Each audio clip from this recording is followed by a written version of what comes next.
Whispers Beneath the Veil. Chapter I. The Doctor and the Fog. The train shrieked as it entered the valley, a long, metallic cry swallowed by the mist that clung to the windows like breath. Dr. Adrian Vale leaned forward, pressing his palm against the cold glass.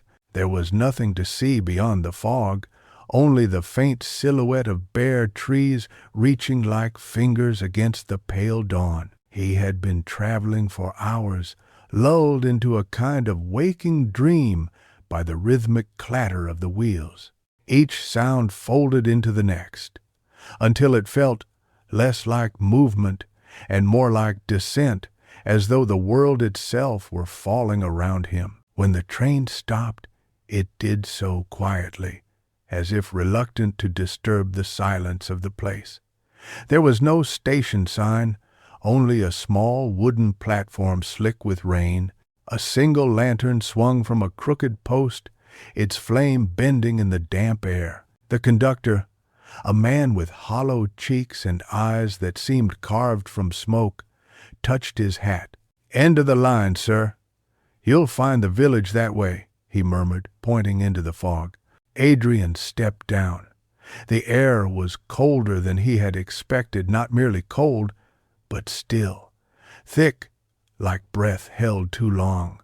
He pulled his coat tight and began to walk. The road before him dissolved a few feet ahead, devoured by the mist. He had come to Eldon Hollow, a name half-whispered in medical circles, where strange cases of mass hysteria and unexplainable deaths had drawn his curiosity, and, perhaps, something darker in him that he did not yet understand. The fog did not lift as he moved.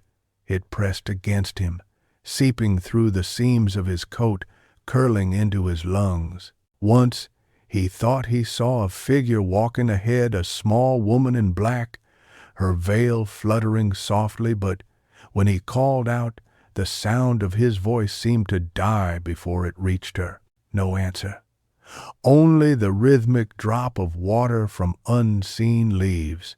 The path sloped downward, leading to a cluster of shapes that might have been cottages, though their outlines bled into the fog like sketches drawn on wet paper. A bell tolled once, somewhere distant, then again, closer, a slow, uneven sound, as though the metal itself were reluctant to sing. When he reached the village square, he found it deserted.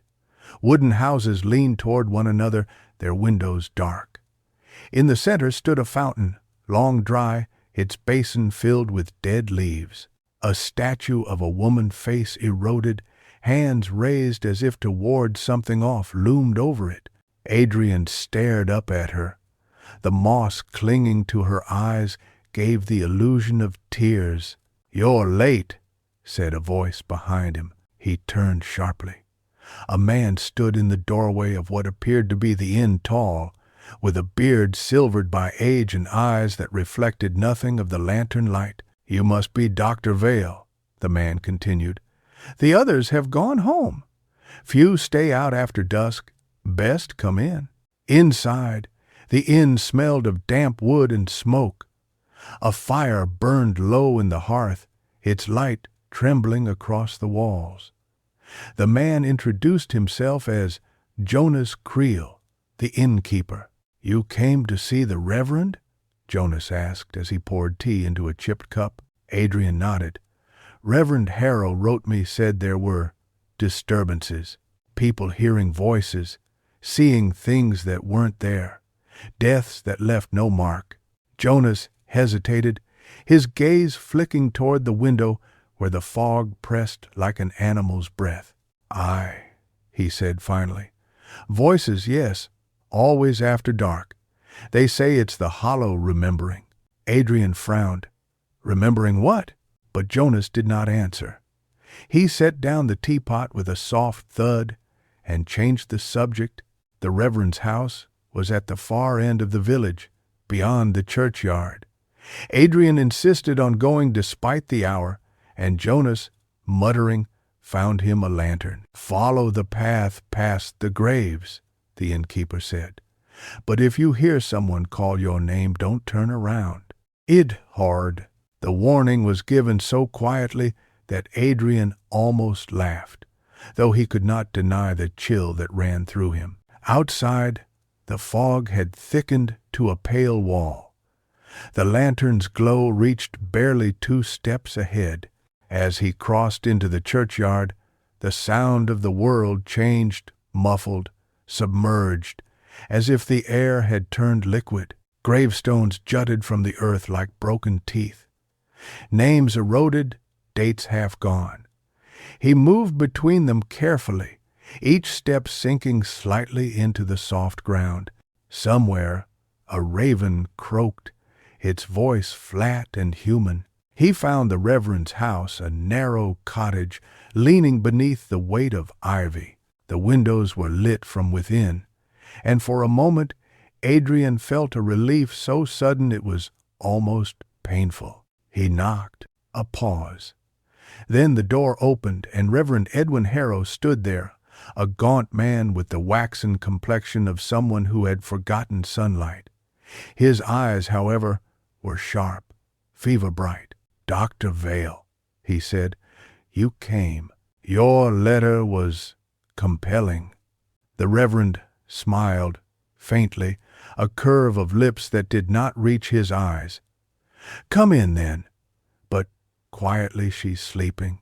"She? My daughter," Harrow said, closing the door behind them. The house was small, its walls lined with books that looked older than the village itself. The air smelled faintly of lavender and something metallic beneath it, blood, perhaps, though Adrian told himself it was the iron from the lampstand. "She's been hearing them," Harrow said, leading him down the hall.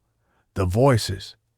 The first began 3 months ago, after the fog returned." He opened a door to a dimly lit room. A girl lay on the bed, perhaps 16. Her skin was pale, almost translucent, veins webbed faintly beneath. A black veil had been draped across her face. Adrian's breath caught. "Why is she covered?" "She cannot bear the sight of mirrors," Harrow said softly. "She says her reflection whispers to her. At night it calls her name from the other side. Day dies." He lifted the veil slightly, enough for Adrian to see the hollow beneath her eyes, the faint movement of her lips as if murmuring to someone unseen. "She's speaking," Adrian whispered. "Yes," Harrow said, "but not to us." Adrian leaned closer. The girl's lips trembled. At first, the words were indistinct, a rustling of sound like dry leaves. Then they formed into a whisper, faint, fragmented. "You shouldn't have come." Adrian froze. "What did she say?" Harrow asked. Before he could answer, the lamp flickered. A gust of cold air swept through the room, though the windows were closed. The girl's body arched suddenly, her mouth opening in a silent scream. Then the whisper came again, but not from her. It came from the walls, from beneath the floorboards, from the dark itself. "Another has crossed the veil." The lamp shattered. Darkness swallowed them whole. When light returned, faint, trembling, Adrian found himself standing alone. The Reverend knelt by the bed, his hands trembling over his daughter's still form.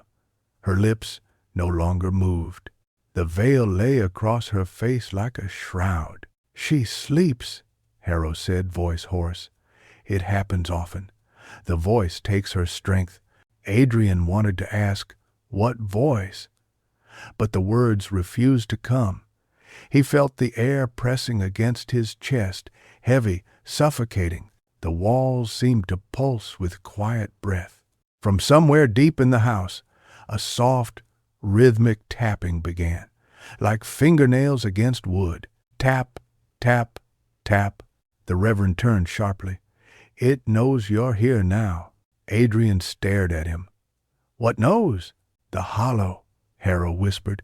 "It remembers every soul that enters, every secret spoken, and it never forgets." The tapping grew louder, closer. Outside, the fog thickened, pressing its white face against the windows. Listening, Adrian lifted the lantern, though its flame had dimmed to a fragile glow. "I'll stay the night," he said. "I need to observe her condition." Harrow hesitated, then nodded. "Very well, but when the whispers come, do not answer them." The Reverend left him alone with the girl. Adrian sat beside the bed, notebook in hand, though his fingers trembled too much to write. The silence grew deep, so dense it seemed to hum. Then, softly, a sound began to rise, faint, layered, as though a dozen voices murmured just beyond hearing. They came from the walls, from beneath the floor, from the spaces between his own thoughts. He held his breath. One voice separated itself from the rest, a woman's, low and sorrowful. "Adrian," he froze. No one in this village should have known his name. Adrian Vale. The whisper was close now, too close.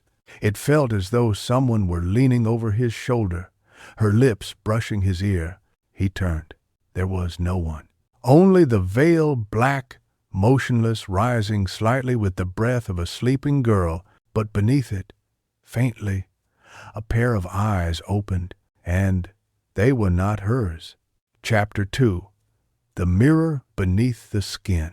Morning came without light. The fog had not lifted. It had only changed hue, pale as bone, thick as sleep. It pressed against the windows of the Reverend's house until the glass wept with condensation. "Doctor." Adrian Vale had not slept, not truly. The whispers had ebbed before dawn, fading into the hum of silence, leaving behind a chill that clung to the marrow. He sat at the edge of the bed, notebook open but blank. Across the room, the girl Elara Harrow lay motionless beneath her veil. She seemed neither alive nor dead, suspended between breaths, between worlds. Adrian rose, the floorboards groaning beneath his weight. He checked her pulse, slow, thready, almost non-existent. The air smelled faintly of iron and damp earth. When he turned to leave, something caught his eye, a mirror half shrouded by a curtain near the corner. Its frame was carved with twisting vines, the silver beneath clouded, as if tarnished by breath. He hesitated. The Reverend had told him not to uncover the mirrors, not to let them see, yet the rational mind in him rebelled against superstition. He drew the curtain back. The reflection that stared back was his own, and not. The shape was right, the posture, the pale face beneath dark hair, but the eyes blinked after he did, as though something behind the glass were learning how to imitate him. He stepped closer. The reflected room shimmered faintly, the air within the mirror rippling like disturbed water. Behind his mirrored self, Elara's form shifted, the veil moving, though she did not breathe. Then, faintly, the whisper came again. "Adrian." He stumbled back, the lantern shaking in his hand. The reflection did not move this time. It only smiled. The curtain fell back into place. The Reverend found him later in the study, staring at a map of Eldon Hollow spread across the table. "You look pale," Harrow said. "Did she speak again?" "No," Adrian lied. "She slept quietly." The Reverend nodded, though his gaze lingered. "The voices are growing bold. They seep into dreams, into the mind. Once they know your name, they never stop calling." Adrian frowned. "Hallucination spreads easily in isolation. The villagers, your daughter, even you, may be victims of shared psychosis. This place breeds it. The fog limits sunlight, confuses time, weakens reason. It's nothing more than that." Harrow smiled without humor. "You'll see soon enough, Doctor. The hollow has its own form of reason." He turned to the window, where the fog lapped against the glass like a living tide. "They say it began after the old church sank. The ground swallowed it whole one winter's night. Since then, the voices have never left. Adrian closed his notebook. You believe they come from beneath? I believe they come from memory, Harrow said softly. The earth remembers what we bury. That evening, Adrian ventured out alone. He followed the narrow path leading beyond the churchyard into the marsh that had once been a field. The villagers watched from their doorways, their faces pale smudges behind the mist. None spoke. The ground grew softer beneath his boots, sucking faintly as he walked. The fog thickened, swallowing the world in silence. Then he saw it, the spire, or what remained of it, rising crooked from the earth like a bone-piercing flesh. Half-buried stone arches jutted from the soil. Around them, the ground pulsed faintly with moisture, as if breathing. He crouched near one of the collapsed stones. Carved upon it were words too eroded to read, though one fragment remained. Veil. The whisper came then, not through the air, but through the ground. You hear us. He froze. The sound was not one voice, but many, layered, speaking beneath his heartbeat. You seek her. He turned sharply. The fog shifted. A figure stood at the edge of sight, a woman in a long black gown, her veil trailing across the earth. Elara? He called. The figure did not move. He stepped closer, each movement swallowed by silence. When he reached her, the figure dissolved into mist. Only the faint scent of lavender remained, the same scent that lingered in Elara's room. Then the earth beneath him shuddered. A faint, wet sound echoed like the slow opening of an eye. Adrian stumbled back, heart hammering. Beneath his boots, the soil bulged, cracked. For a moment, he saw something beneath, pale, glistening, a reflection without surface. Then the fog surged forward, swallowing everything. He did not remember returning to the house. He only remembered the sound, the heartbeat beneath the ground, the whisper that followed him through the mist. When he entered the reverend's study, Harrow was kneeling before a small wooden box, praying in a voice that trembled like old paper. "What is that?" Adrian asked. Harrow turned, eyes wide. "You went to the marsh, didn't you?" Adrian didn't answer. The reverend rose slowly, placing the box on the table. It was carved with the same vine-like pattern as the mirror. "This was found in the ruins of the old church," Harrow said. "It contains what remains of the veil, the one that separates the living from the remembering." He edged to Patna. He opened the box. Inside lay a strip of black cloth, thin as ash, folded carefully. Even without touching it, Adrian felt the air grow colder. The cloth seemed to drink the light. "What is it?" Harrow's voice was barely audible. "The shroud of the first who crossed back." Adrian leaned closer. The threads pulsed faintly, like veins beneath translucent skin. A whisper rose not from the air, but from within his skull. "Help us." He recoiled, slamming the lid shut. The whisper ceased. Harrow stared at him. "You heard them." "I heard nothing," Adrian snapped, though his voice trembled. "You've let madness consume this village."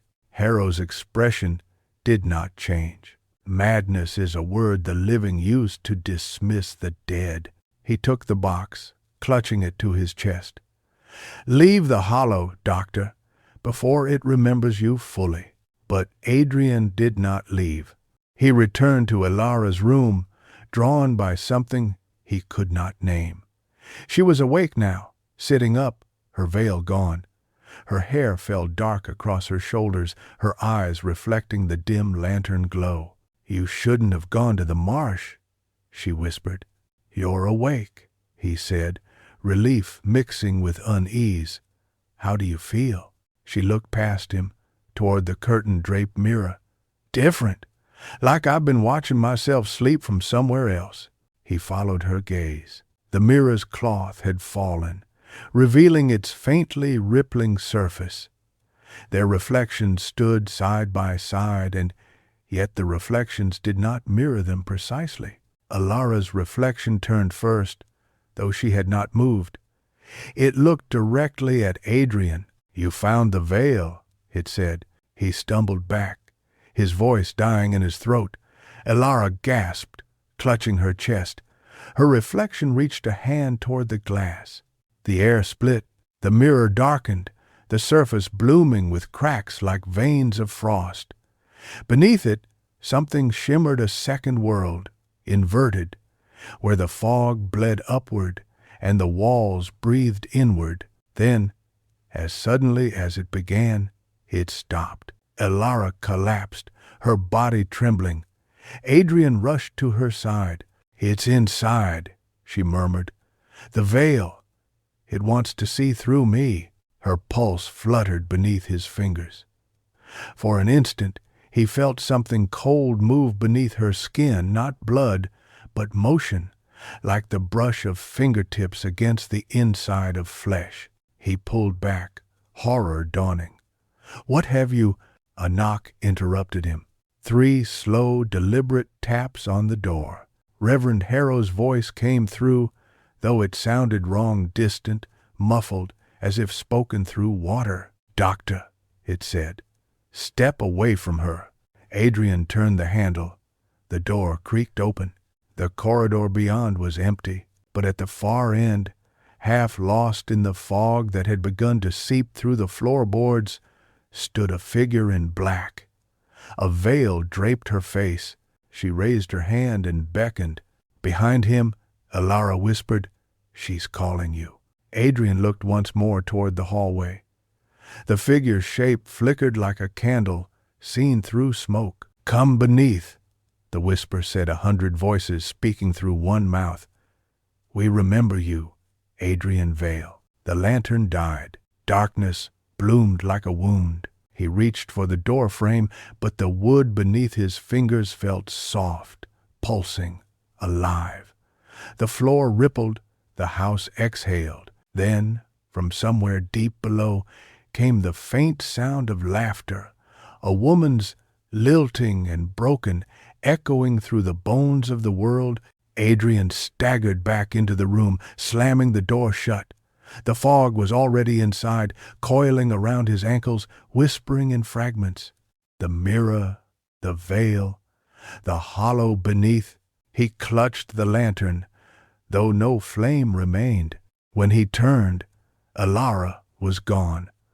Only the veil lay upon the bed, folded neatly as if she had never been there at all. He tore through the house, calling her name, each room answering with silence.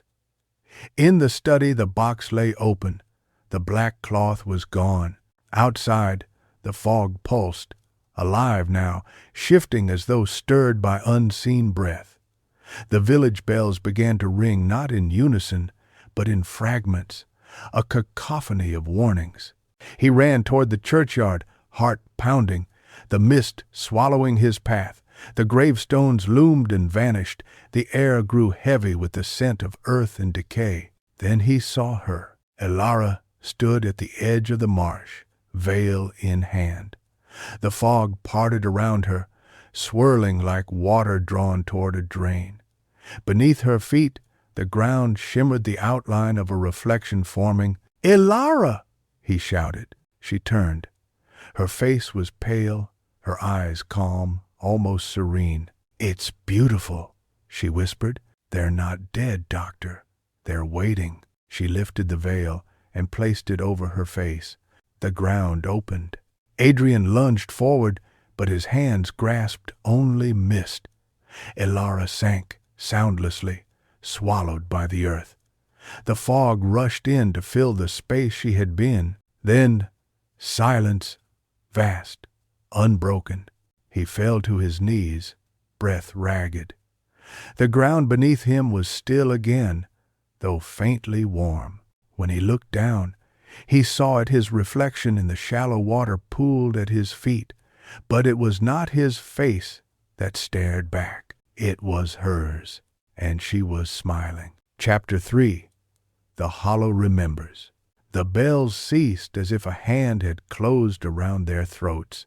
In the sudden quiet, the fog tightened, a white fist clenching the village until it could no longer breathe. Dr. Adrian Vale remained kneeling at the marsh's edge, his palms pressed into the damp earth where Alara had vanished. Warmth seeped into his skin, a slow and steady pulse, as though the ground itself wore a heartbeat. He rose unsteadily, staring at the water that reflected a face not his own. The surface trembled, broke, reformed first his eyes, then hers a flicker between identities like a candle struggling not to die. He stepped back, breath misting in shallow bursts. The scent of lavender returned, faint and mocking, a perfume laid on a corpse. Adrian, the earth breathed. He turned toward the voice. There was no one, only the marsh, patient and pale, and the spire of the drowned church pricking the sky like a thorn in the flesh of the world. He ran. The village seemed smaller as he entered it, as though the fog had folded the streets inward while he was gone. Windows were shuttered, doors barred, yet he sensed eyes at the seams watchers who had learned long ago that watching invited reply. He pounded on the inn door until it opened a crack. Jonas Creel peered out, face gray as the day. "You went to the marsh," Jonas said, not as a question but a ritual acknowledgement, like making the sign of a cross over a wound that was too deep to stitch. "Where is the Reverend?" Adrian demanded. Jonas's gaze drifted past Adrian to the lane, tracking something only he could see. At the church, praying, or trying to choose which prayer might still be heard. "The church is gone." "Not the new one," Jonas said. "The wooden mouth they built after the stone one sank. It keeps the whisper out for an hour at a time, sometimes two, if you sing and do not stop." Adrian left the door swinging and strode toward the square. The statue by the dry fountain watched him pass with moss-dark eyes. On its base, where the name had eroded to a cough of syllables, a fresh offering rested, a ribbon of black cloth tied in a loop that resembled a throat. The newer church leaned slightly, as if ashamed to stand upright in a place where everything else had learned to bow. He entered without knocking. Inside, candles guttered in a line that bled wax like tears down a rickety altar. Reverend Harrow knelt in front of them, lips moving soundlessly. He did not turn when Adrian approached. "She's gone," Adrian said. Harrow nodded, the movement small, as if he feared his bones would shatter if they remembered they were separate from the rest of him. "The hollow took her. It has a way of reclaiming what we try to keep." "You let it happen." "Brody Z. I begged it not to," Harrow said, and for the first time Adrian heard an old man's voice in him, thin, exhausted, a thread pulled far beyond its tensile strength. "Words are an old currency here. Sometimes they buy something. Sometimes the cost is only revealed later." Adrian leaned against a pew, his hands shaking. "What is it that lives beneath? Give me names, Reverend. Hallucinations need no names. But whatever stalks this village answers when called." Harrow rose with a creak of wood and sinew. He went to the chancel rail and drew aside a threadbare curtain. Behind it, painted on the back wall, a mural hid beneath layers of dust. He lit another candle and held it close. The scene woke slowly, a procession of villagers descending into the earth, their faces turned upward as if watching themselves remain. At the bottom, a woman in black stood with her hands lifted, not in blessing but in balance, as if holding the world together by refusing to drop it. "The old story," Harrow said. "In the first winter when the fog came, the ground ate the stone church. Not all at once. In days, in breaths, stone by stone, like chewing. The priest, then Reverend Ashdown, commanded the people to sing while it sank, to keep their minds from breaking as the earth unlearned its duty. They sang until the mouth closed, and then they listened. From below came the voices of those who had been buried in the churchyard, their names, their arguments, their lullabies, everything that had ever been said without being finished. A kind of echo, Adrian murmured. A kind of memory, Harrow corrected. The hollow keeps what we leave unsaid. When the fog is heavy enough, the veil is thin enough, and the hungry are numerous enough, the memory speaks. And takes? Harrow's candle trembled in his hand. Sometimes it only borrows. Adrian laughed, a sound like a cracked slate. Then let us borrow her back. Harrow looked at him, and something beneath the skin of his face moved, as if a thought with too many legs had crawled through. To go beneath, he said slowly. One must be remembered by what is below. It is dangerous to ask to be known by the dead. They already know me, Adrian said. He did not know how he knew, but certainty pulsed inside him like a second heartbeat. Last night's whisper had said his name with such intimacy that he had felt naked. The Reverend closed his eyes.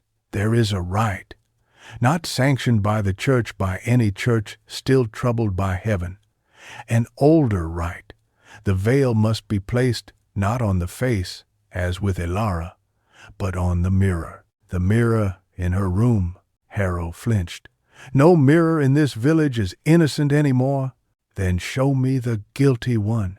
They left the church together. Outside, the fog parted in a narrow corridor that seemed to have been cut with a knife just ahead of their steps. Shadows kept pace with them, walking in the house's reflections along the window panes. Adrian did not look at them, but he felt the way they tilted toward him in hunger or gratitude, he could not tell which. When they reached the Reverend's house, the door was already ajar, though Adrian remembered locking it. The hallway stretched longer than before, a corridor with the patience of a lung. Boards flexed beneath their weight, not with rot but with breath. In Elara's room, the mirror waited, its black-vined frame dewed with moisture, as if it had sweated through a fever. The veil lay on the bed where Adrian had seen it last, but he knew with a physician's clarity that it was not the same cloth. The weave was finer, the black, not black, something darker than black, a color invented for widows who had outlived the naming of colors. Harrow lifted it, hands reverent as a priest, bearing a relic, and terrified as a father lifting the lid of a coffin. He looked at Adrian. If you place it, the mirror will remember you. When it remembers, it opens. And what will it show? What you lost, Harrow whispered, or what you buried. Adrian hesitated only as long as a pulse. He took the veil. It cooled his fingers the way a river cools a wound. He draped it over the mirror. For a breath, nothing happened. Then the room became smaller, as if the walls leaned in for a better view. The covered mirror deepened like a well. In the cloth, shapes wrinkled into the suggestion of faces pressing toward a curtain. The lamp dimmed. The flame seemed embarrassed to be caught staring. Adrian's mouth went dry. "Elara," he said, and the veil rippled. "We remember you," said the cloth without speaking. Harrow clutched the bedpost. "Ask it for a passage. But be careful with your question. This place punishes imprecision." Adrian swallowed. "Take me where she is." The cloth drew breath. It did not part in a theatrical, curtain-like way. It thinned. It became so thin that his eyes stepped through before the rest of him did. Behind it lay a corridor of night with a floor that moved like water. Not waves, breath, walls folded in upon the space as carefully as hands shaping dough. There was no sound but the whisper you hear when your ear is pressed to a sleeping chest. Harrow stayed behind. I cannot go with you. The hollow has already taken too much of my name. If I give it more, I will dissolve into a memory of myself, and no one will remember me in return. Then anchor me, Adrian said. Say my name until I return. Harrow nodded. Adrian Vale, he whispered, voice steadying with the ritual. Adrian stepped into the thinning dark. The first sensation was cold, not the cold of winter or fever, but the cold of unused rooms, of cellars kept for families that never returned. The second was light, invisible but tactile, like cobwebs against his face. He kept one hand on the veil's edge, fingers caught in its threads as if holding a pulse. The corridor breathed him forward. Where the darkness opened, it did so onto a street. It was Eldon Hollow, but inverted. The houses leaned inward, not from age, but from attention. The fountain in the square ran black water. The statue's face was whole, eyes unmossed, and alive with a watchfulness that hurt to match. Above, fog rose from the ground and drifted upward, a white river obeying a reversed gravity. Adrian, a voice said behind him. He turned. Ilara stood beneath the eaves of a house that, in the living village, had burned down a decade ago, if you believed the shape of char on brick. Here it was unburned and waiting. She wore the veil, but only loosely, as if it had forgotten to cling. Her eyes were not luminous, they were exhausted. Relief is often only exhaustion wearing a mask. Come back, he said. It sounded childish, so he added, You are ill. Whatever this place offers, it is a lie that will demand the truth of your body. She tilted her head. Here, I can hear without pain. There, every whisper is a nail. You're hearing the same whispers here. Yes, she said gently, as though correcting a student she admired. But here, they originate. There, they arrive imperfect, missing their last words. Imagine living in a world of half-sentences. Would you not wish to cross into the place where the sentences finish? Adrian stepped closer. And then what? Do you intend to stay? Her gaze flickered to the fountain. In its surface, reflections moved independently. Men and women in black standing in the square, though the square above it was empty. There are rules. To return, one must replace. He felt the understanding enter him like a cool blade. Replace what? A silence, she said. A silence of equal weight to the one you take away. I am light. A sad smile. So are you. I do not feel light. You are light because you deny what drags you, she said, and her voice held kindness, which was worse than cruelty. Come, there is someone you must meet. She led him down a lane where shutters blinked like eyelids.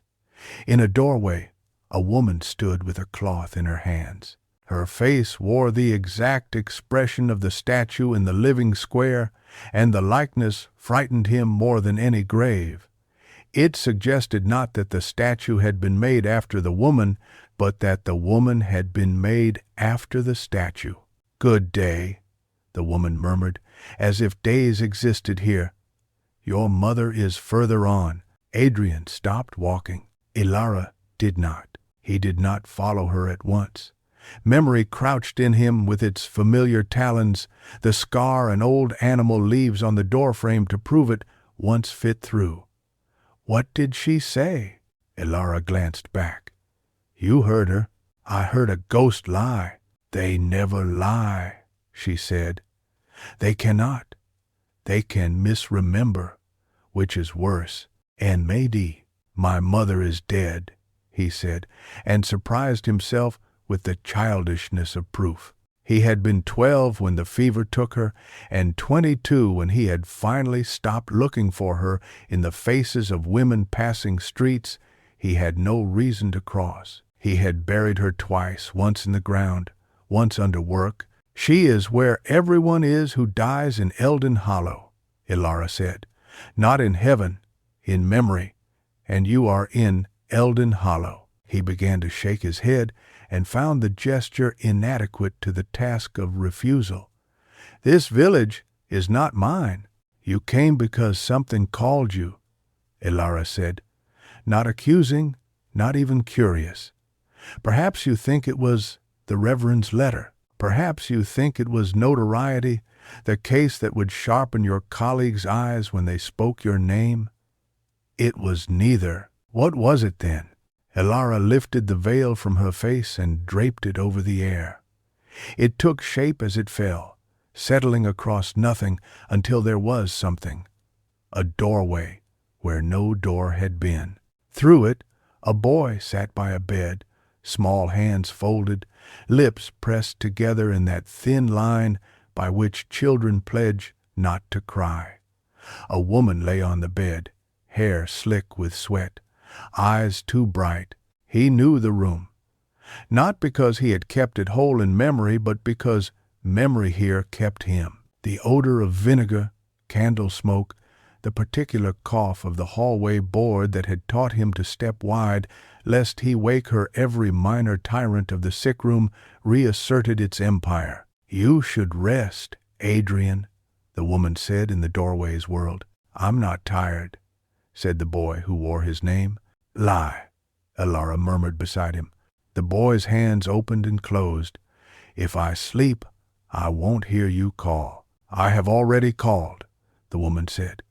There was love in her voice, and pity, and a mathematical patience, as if she were calculating the shortest route between mercy and truth. "I am calling now, and I will call long after I am gone. That is what mothers do. Then I will answer, and loaded is 5 men. "You must not," she said, and the candle trembled as if a moth had passed.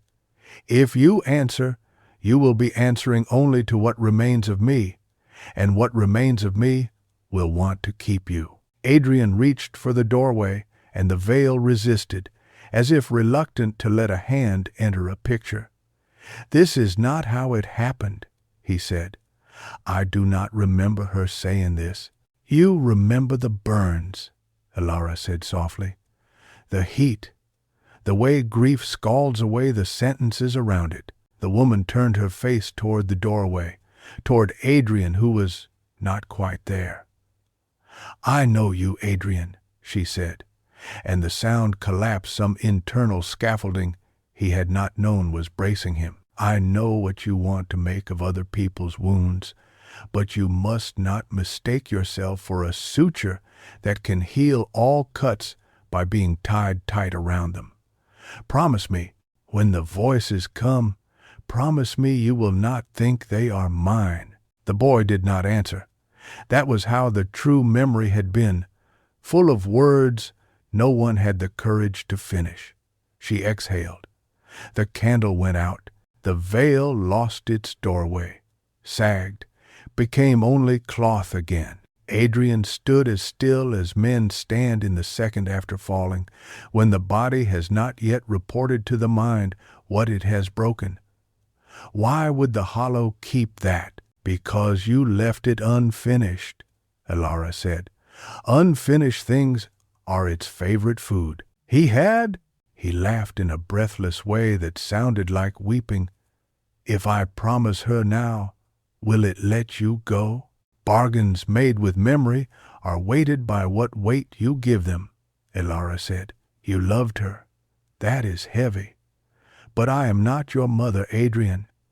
You cannot trade with one grief to pay another's ransom." "Then what must I do?" She looked past him. Shadows collected at the edges of the lane like parishioners mustering for a funeral they intended to prolong. "The hollow will demand that you be remembered by it. That is the crossing tax. When it remembers you, You will be part of its vocabulary. Anyone speaking your name near the marsh will wake you. You will never sleep deeply again. Is that all?" he asked, and tried to smile. It hurt. "For now," she said. He reached for her hand. It was cool, not corpse cool, not river cool, but the cool of a hand that had learned not to burn with hurry. He closed his fingers around it and found that she was not wholly here. Part of her was drawn behind him like a veil in wind. "What holds you?" he asked. She led him to the fountain. There, in the black water, her reflection knelt. It looked up at him with Elara's eyes and a stranger's smile. When she moved, it did not. "Her," Elara said, "the me that is not. The reflection keeps the person here. To leave, I must convince her to let go." Adrian stared into the water. "And how does one persuade a reflection?"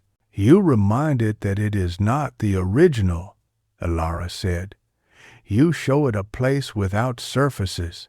He looked around at the village, whose every surface shone with a faint, patient sheen, as though it wished to be asked. "There are mirrors everywhere, except below," Elara whispered. "Below?" She nodded toward the drowned spire of the stone church, now inverted in this inverted place, rising intact from the earth like a tooth unpulled. "In the crypt. That is where memory is stored in its rawest form. No surfaces, only bones." Adrian felt the old instinct of the rational mind rear up, blind and unhelpful. "If we go there, can we return?" Elara's veil drifted as if in a breeze that he could not feel. "If we do not go, we remain. If we go, we may return. That is the arithmetic." He drew a breath. The air of the hollow tasted like pages thin, fibrous, a little bitter. "Then we go." They walked together down the lane that did not exist in the living world and yet led precisely where the living path would have carried them. The ground sloped, the fog above thickened in white shelves like reefs built into the sky. The spire rose, its stones clean, the script on them.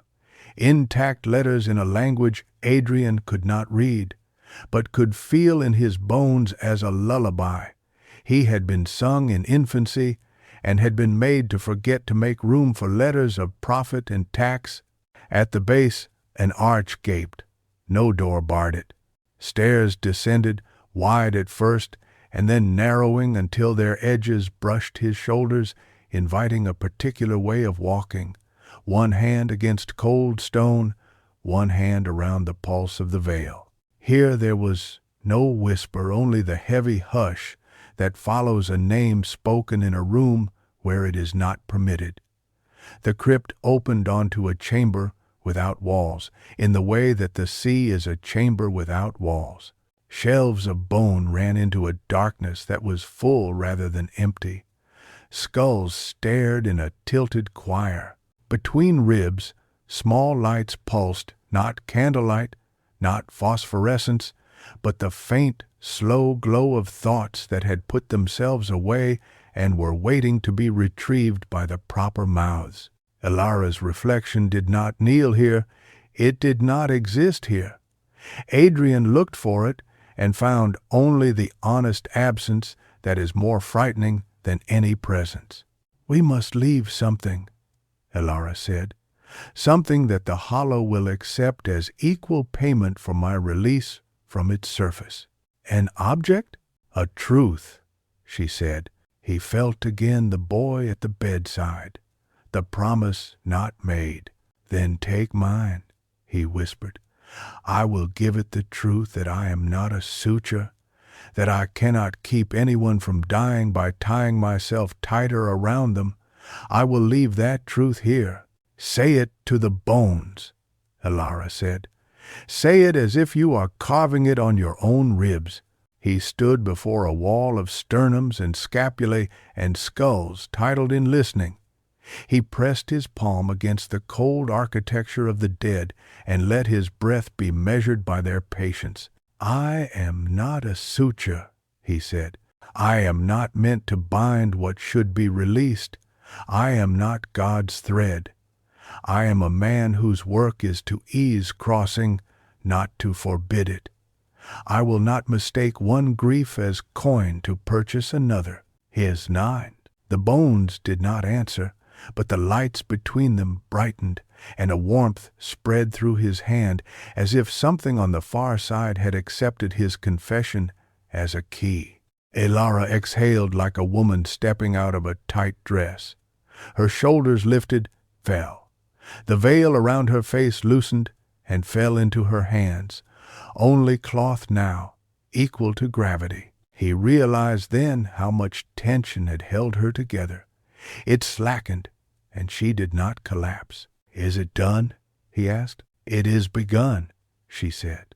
A sound came from the stairs above, not footsteps, but the idea of footsteps remembered poorly by a house that had not heard them in a long time.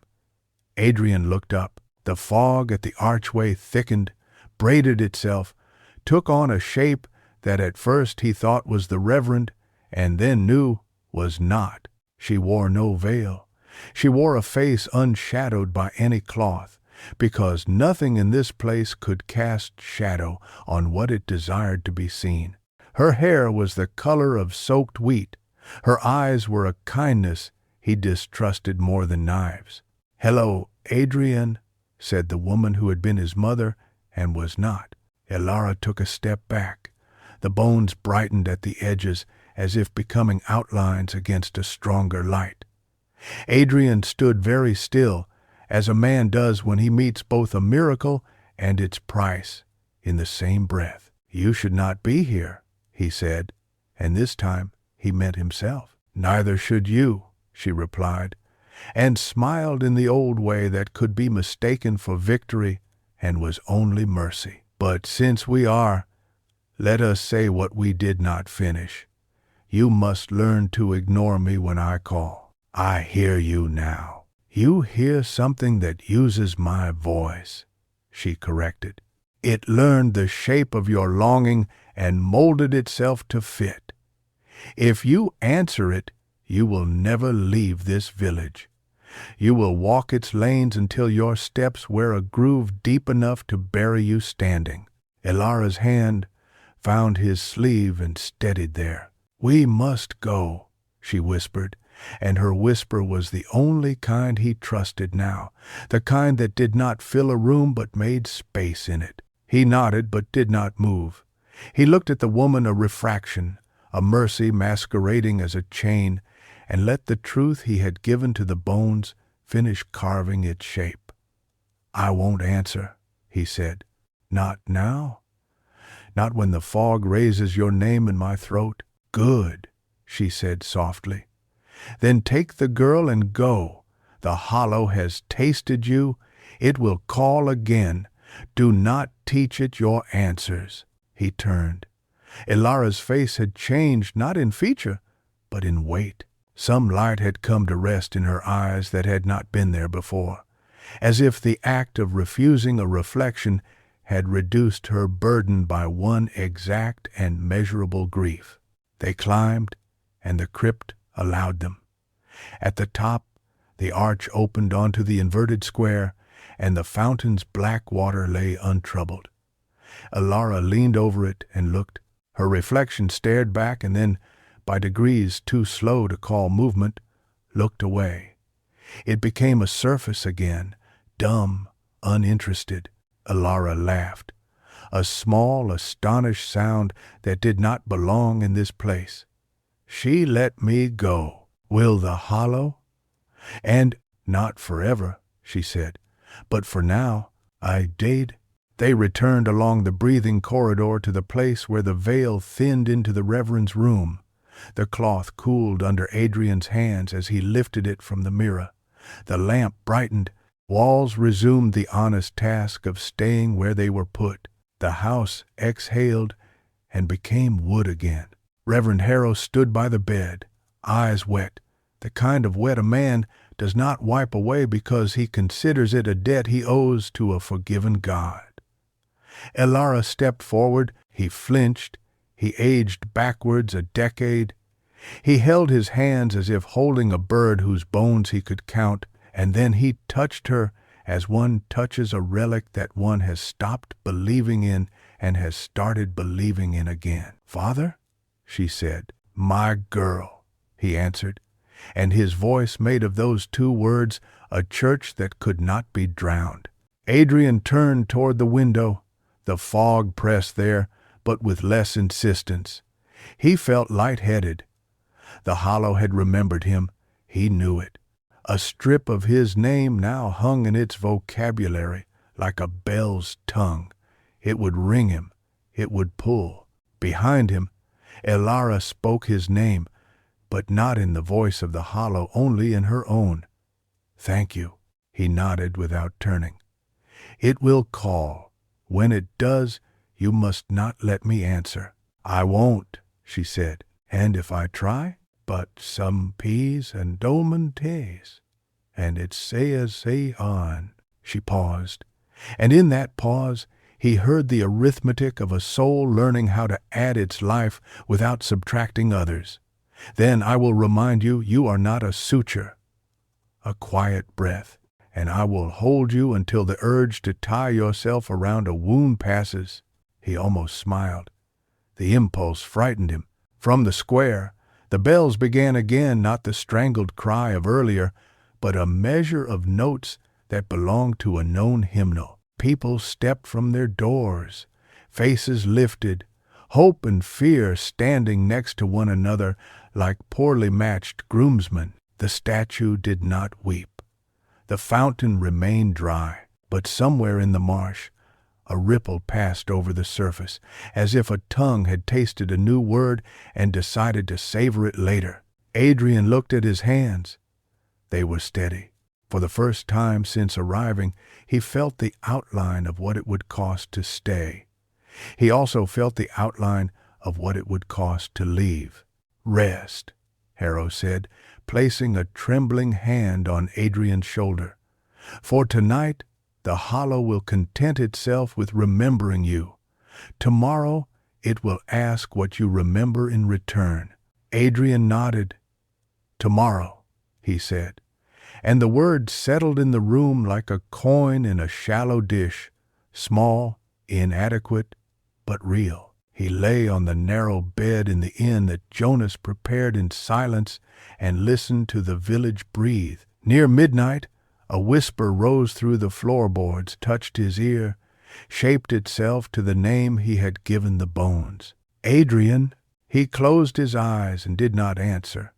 He let the sound pass through him and return to the place from which it had come, diminished by the refusal to echo. Toward dawn, sleep took him, not like a lover, not like an enemy, but like an administrator, permitting a pause.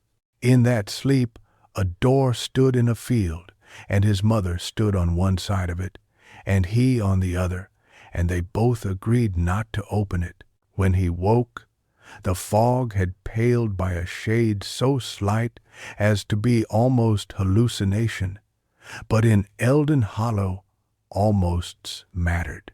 He stood, washed, dressed, and when he stepped into the square, Elara and the Reverend were waiting. The bells were still, the air cool, the statue patient. "We have until nightfall," Harrow said without preface, as men do when counting a grace period. "We must use the day to gather what will be needed when the hollow calls more loudly." "And what is needed?" Adrian asked. Harrow's eyes moved to the marsh, to the spire that showed as a bruise through the fog. "Witnesses," he said, "names that can be said aloud without causing the earth to open. It's or." Elara lifted her veil only to breathe, only to taste the day. "And mirrors," she said, "enough to force the hollow to look at itself." Adrian glanced at the inn's window and saw, in its wavering glass, the village reflected. In that reflection, A figure stood beside him that did not stand beside him in the square. It wore a face he had barely avoided calling mother.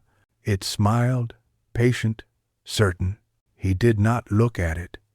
He looked at the world. "The hollow remembers," he said. "Then we will make it remember something new." Chapter 4. Daylight of Witnesses. Day, such as it was, drew itself across Eldon Hollow like a thin sheet. The fog paled, not in surrender but in fatigue. It drooped from eaves in damp tassels and sagged between trees as if reluctant to remember how to lift. The square arranged itself into a semblance of life. Doors opened, boots scraped, voices tried out their syllables like old joints culled from a drawer and coaxed to move again. Dr. Adrian Vale stood with his back to the dry fountain and watched the village appear.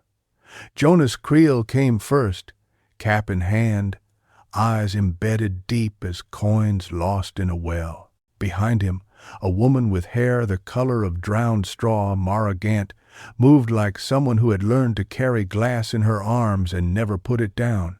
A boy of 8 clung to her skirts. Then came a seamstress with a needle still threaded and knotted into her cuff, 3 farm hands with their palms raw from shutters rather than plow, and an old widow whose cane tapped a syllable the ground understood.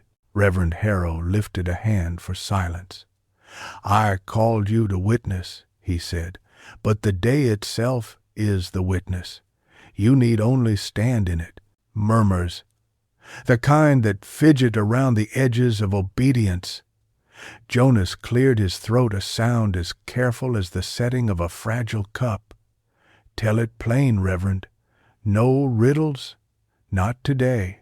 Harrow's gaze moved toward the marsh, then back to his people. "We will ask the hollow to look at itself. When night comes, it will call. Instead of answering, we must make it behold. To do that, we need mirrors and more than glass. A mirror is any surface that returns a thing as itself. A page, a face that refuses to lie. A name spoken without wanting anything from it." Mara's hand closed around the boy's, so tight he made a small sound. She loosened. "I can bring glass," she said. "From the old glazier's shop." "Hinges and frames," Jonas added. "My father kept some after the sinking. Metal remembers, too, in its way." The seamstress flicked the needle in her sleeve as if it were a tongue. "I will bring thread for binding cloth to wood." The widow rapped the ground once with her cane. "I will bring names 8.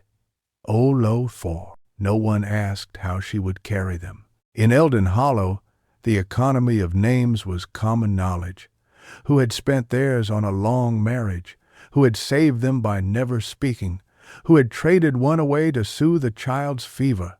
Adrian wrote without looking down. The act calmed him, as if making marks could force the day to keep the shape he desired. Elara stood to his right, veil lifted to chin, a spooned crescent of face exposed to the sting of the damp. She watched the villagers with a composure that had not been there yesterday, a stillness less like exhaustion than like balance. "Witnesses," Adrian said, using Harrow's word with deliberate sobriety. "We cannot ask the hollow to look and then present only glass. We must present ourselves to endure attention without returning it." Harrow's mouth thinned as if he'd tasted something old and necessary. "It is dangerous work." "So is sleep here," Adrian said. The widow's cane tapped again. "You will want the old mirrors," she said to no one in particular. "The ones that remember more than they reflect. My late husband broke ours the winter the church sank because it would not keep his face. It had started offering him who he was when he married me instead. We used its shards as spoons till we learned better." Mara flinched. "Mrs. Prynne has already said this to the Reverend." "I know," the widow said without apology. but the doctor needs to hear it from someone who has not traded all her truth to the pulpit. She turned her pale gaze on Adrian, the irises gone thin around pupils widened by fog and years. Mirrors here are slower than men. They will show you 5 minutes ago when you needed now, or 5 years ago when you needed a face you could leave the house with. Break them, and they still look. Place one before the hollow, and it will try to fix itself by misremembering. That is its weakness. It always wants to complete, to smooth. She smiled, soundlessly baring gums. We will show it our jagged and frail. Elara's breath left her in a small, appreciative sound. And pages, she said, turning to Adrian. The pages in the clerk's books, they hold births and deaths and the white spaces between. Bring those too. The Reverend hesitated. Births, yes. Deaths? Our records are sparse. Because you did not write what you could not bury, Elara murmured. Harrow's hand tightened on his Bible. His mouth made a shape like a man swallowing undissolved medicine. We wrote what the law required, he said weakly. And the hollow kept what the law refused, the widow said. If you wish to starve it, you must feed the records. No one moved for a moment. The day felt thinner. A drumhead pulled too taut. Then, as men do when warned their roofs will fall, they began to fetch. They returned with the harvest an hour later. Mara arrived first, arms sheened with sweat, though the air gnawed heat from skin. Behind her, 2 men pushed a cart towered with frames, glass blinking in the weak day like scales. Jonas staggered beneath a chest of iron fittings that clanked as if nervous in each other's company. The seamstress brought cloth torn from curtains, bleached to shroud white by the fog's breath. Their hems trailed old rooms. The widow came empty-handed, but her mouth moved counting, perhaps, or reciting. Adrian and Elara worked side by side. He was hands, she eyes. The frames were set in a circle around the dry fountain, tilted inward.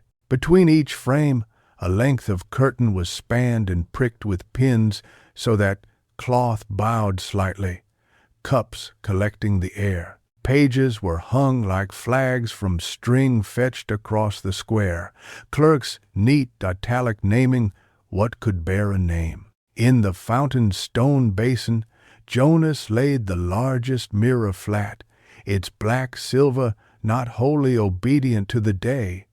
It held a wet suggestion of sky. People watched, carrying themselves carefully like mourners traveling a road where the dead might be sleeping underfoot.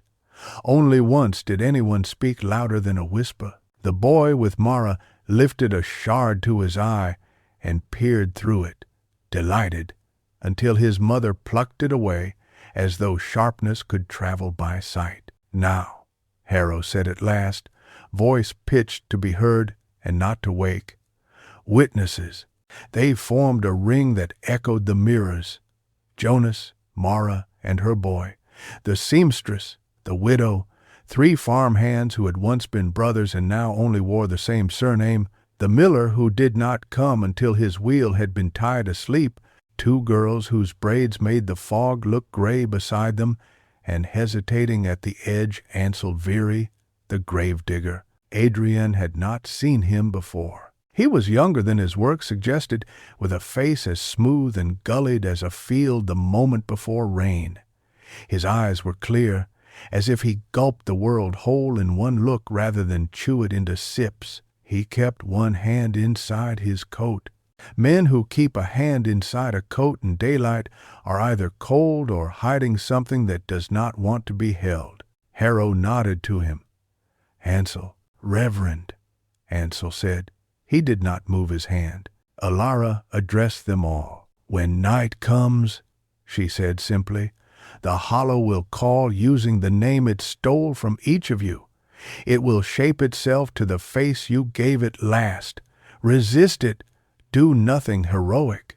To answer is heroism here. We cannot afford it. We will make it look. That is all. Make what look? one of the brothers asked, not truculent, only tired. The part of the village that refuses to die, Elara said. The part that will not stay gone because too much was left unsaid when it left. Mrs. Prynne's cane touched the stone. There, she said, pointing at the black mirror in the basin. That one is already smoothing us. Adrian peered into its surface. The ring of faces returned to him, but politely no scars, no jerks of grief left unmastered. He saw his own mouth steadier than he knew it was. It takes the tremor, Elara murmured. That is why we bring the torn cloth, to remind it we prefer our edges alive. Oh, na man did. Oh, loved a long man did. They draped strips of frayed curtain over the big mirror, so that reflections came knotted, snagged, unwilling to pass unaltered. The cloth drank the day and gave back its lacework of holes. A hush moved through the village like a remembered instruction. The fog tilted, a wind, a word strangers might have used, though the hollow had a different term for what shifts the air from the ground upward, passed under the string of clerks' pages and made them tick like distant insects. The hour had unrolled all it would. Jonas planted his boots as if putting his feet through the soil to the wood the houses were built on. "Say what needs saying now, Reverend," he said, "before the evening steals the tongue." Harrow looked smaller within his coat, and older within his eyes, but something in him had sharpened. A bone has no choice but to be exact. "Each of you will speak a name that you could not speak once," he said.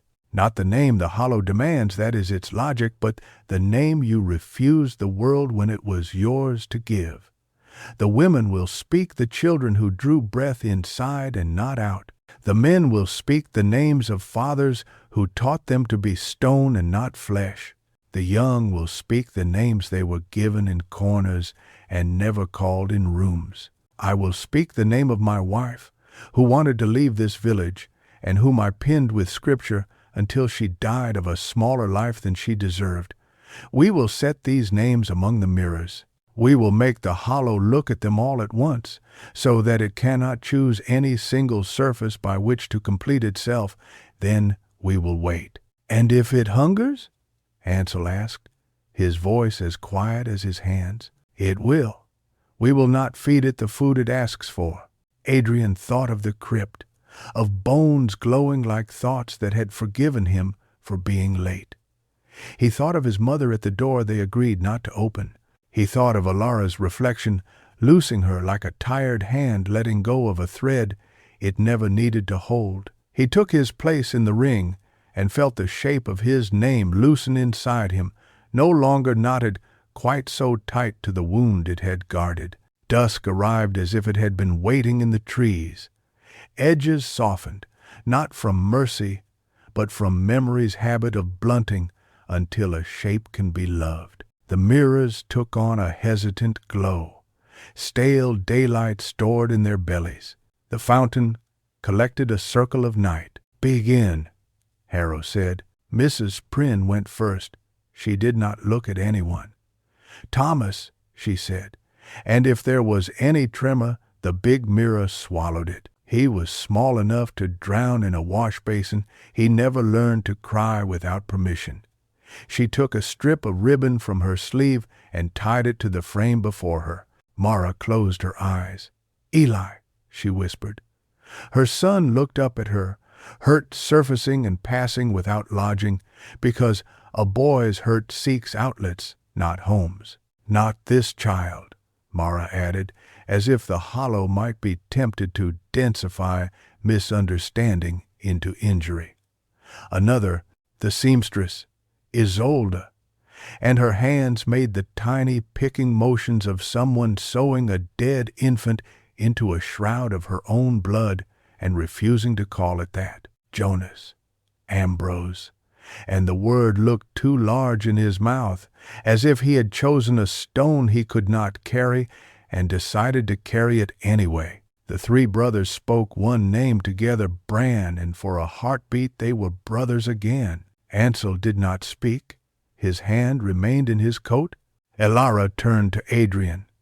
He had not decided whether he would speak, not because he lacked a name, but because his name was not a secret. The Hollow knew it. His refusal to say it had never been the problem. He took breath. "Ruth," he said, and it surprised him, the name's sound leaving him with the clean relief of something finally moved from a crowded shelf. "My mother," he added, and the addition did not feel like begging. "Ruth Vale." The name did not open a door. It settled. It took a place among the others without jostling. He tied nothing to the frame. He had no ribbon. He had only the discipline of his jaw to keep from looking at the big mirror to see if his mother had learned to love the shape the village gave her. Ilara's turn. She let the veil fall to her throat. "Rowan," she said, barely audible, as if speaking against an eavesdropper's ear. "The name I wanted for myself, once, when my father named me after a saint and left me no space to be a tree." Harrow flinched, not at the disobedience, but at the tenderness. He did not speak yet. He looked at Ansel. "Son." Ansel withdrew his hand. Something small lay in his palm, wrapped in a joint of cloth. The kind midwives tie without knots, so they can be undone without hands remembering they are hands. He placed it upon the rim of the fountain. "Speak," said the widow, almost gently. "Hush," Ansel said, and the name buckled under its own poverty. He shook his head and tried again. "We called it Hush," he whispered, "because we were told that is what the world preferred." The village did not move, but its attention leaned. Mara made a noise that was not a word. Ansel met no one's eyes. "My wife bled on a spring night," he said, the syllables so careful they did not scrape anything they needn't. The midwife said the child had not drawn breath and so could not be named. I made a box from the wood of a door that had not yet learned to be a door. I put a cloth in it. I put our child in the cloth. The Reverend said the earth would not refuse. He was right. It did not refuse. It ate. That night the church sank another finger's width. Harrow bent, not as men bend when they are guilty, but as they bend when guilt passes through them and makes of them a conduit for thinner air. "I am sorry," he said, and the apology bore nothing ornamental. Ansel set his jaw until the bones under his skin made a map. "We will not call it Hush any more," he said, "because that was not a name, only an instruction. We will call—" He closed his eyes and reached toward a shelf of words he had never been allowed to touch. "Merit." His voice broke, and was better for it. "We will call Merit." He picked up the small cloth bundle and held it over the mirror in the fountain. The cloth dripped only water, the fog's kiss collected in its weave, but the ripples that rose from the mirror were stronger than a drip can make. In the glass, the ring of faces came loose from themselves for a moment, the way pond lilies are startled by a frog's plunge, and ask one another who moved. Night blossomed. The mirrors bloomed with what light they had stolen while no one watched. The cloths trembled.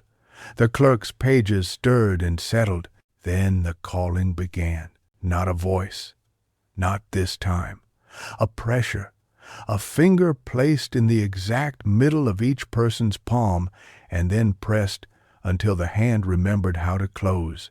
Adrian felt it as a hollowing behind his sternum, a sucking the size of a name. Around the square, heads tilted, one by one, as if someone had said, now in a language only skulls comprehend. "Hold," Harrow said. His voice sounded like a man who has chained himself to the bell rope and will let go only when his hands bleed. The pressure thickened. shadows tilted in the frames. In the cloth hollows, faces bloomed, faces of the living, made of what the hollow had stored. Each was wrong in some small way. A missing mole, a different mouth, a tidied grief. Adrian's own looked back at him, almost gentle, almost a man who could leave this square and be the kind of doctor who did not hear his mother's voice when the fever rose in the children of strangers. Almost was a lie told here, not with malice but with hunger. Ilara's reflection did not come. The cloth before her bowed inward and then lay flat, as if the hollow had learned, for now, to withhold. "Look," Mrs. Prynne hissed, cane tapping the fountain's rim. The large mirror darkened, deepened, rather, and in its surface the village took shape as if remembered by something ancient and newly awake. The statue in the mirror wept. The fountain ran. But what filled its basin was not water. It was the old church descending, reversed and ceaseless. The spire plunged again and again in the space of an instant, as if the mirror had chosen to rewind time, not to repair it, but to savor it. "Make it look at us," Ilara said. Not a shout, a correction, a hand on a child's shoulder, redirecting the gaze. Mara raised her shard and held it over the fountain so that the big mirror had to include the small. Jonas set his frame's angle and then another's, a craftsman in a ceremony he had never built for. The seamstress pinned two cloths together until holes became pattern. The brothers linked their frames with a bar of slick iron. One by one, they took the fragments of sight and barraged the large mirror with them, so that it could not choose which single self to smooth. Pages fluttered and flapped like birds resisting a draft. Names tied to frames with ribbon and thread swung with private courage. The pressure shuddered. The faces in the cloths blurred and clarified, angry with demands unmet. From the fountain a sound rose, not laughter, not sobbing. A woman training herself not to do either. Ansel stood with the cloth bundle in his hands. He did not set it down. "Look here," he said to the fountain, the most ordinary words, the ones parents use when rounding a child back from the verge of a road. "Look, and see what you refuse to let us say." Adrian felt the square convene. The villages of the living and the remembered and the never-named forming a single place for one exact minute. He felt something pass through him like a spine deciding to remain. He felt his mother's voice press, soft as dusk on a window, and he did not open. The hollow wavered. The big mirror's surface trembled, its appetite confused by so many dishes thrust beneath its nose at once. For a heartbeat, the reflection showed nothing but the sky, as it was not the tidied sky of a mourning card, but the shabby, thinning fabric that covered Eldon Hollow when the day grew tired. "Hold," Harrow said again. "Hold." And then the boy at Mara's side whispered, so quietly only the mirror heard. "Hush." He did not mean to. He had heard it used 100 times in love. He spoke to himself, to the trembling in his own small body that could not bear all this attention. But the mirror took it as an instruction with a name inside. The cloth in Ansel's hands moved, not from within that would have broken the village clean in two, but with the coo of a sigh. The bundle folded in his palms as if someone had taken its corners and shown it how to sleep. "No," Mara said to no one and everyone. Ilara's hand found Adrian's wrist, and clenched with a fear more urgent than her own danger had raised in her the night before. "Don't answer," she said, not to him, he realized, but to whatever inside him lunged, always toward binding. "Do not." He did not move. The big mirror brightened in a horrible way, the brightness of a room where grief has been tidied off surfaces and hidden in drawers that lock. The fountain brimmed with an immaculate reflection. The statue's face dried, the spire sank and stayed sunk. And, in the cloth that Ansel held, nothing weighed more than any name. The pressure returned all at once, multifold, offended, and organized. "Hold!" Harrow cried, and his voice cracked. Around the square the cloths began to tear. They did not shred in panic. They parted cleanly along old seams, the way garments split precisely where a seamstress once cut corners. The mirrors caught the falling strips and multiplied them into a snow of white that looked like forgiveness, until it landed and melted into water that was not water. The hollow had found a surface it could choose silence, and had decided to complete itself along it. Mrs. Prynne struck the big mirror with her cane. The glass did not crack. The sound went into the fountain and echoed up out of the old spire like laughter earned. Jonas flung a frame into the basin. It sank, slow as a prayer remembered late. Mara pulled her son back. He clung, he cried without a sound, because the air was making no sound now except the sound the fountain made without water. Elara ripped her veil and bound its half to Adrian's arm and the other half to her own, a ragged tether. "It will separate us if we look away," she said, lips barely moving. "Witnesses must be seen witnessing. That is the rule." Ansel placed the bundle on the fountain rim and stepped back as if from a ledge. His face had become a study in how a man stands when he is asked to stand in two graves and chooses to remain upright in both. The last of the daylight thinned to threads. The mirrors no longer bloomed. They bled. Pages tore free and skittered over the stone like startled birds made of law. The fog leaned over the square like a strict ant and said, "Enough." Adrian heard it then, the voice with his mother's contour, patient as fasting, and it did not say his name. It said, "Let me help you." He almost laughed, and something in him broke in a way that mended him. "I do not need help to refuse you," he said, but only in his head. He kept his mouth shut, like a man keeping a creature from leaving his throat. "Witnesses," Harrow said, though the square was a whirl of torn cloth and stubborn light now. "Hold." They held. And then the statue in the center of the square, the woman with her eroded face and her permanent act of balancing, tilted her head in the mirror and, very slowly, tilted it in the world. Not much. Enough. Her gaze lowered to the fountain, to the bundle on its rim, to the boy's open mouth that had learned a soft treachery. She raised her hands 1 inch higher. The hollow, greedy for completion, followed that movement in every reflective surface at once. Every mirror in the square showed the same thing. Not the village as it longed to be, not the village as it had been, but the village seeing itself see. Adrian felt the pressure falter, then stutter. The logic that had fed on silence stumbled over an attention it had not asked for and did not know how to contain.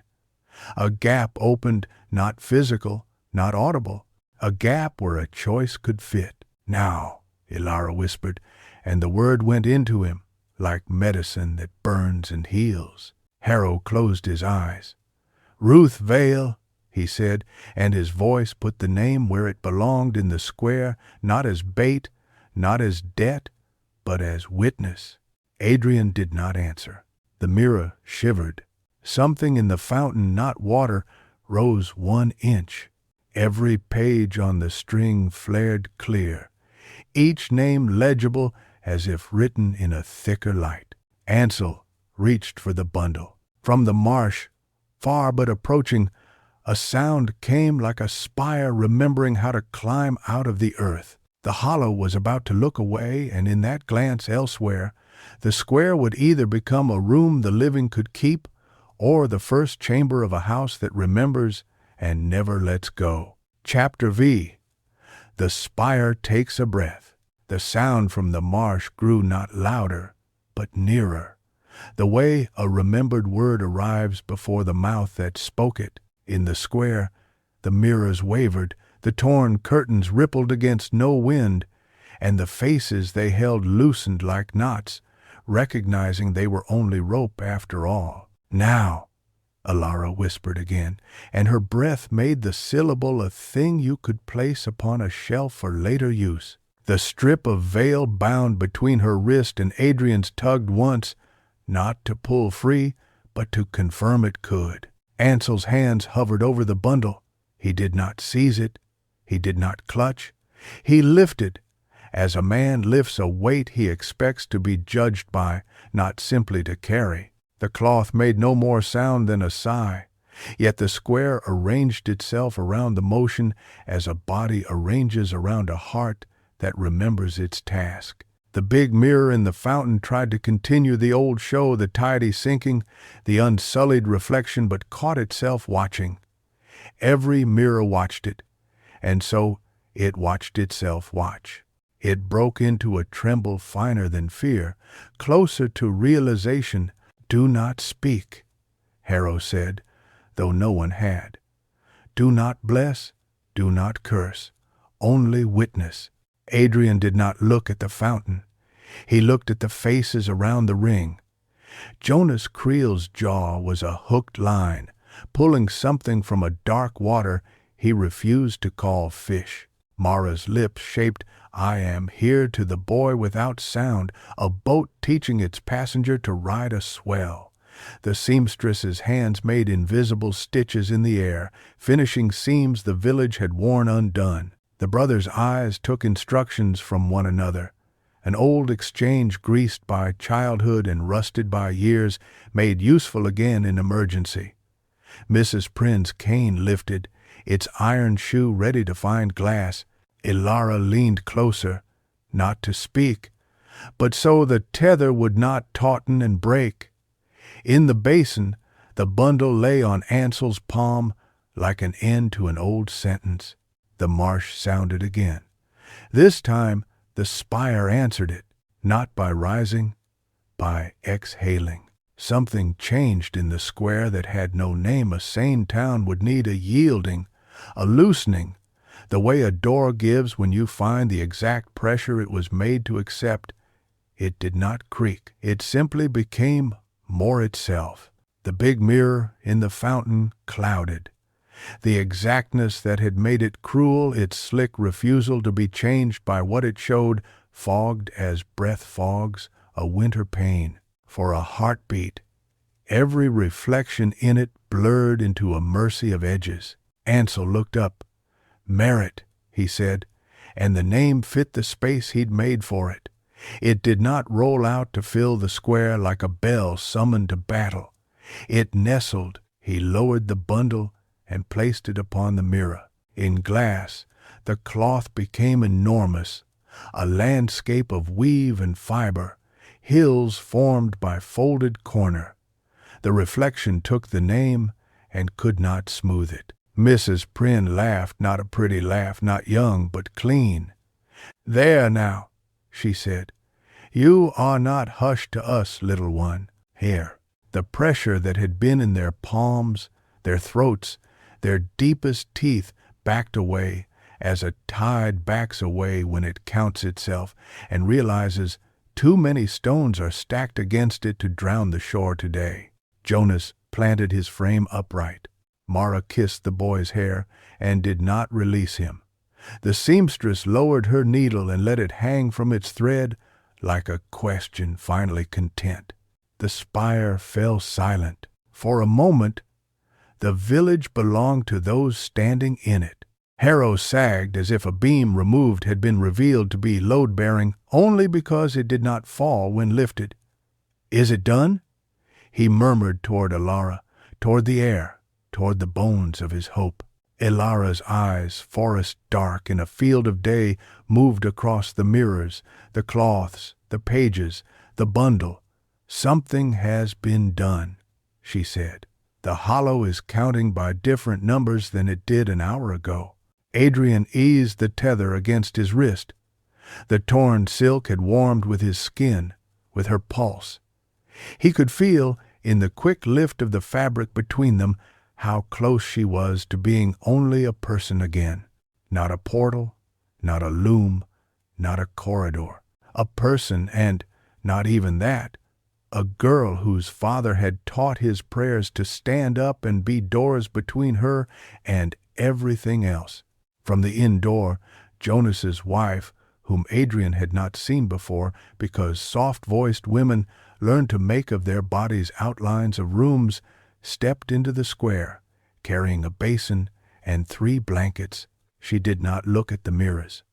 She knelt and set the basin upon the stone, and Jonas, seeing her, straightened in the way of men who remember why they bothered to live in the first place. "Go on," Mrs. Prynne said briskly, to no one in particular, and to everyone. "Make tea, wet lips. Sit, those what can."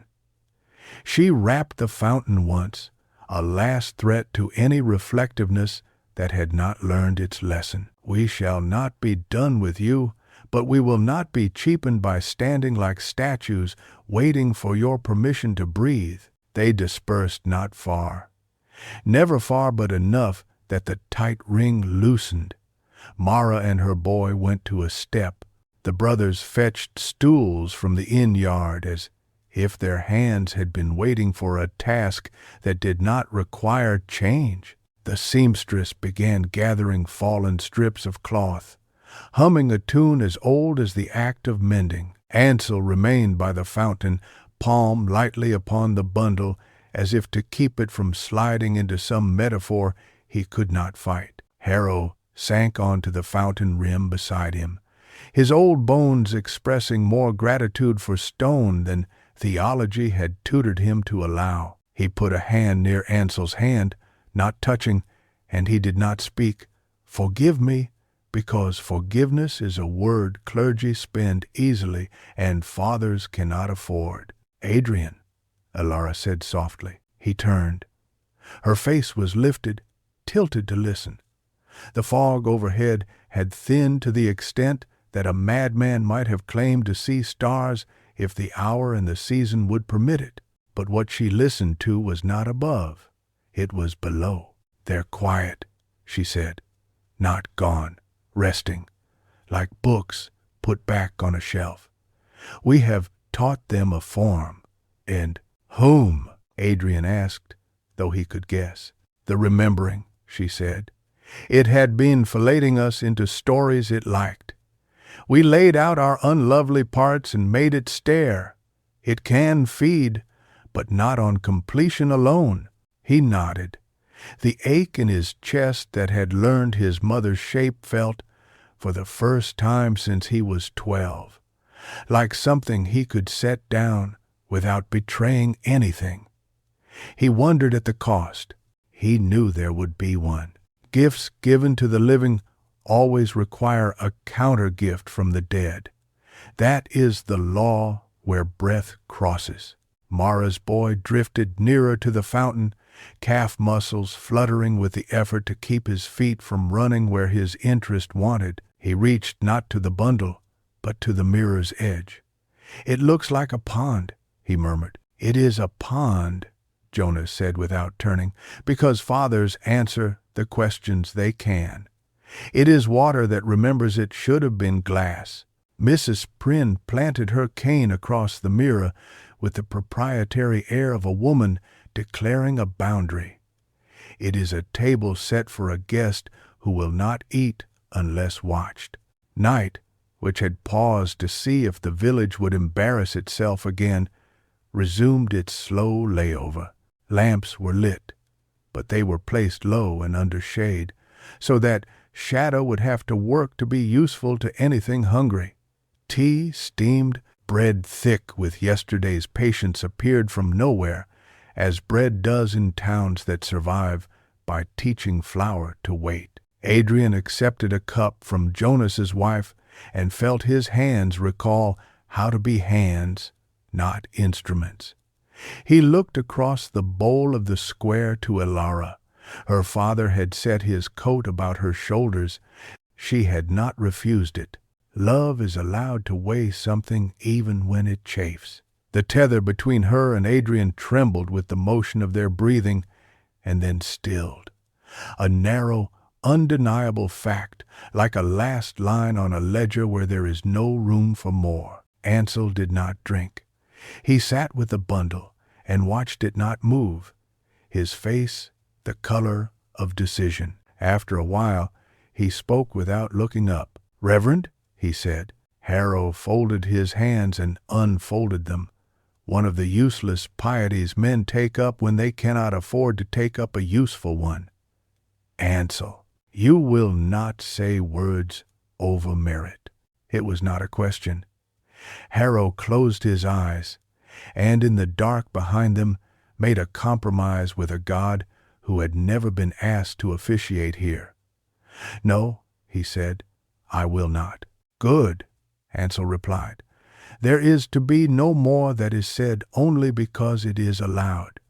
We will say what is needed even if it is not permitted."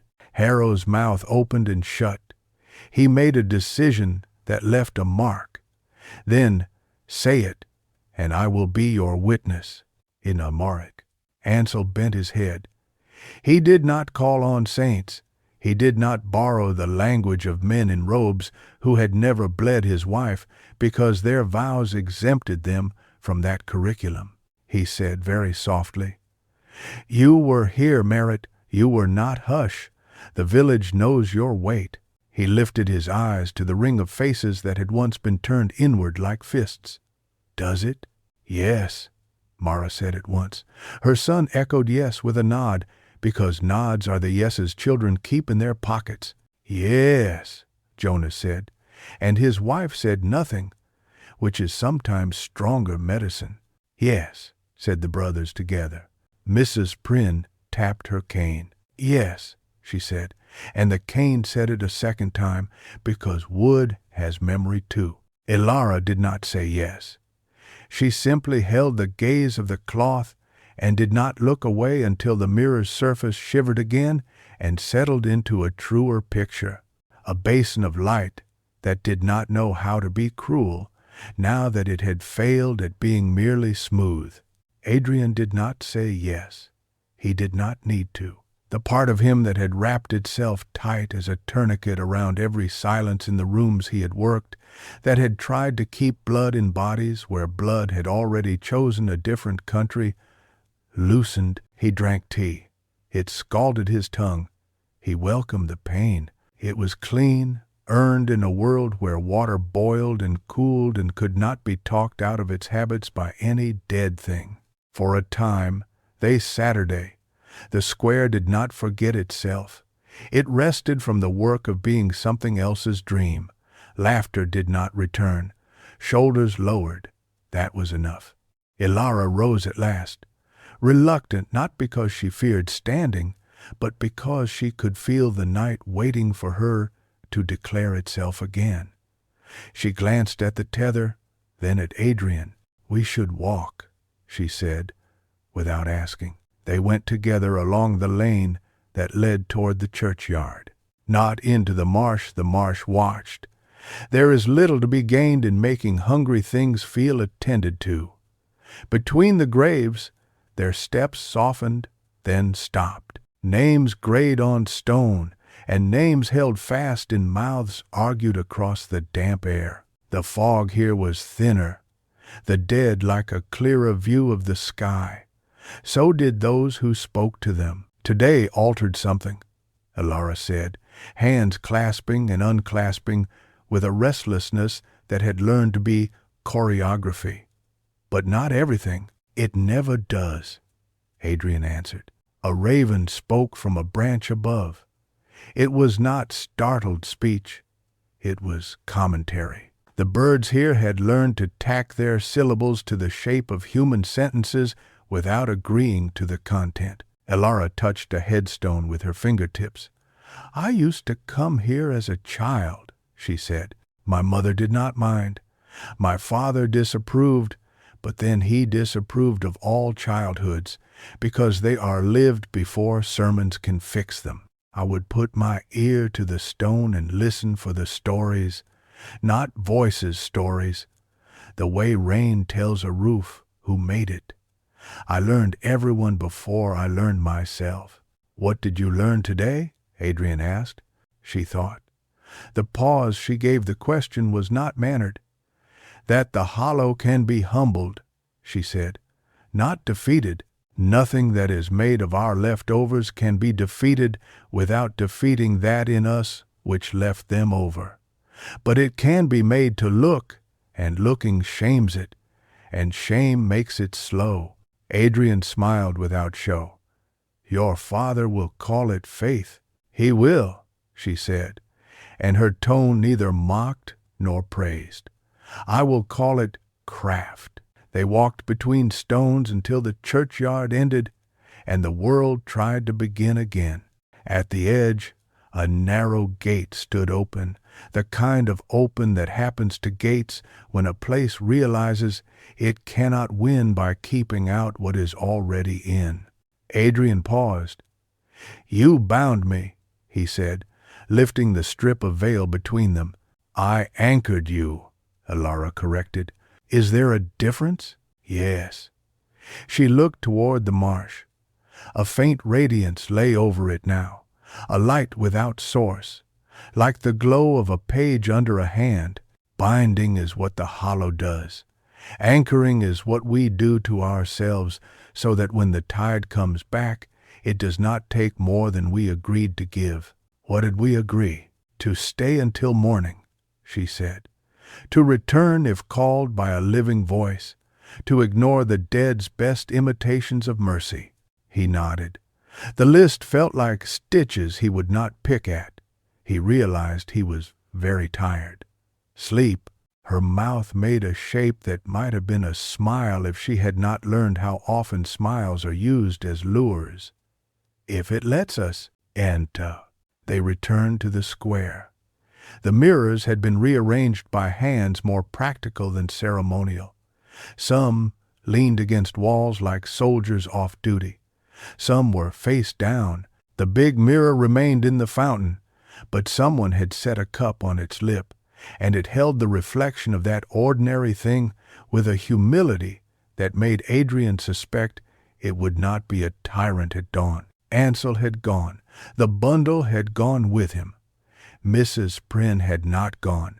Women of her age refused to relinquish new habits of usefulness. Jonas and his wife had put out 3 more blankets than there were villagers to take them, because the math of sorrow is always provision for the latecomer. Harrow waited at the inn door. Before you sleep, he said, I would show you the book. Adrian stilled.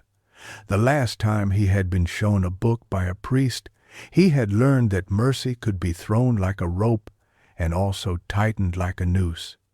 He looked at Alara. She nodded once. In the Reverend's house, the study smelled of damp paper and the ghost of ink.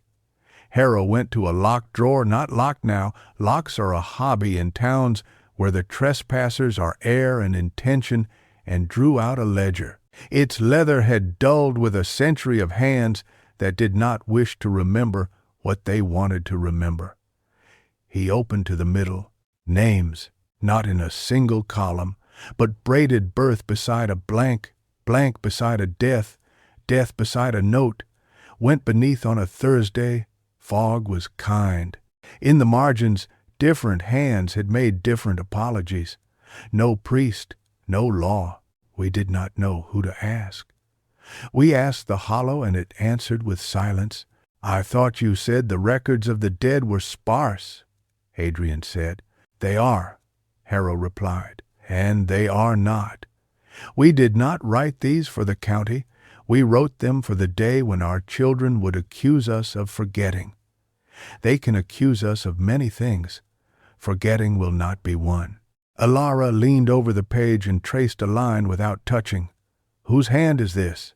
She asked, indicating a neat, slanted script that had not learned to hurry. My wife's, Harrow said, and a day's worth of holding himself together let go of his mouth and eyes. She kept this ledger. She wrote the births when the mothers could not, and the deaths when the fathers would not, and the namings when the law did not. I told her it made temptation easier. I told her the book made leaving imaginable. She told me the book made staying bearable. We fought like saints over it, which is to say, cruelly. Elara turned a page. On the left, the year the church sank. On the right, a single name written with a care exhausted of hope. Lena Harrow, and then not wife. Lena Ashdown, the maiden name. Under it, a date. Under the date, a line left for cause. It remained empty. She wanted to leave, Adrian said, remembering what Harrow had admitted in the square. You tied her to the pulpit. I tied myself to it, Harrow said, and then called it a marriage. He closed the ledger. Tonight, I will write merit. I will take my shame and press it into ink and make it do something besides hurt. Adrian looked at his hands. They were clean. He would have to mark them again some day with work that bled. He found that he did not fear that. The fear had moved to a different house, further down the road, where he could visit it if he wanted, and ignore it if he wished to be brave. He and Elara left the Reverend to his pen and went back to the inn. Jonas had given them a room with 2 beds and a single window that did not look at the marsh. You'll thank me, he had said, as if joking, and then not joked at all. Adrian lay on the nearer bed. Elara sat upon the other, unlacing boots with the carefulness of someone unlearning the lesson that speed is safety. They did not speak. The tether lay slack between them. Once, in the depth of the night, the strip of veil lifted as if caught by a draught. Adrian's eyes opened. A whisper formed beyond the door. Adrian, and then a shape was placed over the syllable like a sieve over a mouth, and the word came through different. Doctor, he almost answered. Elara's fingers tightened on the veil. The tug traveled the short distance like an order made by affection. He did not answer. Toward morning, the fog outside thinned in a way anyone else would have called optimism. In Eldon Hollow it was merely physics. Dawn is relative, but even relativity has its minutes when it must consent to being measured. He slept a little. He woke to the sound of the marsh taking a step, not toward the village, away. The day moved under the window in a different gait. A woman sang 2 notes without lyrics. A boy laughed with a hiccup. A man cleared his throat because it had learned a new consonant. Elara sat with her back to the wall, eyes on the space where the floorboard near the door did not quite meet its sister. She looked at Adrian and lifted the tether with 2 fingers, as if weighing it. Do we cut this? She asked. He considered. He saw the square again, the ring of mirrors, the bundle named, the statue tilting her head a fraction toward what deserved gravity. He saw the crypt. He saw his mother at the door they had agreed to keep shut. He saw the spire idle in the marsh like a tooth that has decided, for now, not to bite. Not yet, he said.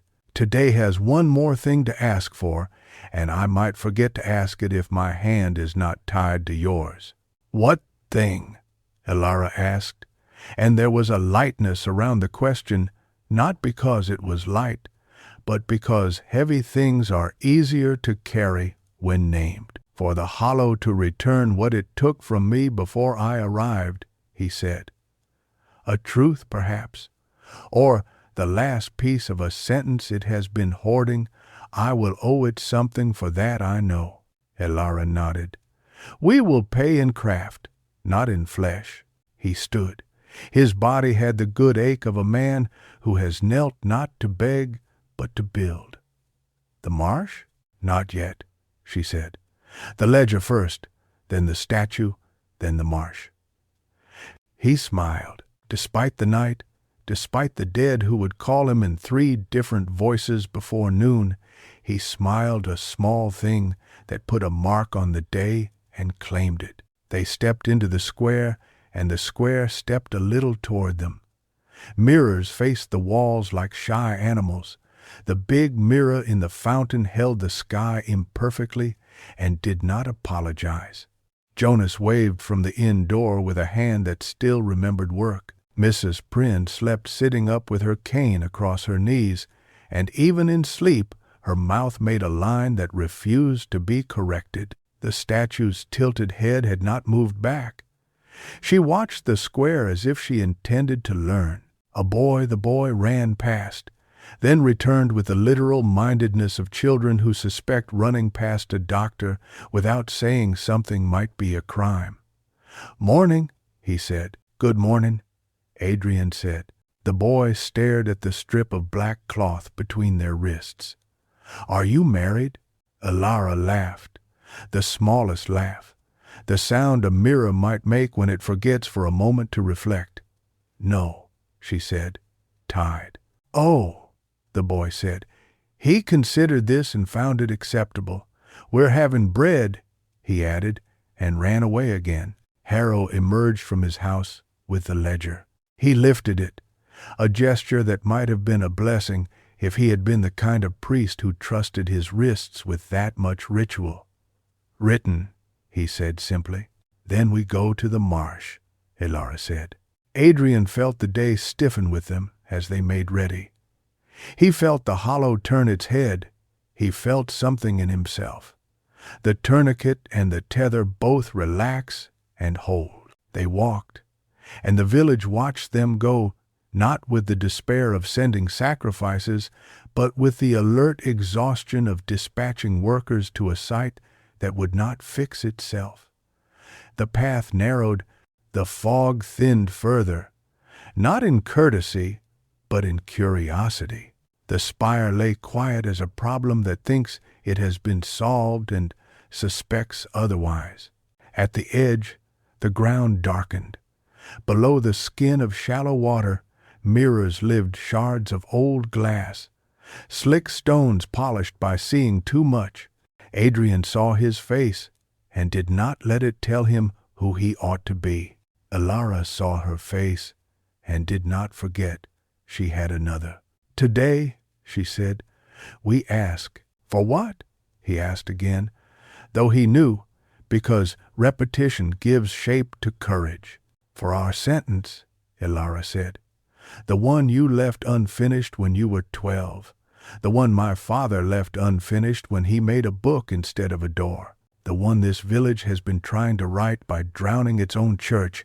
The hollow stole our punctuation. We will take it back." "How?" "By giving it a different ending," she said. She tightened the tether. "By offering it a period and refusing it an ellipsis." He almost laughed at the grammar of salvation. He did not. The marsh dislikes laughter. It confuses its appetite. They stepped to the water's edge. The spire held its breath. "Adrian Vale," the marsh said softly, using not a voice but the shape of his name in water. "Adrian, my son." He closed his eyes against nothing he could shut out. He opened them again and watched the surface. "I am not your son," he said, but gently as a man corrects a child who has learned the wrong names for things and must not be scolded for believing what he was taught. The water trembled. It did not retreat. It waited. Elara lifted their bound hands. "Look," she told the marsh, and the strip of veil slicked with mist shone, black as wet ink, between them. "This is not a binding. This is an anchor. We choose to stand," the spire answered with a sigh, the old disappointment of a hunger denied without anger to feed on. Beneath the surface, a shape moved, a length of cloth, perhaps, long as a river. Or not cloth. The idea of a line. The idea of a boundary the marsh had used to sort us from it, Adrian stepped forward until his boots were half swallowed by the mire. He did not sink. He did not ask physics to fail for him. He spoke not to air, not to water, not to any singular thing, but to the part of the hollow that had learned his name and had not yet unlearned the sound of his refusal. "You may remember me," he said, "but you may not decide me. You may call, and I will be called, but I will not be commanded." The marsh, peculiar among unholy places, respected exact words. It moved. Across the surface slid something the size of a handkerchief and the weight of a lifetime. It eddied, caught on a frayed reed, and then drifted into the shallow where a child might step without falling. Black, no, not black. That older color the veil had taught his fingers. It gathered, folded upon itself, and became a strip. The brew of silt and sky around it brightened like a thought arriving in a bleak mind. Ilara reached with their bound hands and carefully, because craft is tenderness for facts, lifted the strip free. When the water fell away, the cloth lay across their palms like a line reclaimed. She held it up. It was not the veil from the box. It was not the piece torn and tied between their wrists. It was third, older and newer, a strip that had not belonged to any face here since faces were first invented. Across its weave, as light caught, letters rose, not letters, not in any language Adrian had read, but the shapes letters used to make before men taught them to carry taxes and decrees.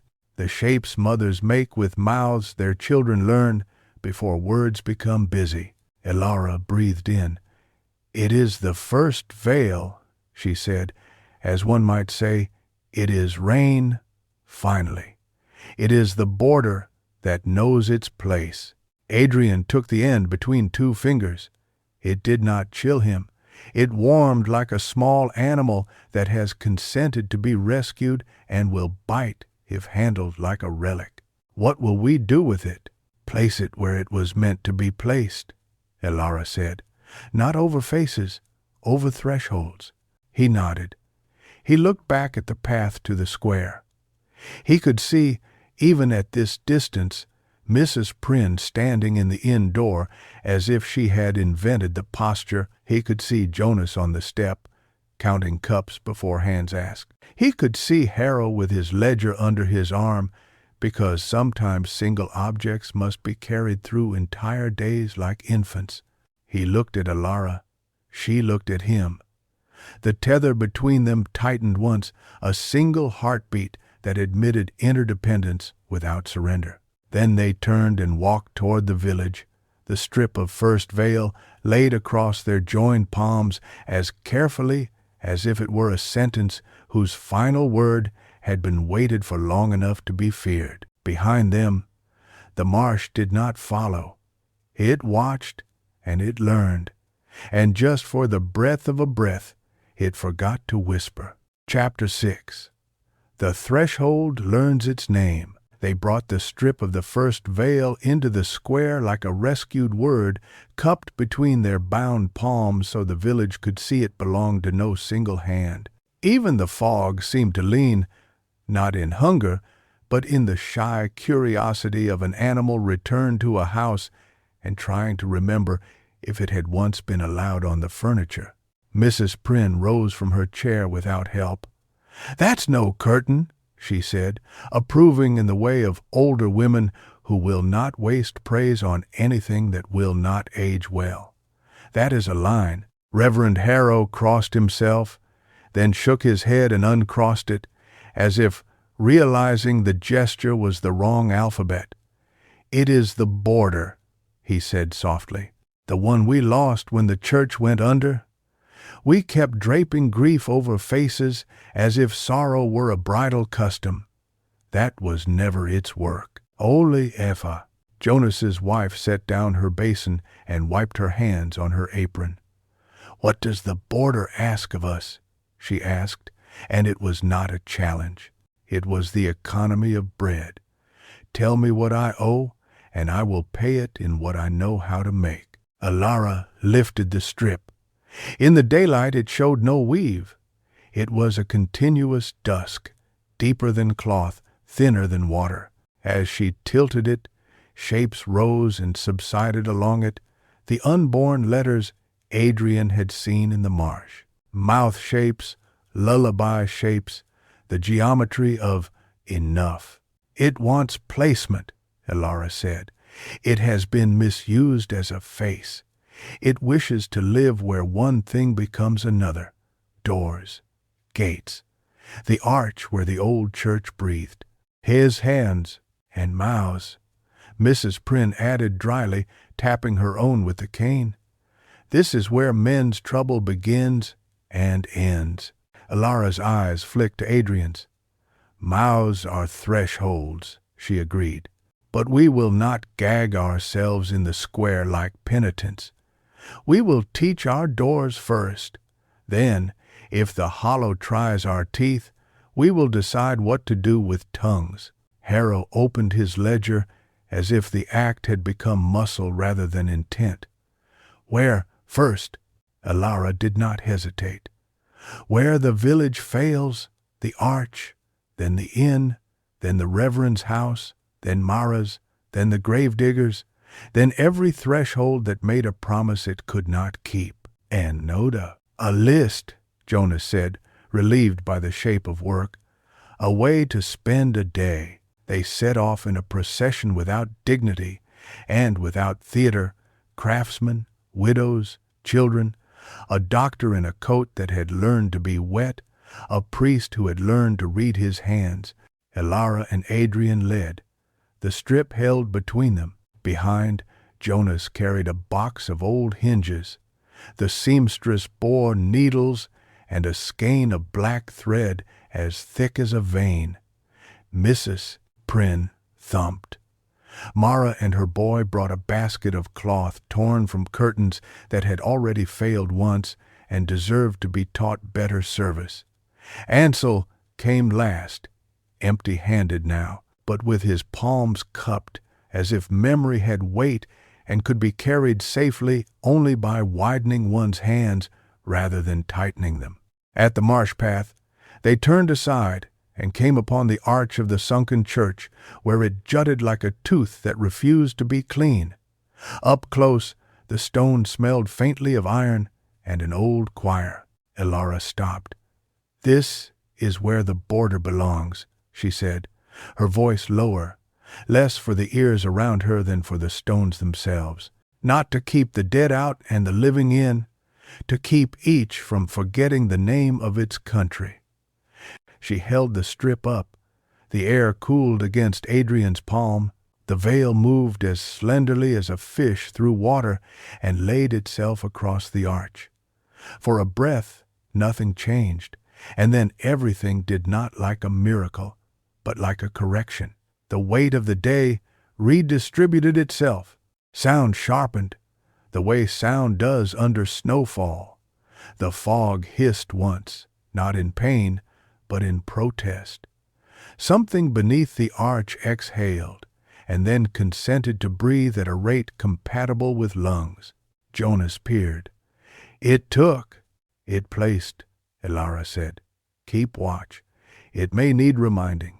They left the border there and returned to the square.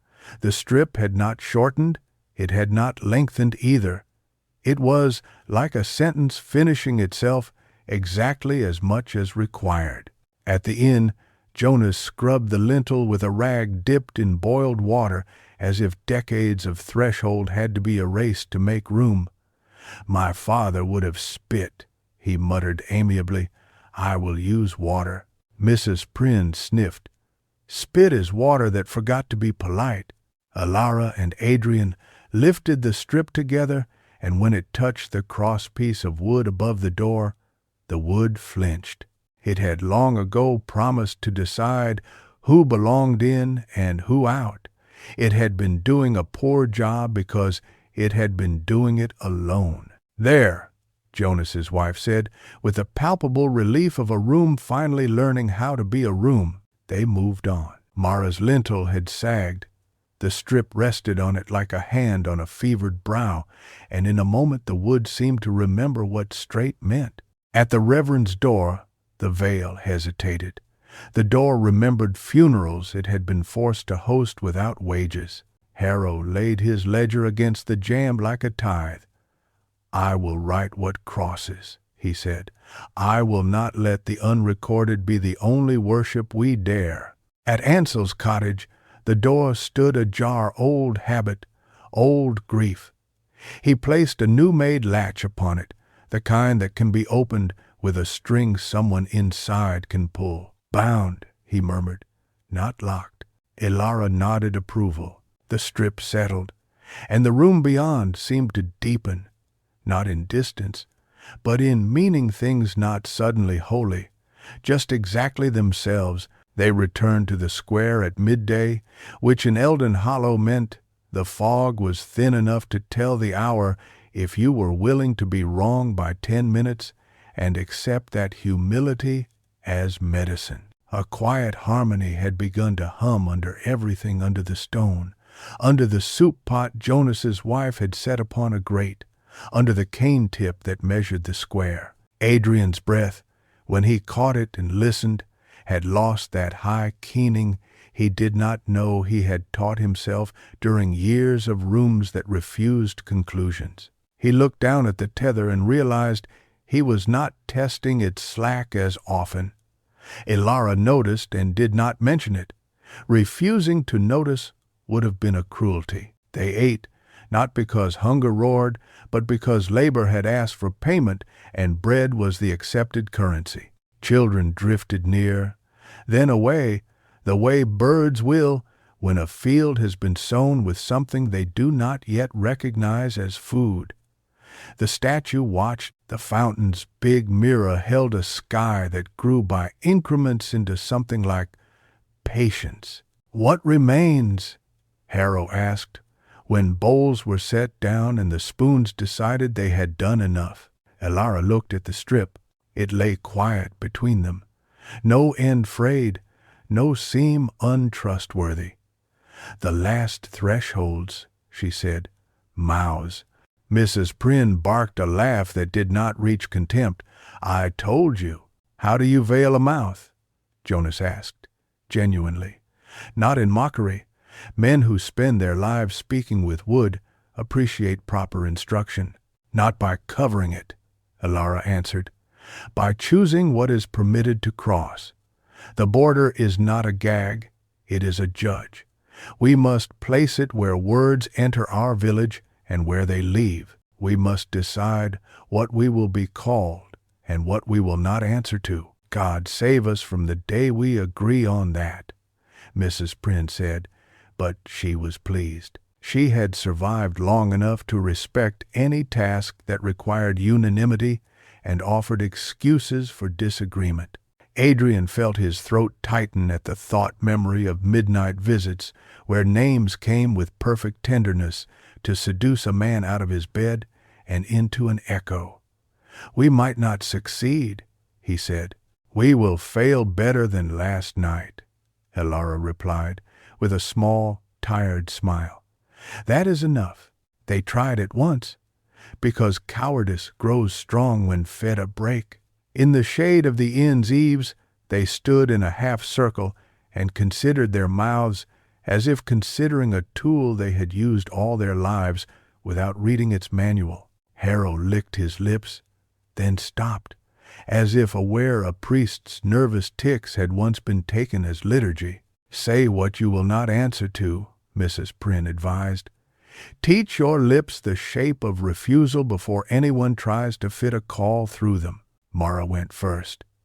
"I will not answer to hush," she said, and her son looked up, startled, then relieved, as if his name had once been a scold that pretended to be a comfort.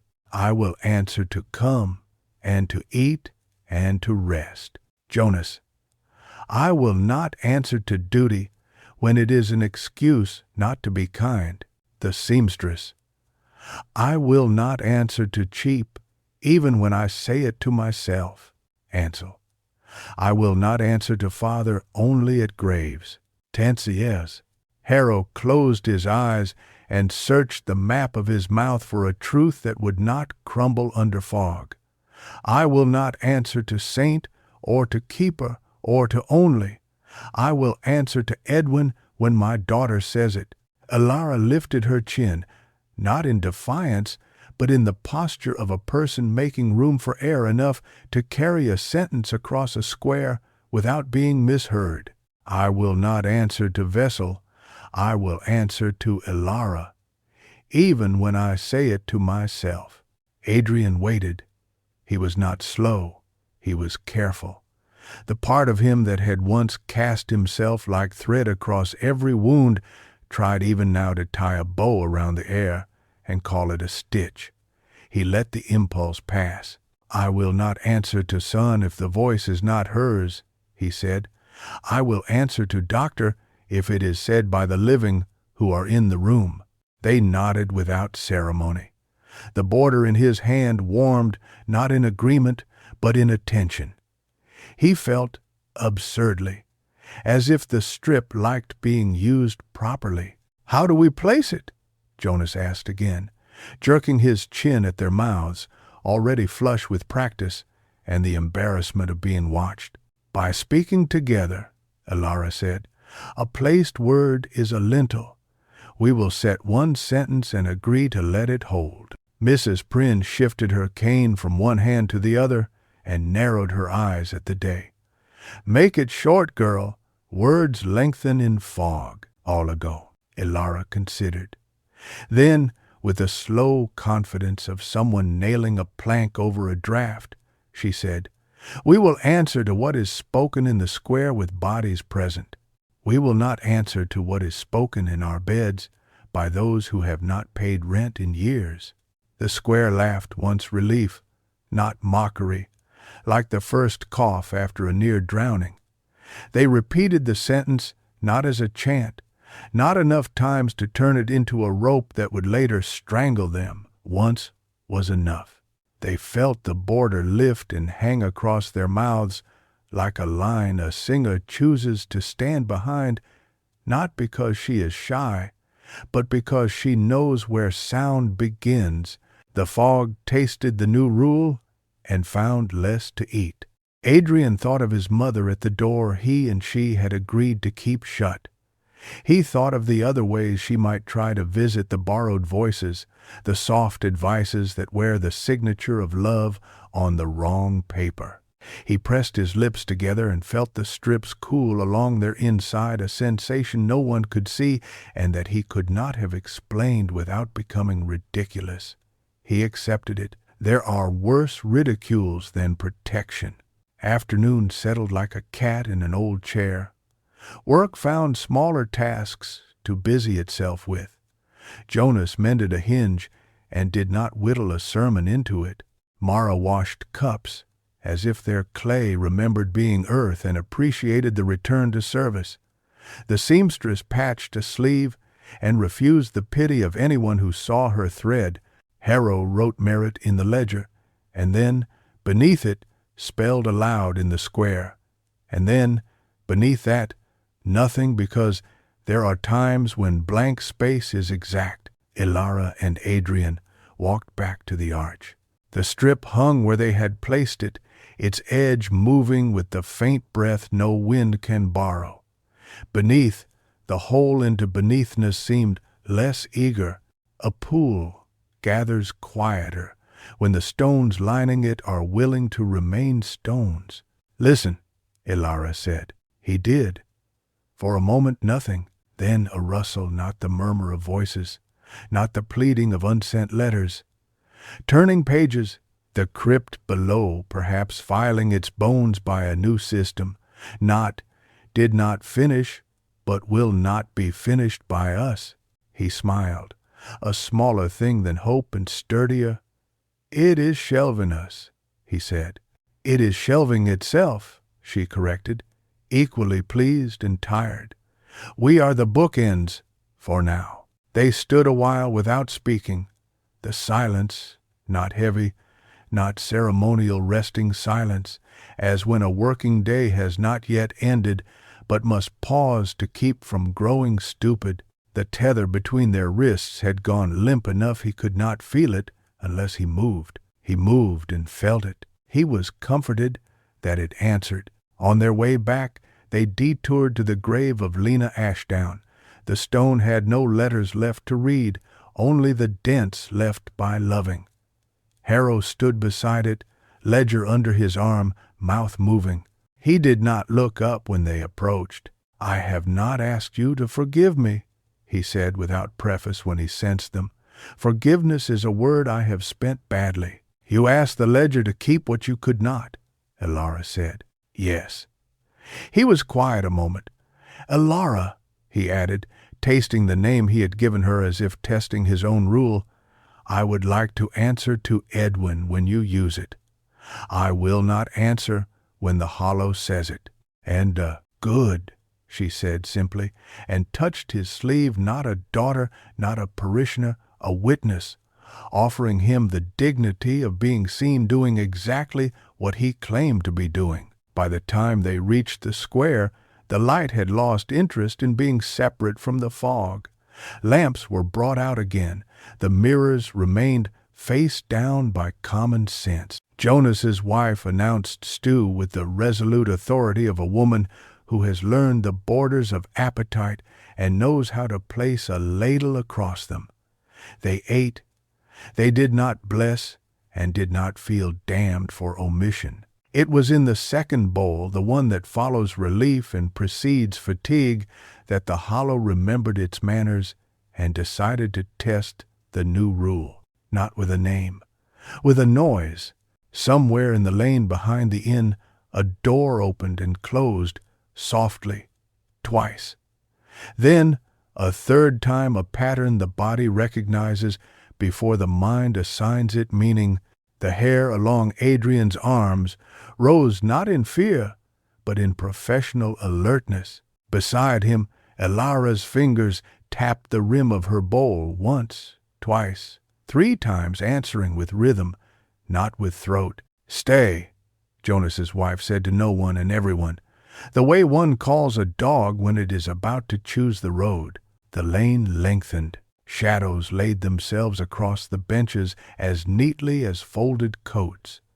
In the faint reflective glaze of the stew, Adrian saw the square blur and sharpen, as if choosing which face to present. From the far end of the lane, a woman's silhouette formed the outline of the statue when it was still unlabeled stone.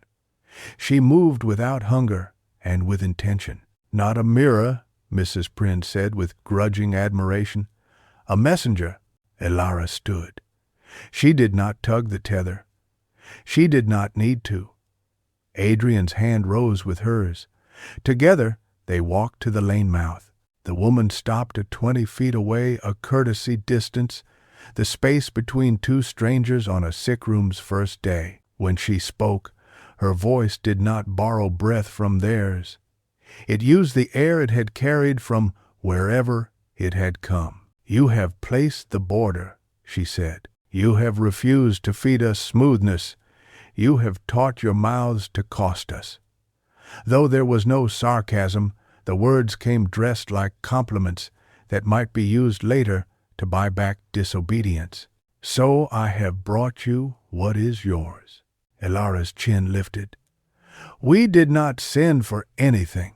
"You sent for this when you were 12, the woman said, eyes passing without malice from Elara to Adrian. "And again last night, and again when you set the veil where it belonged, not with language, with ache." She uncurled her hands. In them lay an object that was not an object light, shaped like a ring, not metal, not halo, a loop of something that understood circles better than it respected them. Adrian felt, without knowing why, the familiar skip of a child's rhyme that had never been taught to him because his mother had died before rhymes became currency. He felt also the exact weight of the tourniquet he had been untying in himself for days. "What is it?" he asked, and the humility in his voice surprised him. The woman's statue, messenger, Memory with bones smiled a little.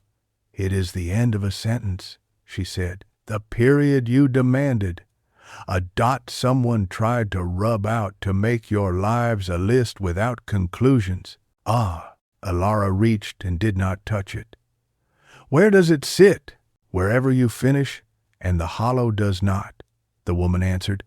"At the end of your ledger, Reverend.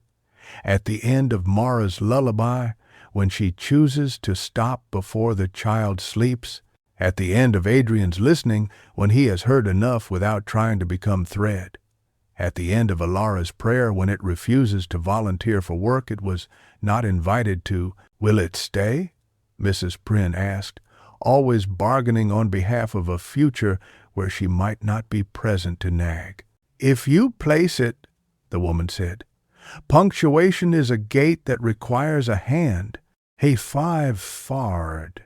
Harrow stepped forward, reverence unexaggerated, ledger under his arm like a proof of employment. "We accept."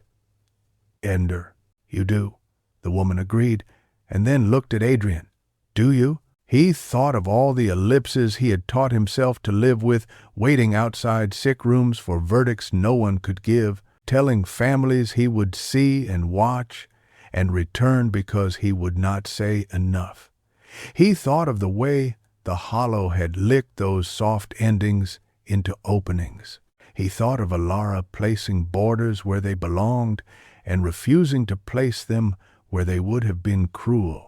He thought of Merritt's name becoming a sentence because it had a verb, were, and a subject, you, and did not need a semicolon. "I do," he said. "I will place it where I stop." The woman's smile, altered, emptied of triumph, full of something that a kinder faith might have called blessing. "Then take it," she said, "and put the ring of light into the hands still bound by the strip of veil." It was warm, warmer than cloth, warmer than the day. It hummed with the modesty of tools that were made to be used and do not sulk when handled. Alara lifted it and held it against the night as if measuring, and the night agreed, or at least did not argue. When she lowered it, the lane had forgotten its extra length. The door at the far end closed once properly and did not perform. The square shifted into comfort with a creak of benches and a stretch of shoulders. Someone laughed. Bread reasserted its claim to steep and stew. The messenger had not gone. She watched them with the impatience of a teacher who knows a class, understands a concept, but will ask for it to be explained again tomorrow as if it were new. "One more thing," she said. "The border is not yours to cut. Do not trim it to fit your rooms. Build your rooms to respect it." Mrs. Prynne rolled her eyes with the practiced insolence of a woman who has been given reasonable advice all her life. "Yes, yes." The woman nearly smiled at that, and then, sober again, looked at Adrian, then at Alara, then at their bound wrists. "Knots are easy," she said. "Tethers are difficult. When it is time to untie, you will both know. Do not pretend not to know because the knowledge makes you lonely." She turned and left, not the way she had come, because things that belong to both sides do not submit to one-way streets. The lane accepted her absence like a room accepting a chair's removal. A little more space, a shadow where legs had been. Harrow cleared his throat, the old music returning as a habit made healthy. "Shall we place the period?" "In the ledger first," Alara said, "and then in our mouths." They gathered at the reverend's table under a lamp that had learned not to throw extravagant shadows. Harrow opened the book to the page where Merritt lived. He dipped his pen, he let the nib hover, and then, with a breath that was neither prayer nor arrogance, set a dot at the end of the name. Not heavy, not faint, exact. No wind moved, no bell rang, and yet the room changed the way a wound changes when a bandage is replaced by skin. Mara exhaled a sound she might have mistaken for a sob if she had not grown wiser this afternoon. Ansel bowed his head in the posture of men who, finding the world tolerable for a moment, thank whatever will accept it without turning it into an invoice. "Next," Mrs. Prynne said briskly, and forced a cough to cover the fact that her eyes had blurred and she would not let children see. They stood then, each in turn, and placed that dot in places that had ached for want of it. Mara spoke a lullaby and stopped at a line that had always tempted her to add just one more. The period sat and stayed. Jonas told the inn door at what hour it would not open any more. And the sentence did not beg. The seamstress declined a discount with 2 words, "Not today." And the dot made a sound no one but she and her mother would have noticed. Adrian stood in the doorway of the Reverend's study, where memory liked to coil, and said, "I have heard enough for now." And the period held the door without breaking it. Elara last. She went to the mirror in her room, still draped in its cloth, the guilt of it gone, the danger of it managed.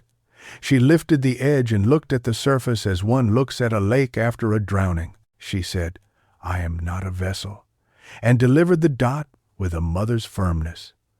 The mirror considered. Then it showed only what it could show. A girl with a strip of ancient dusk about her wrist and a mouth that would rather learn grammar than die of poetry. In the square, night admitted it had been postponed and resumed.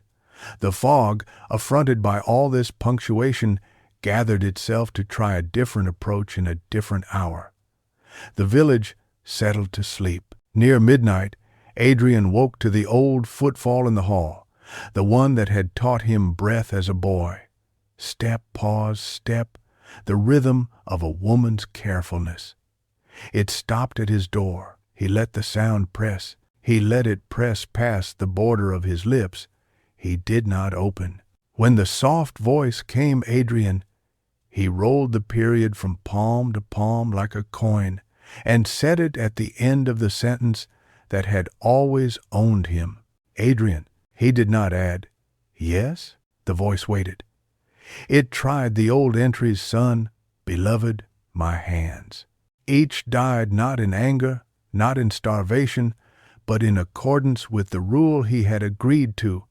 Bodies present, doors intentioned, borders placed, he slept. Toward dawn, he dreamed not of corridors or crypts, but of a table with a cloth on it, and on the cloth lay a strip of darkness that behaved for once, and a small ring of light used exactly, and a book with enough white space to breathe.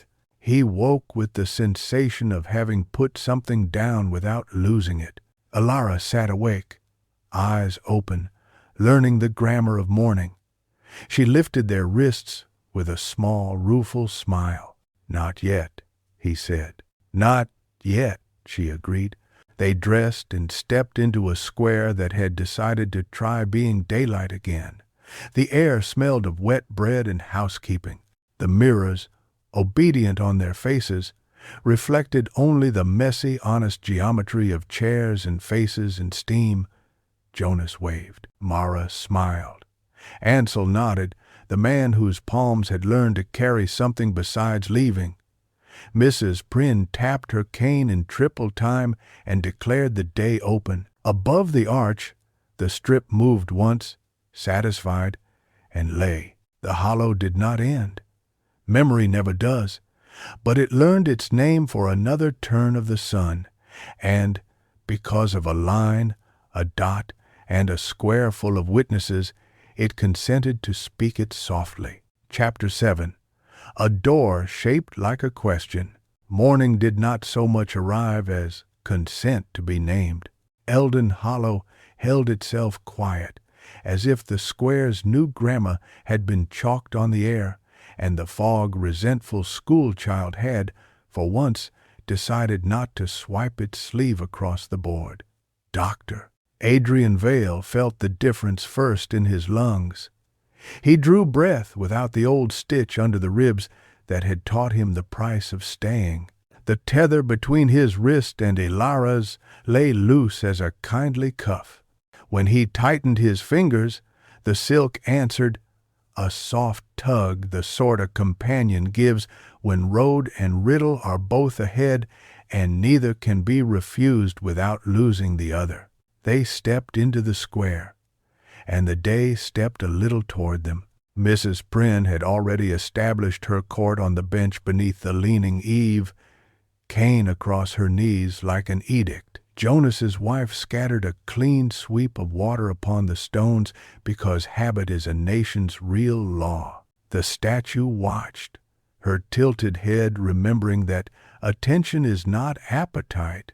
Above the arch where the sunken church still took and gave breath, the strip of the first veil lay, patient as a border that trusts its placement. Harrow came from his house carrying the ledger with a tenderness that refused to be melodrama. The night left it alone, he said, half to them, half to the book. Ilara touched the leather with her fingertips. Then we have taught something, she murmured. Jonas brought out bread, the heel first, because the first cut in this village belongs to no man any more than the last does. Mara took it with a nod that showed the small improvements a day can be made to achieve. Beside her, her boy still had the new posture of one whose name no longer hides in the scold of a lullaby. Ansel crossed the square without the shuffling stealth of the gravedigger, and with the upright pace of a man whose hands had held something that existed because he decided it did.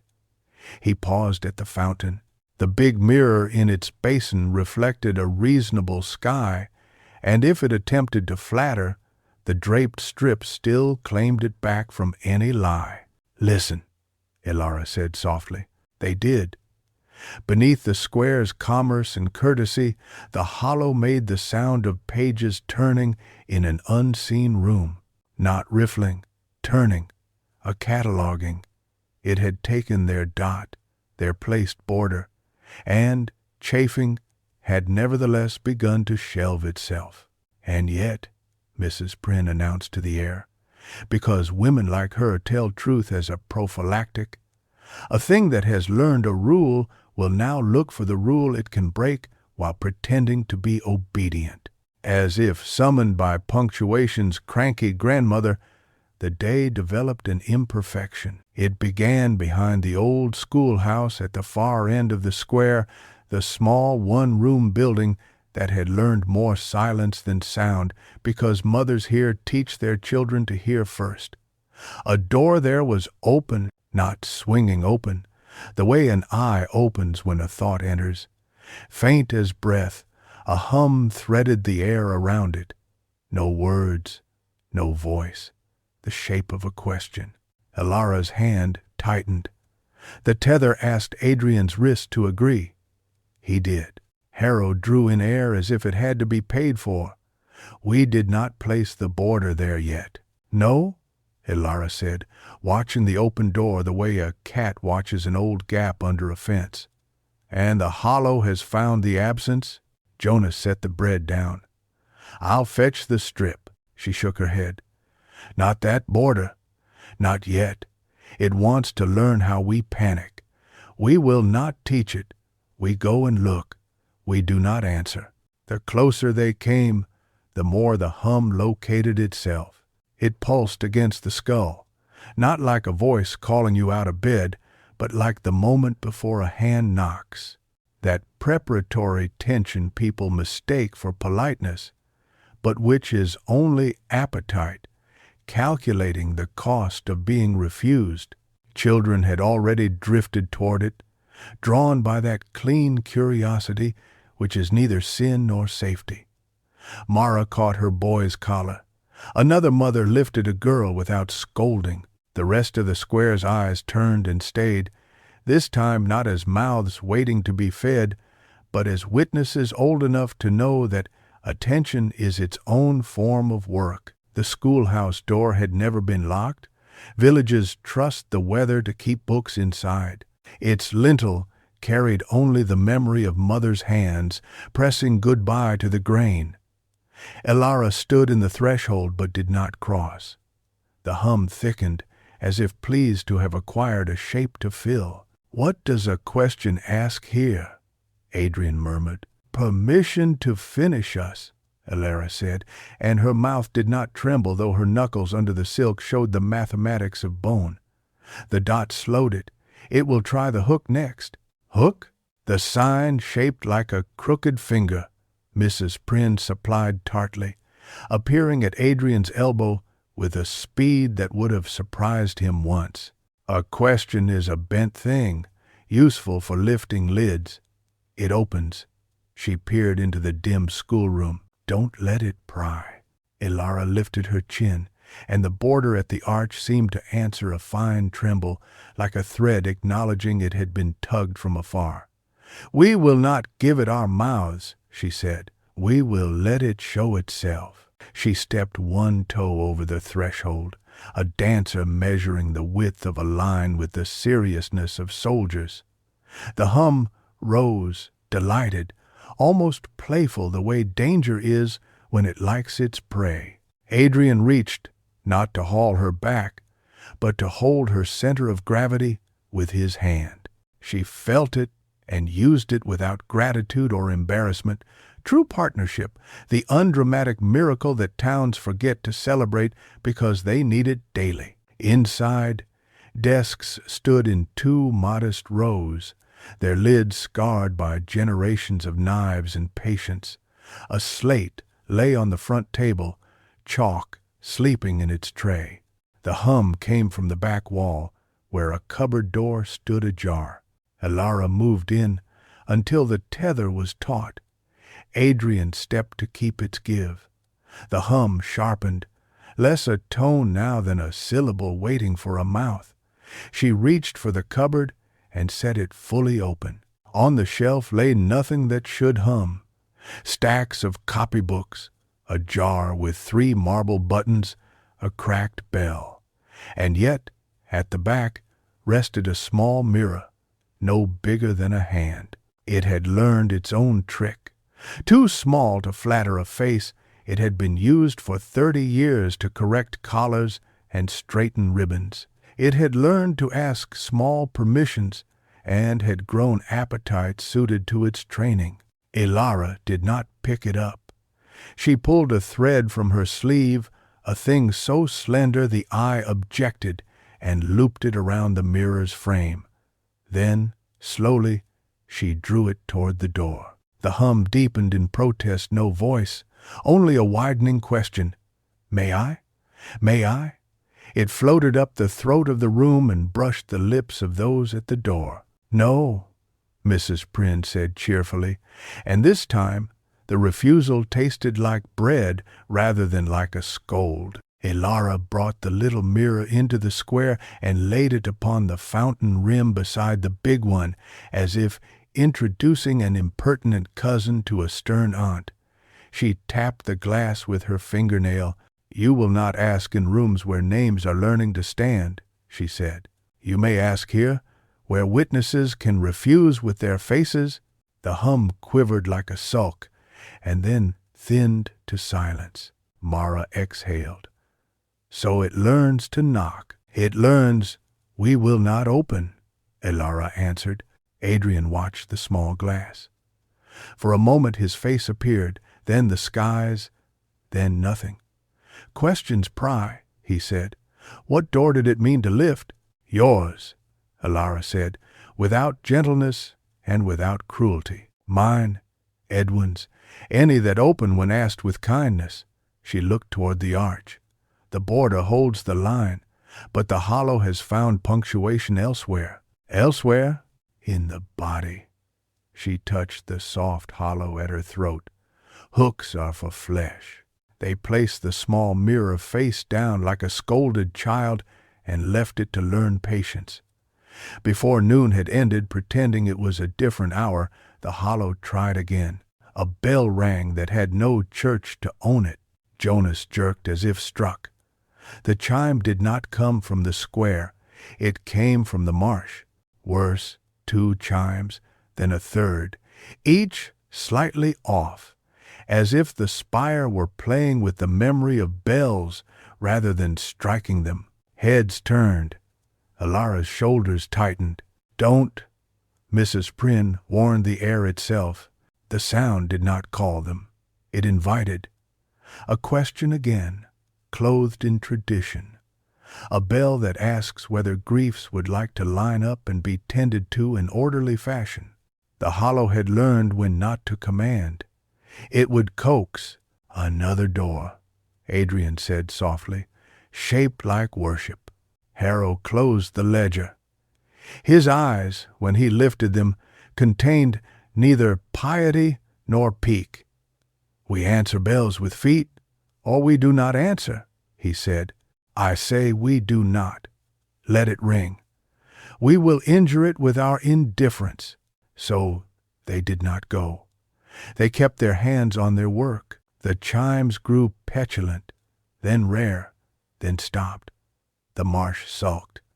A thin wind crept through the square as if searching for someone to flatter. "Two hooks dulled," Jonas said, half proud, half incredulous. "Three," Alara said. They looked at her. "It will try kindness next," she said matter-of-factly. "Dread opens one sort of door.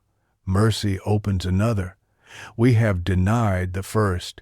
We must learn to deny the second when it comes from the wrong mouth." "Girl," Mrs. Prynne said, and the word was blessing and sorrow both. "You are apprenticed to something I would not wish on anyone and cannot imagine anyone else bearing. Isner." Alara smiled the way a reed smiles when wind stops pretending to be gentle. "So are you. Afternoon, untrustworthy traveler, that it is in Eldon Hollow settled as if it meant to stay. Children redid morning's errands to feel time's shape. The inn door opened and shut at decent speeds. The fountain mirror pretended to be a pond so well that two sparrows tried to drink from it, scolded the stone for cold water, and left, satisfied to have found the world consistent about something. It was an hour near dusk when lamps consider their duties that the hollow altered its tactic. No hum this time, no bell, a footfall. Not the old one from Adrian's childhood. The weight was wrong. This was a measured tread of a person who has practiced not being late. It came out of the fog like a promise done on time, and with it a figure. The conductor, the same coat, the same hat, the eyes carved from smoke. He had no train behind him, only the straight corridor of mist a train would make if a train were allowed a ghost. He touched his hat to the square as if anyone here had bought a ticket for anything but staying. "Evening," he said, not asking and not assuming. "Hullo," Jonas answered, in the village's ancient way, which acknowledges strangers without admitting they exist. The conductor's gaze landed lightly on everything bread, cane, ledger, strip, tether, and did not stay as long as appetite does. "I come from the other end," he said, "where tracks lean out of this valley, and remember a world that pretends it has no fog." Mrs. Prynne sniffed. "And a good pretense it's made of it, too." The man smiled thinly, which is to say honestly. "The line is quiet these days. Stations wake to no steam. I have come to inquire if anyone wishes to leave." No one moved. That was not stubbornness. It was the body's impulse to survive its decisions. Alara tilted her head. "And who sent you?" "Courtesy sent me," he said, "and it was not a lie. A place that finds its grammar will consider clauses like departure." Adrian felt the dot in his pocket pulse, or perhaps it was his hand asking to hold it. "And what is the fare?" The conductor looked at him for the first time with something like curiosity. "That depends on what you carry." "Lies go cheap," Mrs. Prynne muttered. "Truth, I hear, weighs." "Truth buys a private car," the conductor said. too mild to be mockery. "Why now?" Harrow asked. He stood with his ledger held not as shield and not as invitation, simply as proof that he had begun paying what he owed. "We have not asked." "Brace." "You placed a border," the conductor said, nodding toward the arch with a civility that suggested he respected a door that had learned its job. "You placed a period." He reached into his coat and withdrew something small, which he held out in a gloved palm, a comma, bright as a fish scale, absurd as jewelry found in a field. "You will need this next." Elara did not take it. "We have enough to pause with." "You will need it," he repeated, tone not quite insistent and not quite kind. "If you place only ends, you will grow brittle. The hollow knows how to break brittle. Mercy requires pauses. Refusals do too. You may breathe without asking permission, and head to C's, high to C's, and A." Adrian looked at the comma, and in its curve he felt, unaccountably, a loosening in the chest, the humane half-breath, before a sentence continues without capitulating. He glanced at Elara. "He may be right," he said reluctantly. Elara's eyes remained on the conductor's. "You carry what we need. You also carry departures. Who leaves if we accept?" "Anyone," he said, and, for the first time, something like longing entered his voice. "Everyone. No one. I do not care how many carriages I drive to the edge." "And what do we leave to?" Jonas asked. "A town with no fog? And way." "A road," the conductor said softly, as if describing not the thing itself, but the relief the word has long held in his mouth. "A road that believes in destination." "Ah," Mrs. Prynne said, "that old liar." Elara extended her palm not to take the comma, but to let it be laid there. The conductor obliged. Its weight surprised her. It was neither trivial nor tyrannous. She held it up. It caught what little light the day kept, and made it into an invitation that did not insist. "We will place it," she said, "not in the ledger, in our mouths, between grief and its echo, between the call and our answers." The conductor inclined his head. "Then I have performed my courtesy." "And your fare?" Adrian asked again. The man's smile was not unkind. "You will pay me the next time you think a word like forever can be said without a pause." He turned, tapped his hat again, and walked back into the lane of fog he had arrived on. It did not swallow him. It received him, the way a custom receives a man who has kept it alive by practicing it daily. In a moment he was a suggestion, and a moment later an absence that did not injure the square. "Do we leave?" Mara asked, practical as soup. "No," Elara said, with the unostentatious certainty of a carpenter who has measured a plank and finds that long journeys will only waste wood. "Not now. Perhaps not ever. We have not yet seen what a border will make of us when no one is forcing us to run from the marsh." They placed the comma that evening under the inn signboard, a small bent nail of light hammered, with Mrs. Prynne's cane for a mallet, into the lintels idea of listening. They stood beneath it and practiced. "We will eat, then we will speak. I am afraid, and I will also walk to the arch. You are my father, but you will answer when I say, 'Edwin.'" The square learned to breathe between obligations. The hollow, listening from under stones, learned a new shape to desire, and, for once, desire did not guarantee acquisition. Night raised itself on its elbows. Lamps manifested their duties without drama.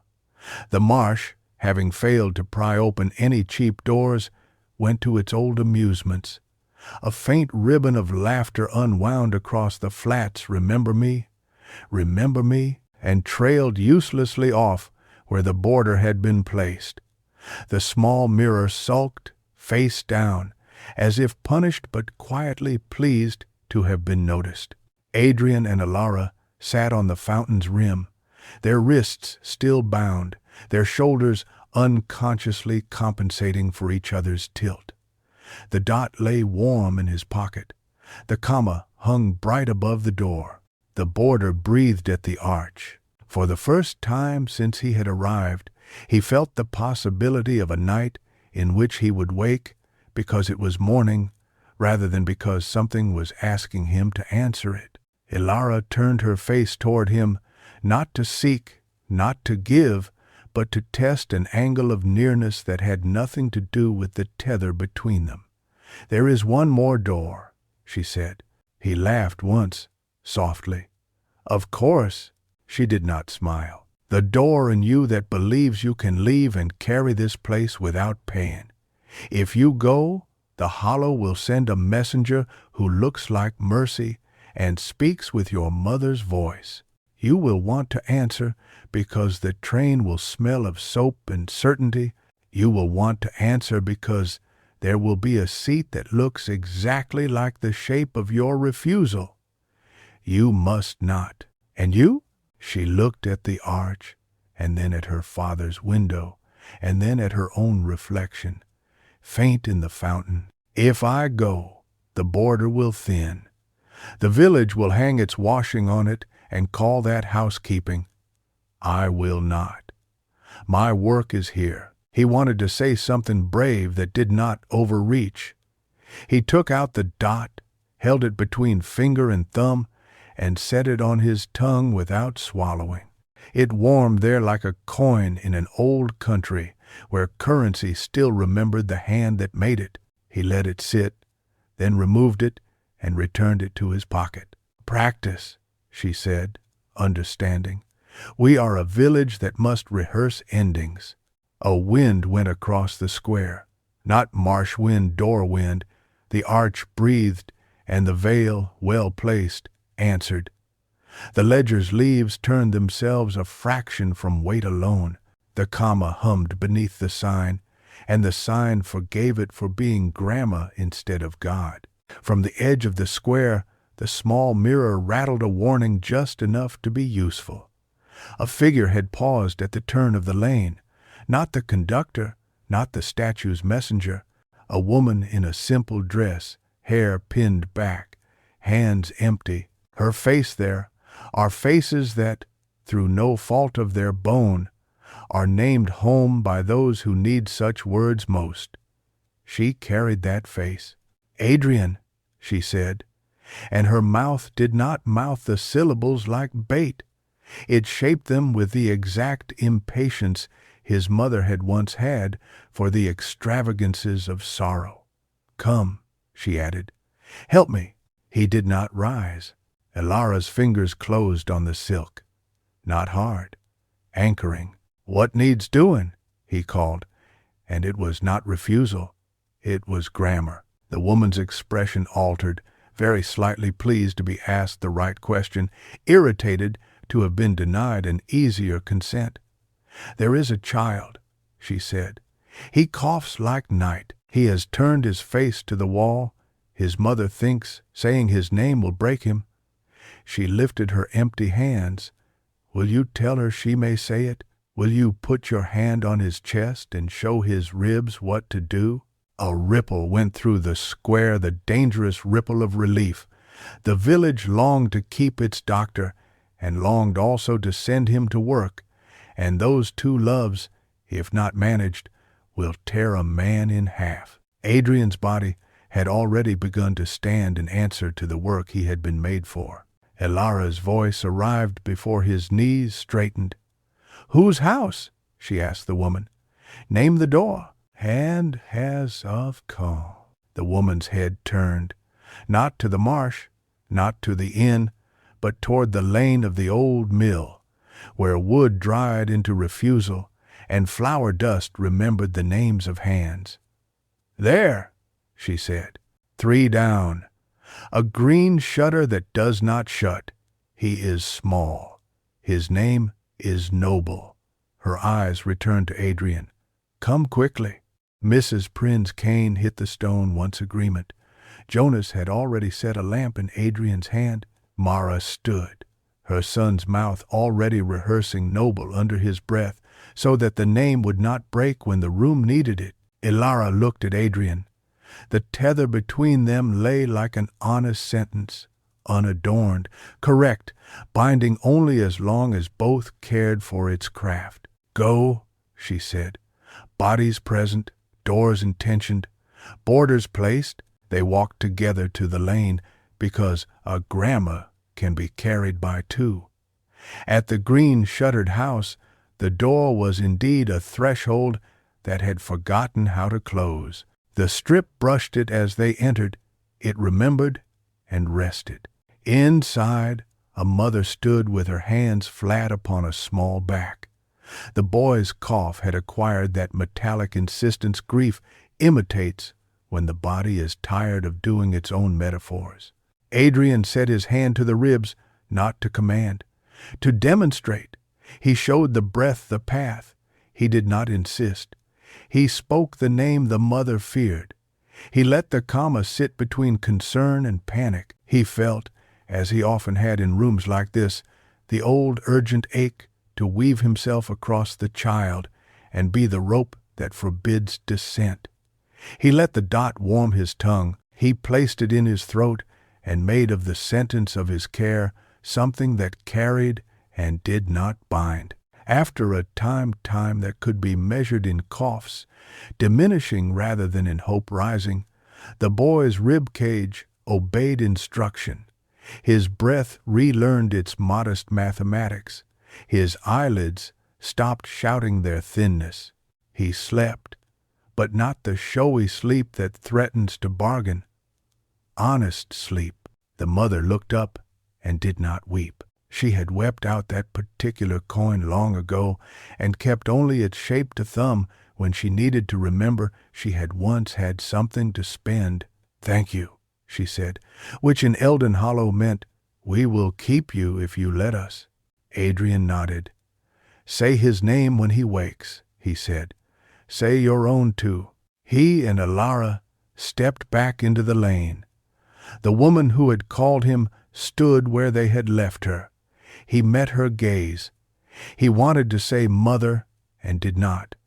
He wanted to say messenger and did not. He wanted to say, "You are a door shaped like a question," and thought perhaps he had become ridiculous enough to survive saying it aloud. Instead, he said, "Good night," and placed the dot at the end of the sentence so cleanly that the square itself took a breath it had been saving all day. The woman's mouth curved, not unkindly. "You will be asked again," she said. "I know," he replied. "And one day," she added, "you may come." "I may," he allowed, and left it there, comma, humming beneath the end sign, border breathing, dot warm in the pocket and on the tongue. They returned to the square. Night, deprived of easy meals, began to graze on its own shadow. The marsh, sullen, whispered into the reeds and taught them an old tune. The village sat, stood, lay down. Doors announced themselves as thresholds rather than mouths. The arch held, the ledger waited for morning's small additions born, mended, paused, finished, and the statue learned, ever so slightly, to move her head without needing mirrors to explain why. Before sleep, Ilara lifted their wrists. "Not yet?" she asked, and there was neither plea nor patience in it, only a check, like a craftsman making sure the last knot stays through the night. "Not yet," he said. "There are more questions coming." She settled. He lay back. Somewhere, the small mirror on the fountain turned its face up to the sky and found itself reflecting only stars that the fog pretended not to see. Somewhere under stone, the hollow tried to remember the exact shape of please and found it cost more than now. Somewhere, the conductor stood on an empty platform and listened to a rail explain the grammar of distance. And in the room where a boy named Noble slept, a mother said his name and then her own, with a comma between, and the night surprised to be managed so gently let both remain. Chapter 8.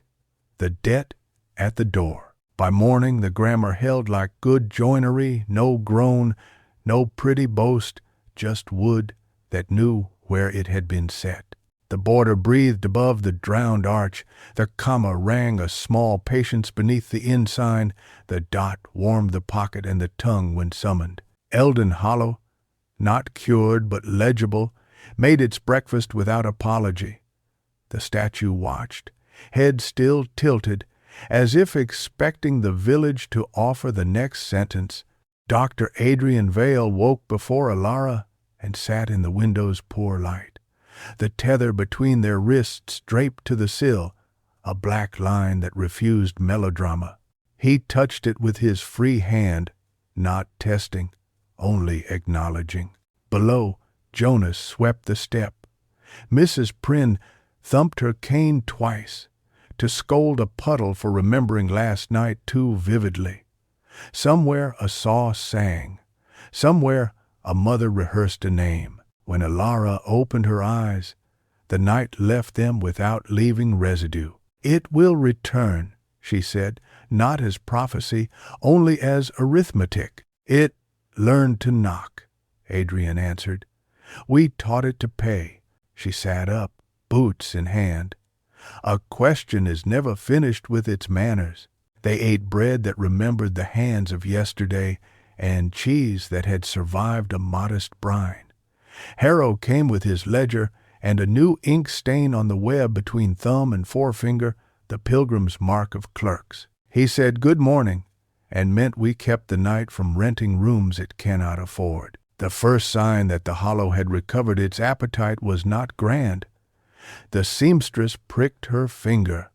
A dot of blood rose, perfect as punctuation. She lifted it to her mouth and stopped, taught now by boarders to ask, "What crosses?" She did not suck the wound. She wrapped it with thread, and the small hurt learned to sit. "It will try the old doors," Alara murmured by Adrian's shoulder. "The ones we forget to guard because they are so ordinary we mistake them for ourselves." They finished the morning's small tasks and went to the arch. Below, the crypt turned its pages. The sound was steady, not frantic. The bones had adopted a filing that pleased them. Alara leaned on the damp stone and let its chill set her pulse to a calmer meter. Adrian, for the first time since arriving, looked down without a flinch to invent.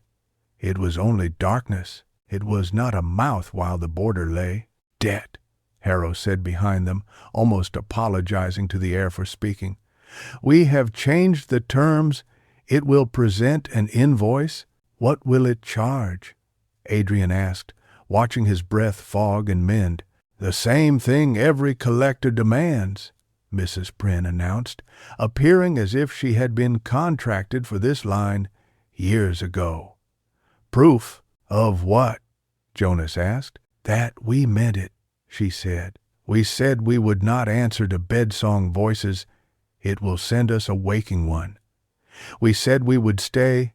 It will offer us leaving that looks like work.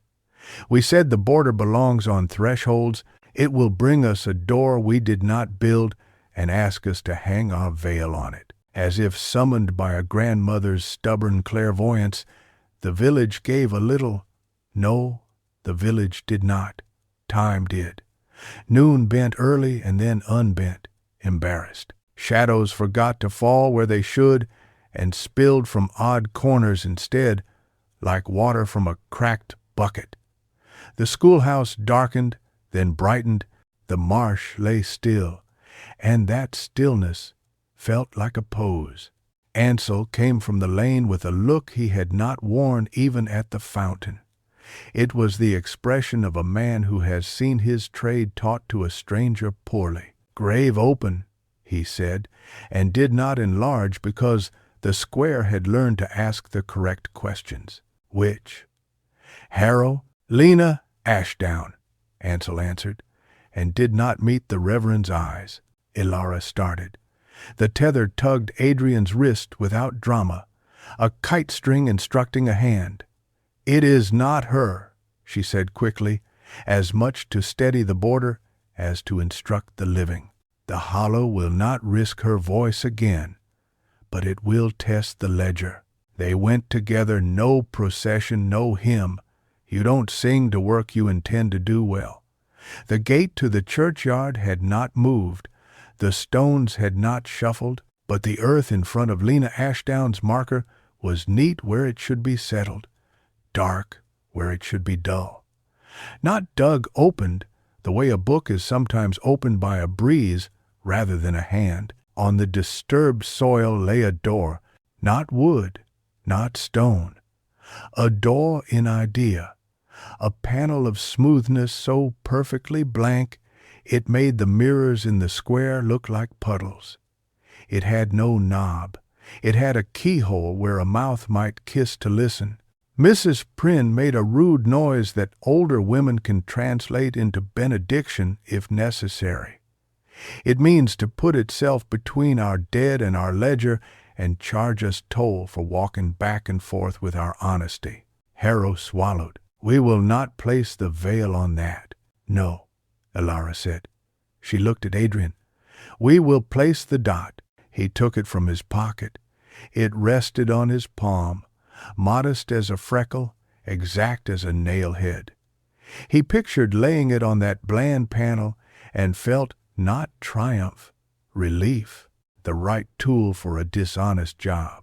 "Wait," Ansel said, unexpected authority. "A period ends and belongs to the sentence that earned it. Does this door belong to any sentence of ours?" They looked. The door had no frame. It had placed itself upon a grave the way fog places itself upon fields equal opportunity trespass. It made no claim except "I am the next thing." That was arrogance enough. "Perhaps the comma first," Elara murmured. "Pause a trespass?" Mrs. Prynne scoffed. "Girl, you cannot ask impudence to breathe." "You can ask yourself too," Elara replied gently. "We are not merely to shut, we are to place." She held her palm up to the comma-nailed light under the inn sign, a ridiculous gesture at this distance, unless grammar obeys recognition. The little curve brightened and, without movement, became present in her hand, a thought made portable. She brought it forward and held it near the door without touching.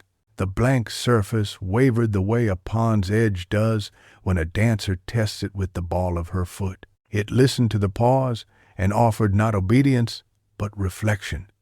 It showed Elara's hand and the comma, and inside that curved light Adrian saw absurd breath. A tiny fog of consent. The door had lungs. Mercy could be inserted. "Now," Elara said, calm and cruel in the way surgeons must be to enter a body without insulting it. "The dot." Adrian set the period upon the door. He did not slam it like a stamp. He placed it with the respect a signature asks. The black pinprick sank. The panel shivered. A seam appeared, thin as a hair, then a frame, then hinges, then wood. The idea of a door remembered it had once been a thing. Wind found it and pushed. It resisted by habit, not by hunger. "Now it belongs here," Ansel breathed. "And now we can take it away," Mrs. Prynne said briskly. Elara lifted the veil's loose end from her wrist, and with Adrian's hand under hers, they laid the strip across the new-framed thing, no longer an insult, now a threshold under management. The cloth darkened, not from wet, from choice. It recognized service and settled. The earth beneath the grave softened not to give, to remember. The panel went ordinary. The keyhole admitted to being wood's knot and nothing more. A breath nobody had noticed unclenched. Harrow knelt, hand upon the stone with his wife's unfinished letters. "Enough," he whispered, and this time the square's heir took the word and did not hand it to the marsh to make more trouble with. They stood in the quiet that follows a small victory bigger than pride, not big enough to exhaust. On the way back to the square, the schoolhouse bell tried a simper of invitation. Children were already inside, elbows set, heads bent. The simper died of its own embarrassment. "Debts learned to change coins," Jonas muttered, rolling his shoulders as if to shake off a weight that had failed to cling. "The hollow will try a new tender." It did by afternoon. It sent a visitor with shoes that did not make a sound. He was neither messenger nor conductor. He had the mild face the valley gives to men who can pass anywhere, unnoticed, the color of flour, the posture of an honest errand. He carried a satchel that had learned the shape of papers. He waited at the edge of the square with the patience of ink drying. "Sir," he said to Harrow, in a tone that could have been taught by courthouse steps, "I have come to make a record consistent." Harrow did not ask of what. He held the ledger as one holds a child acquired late.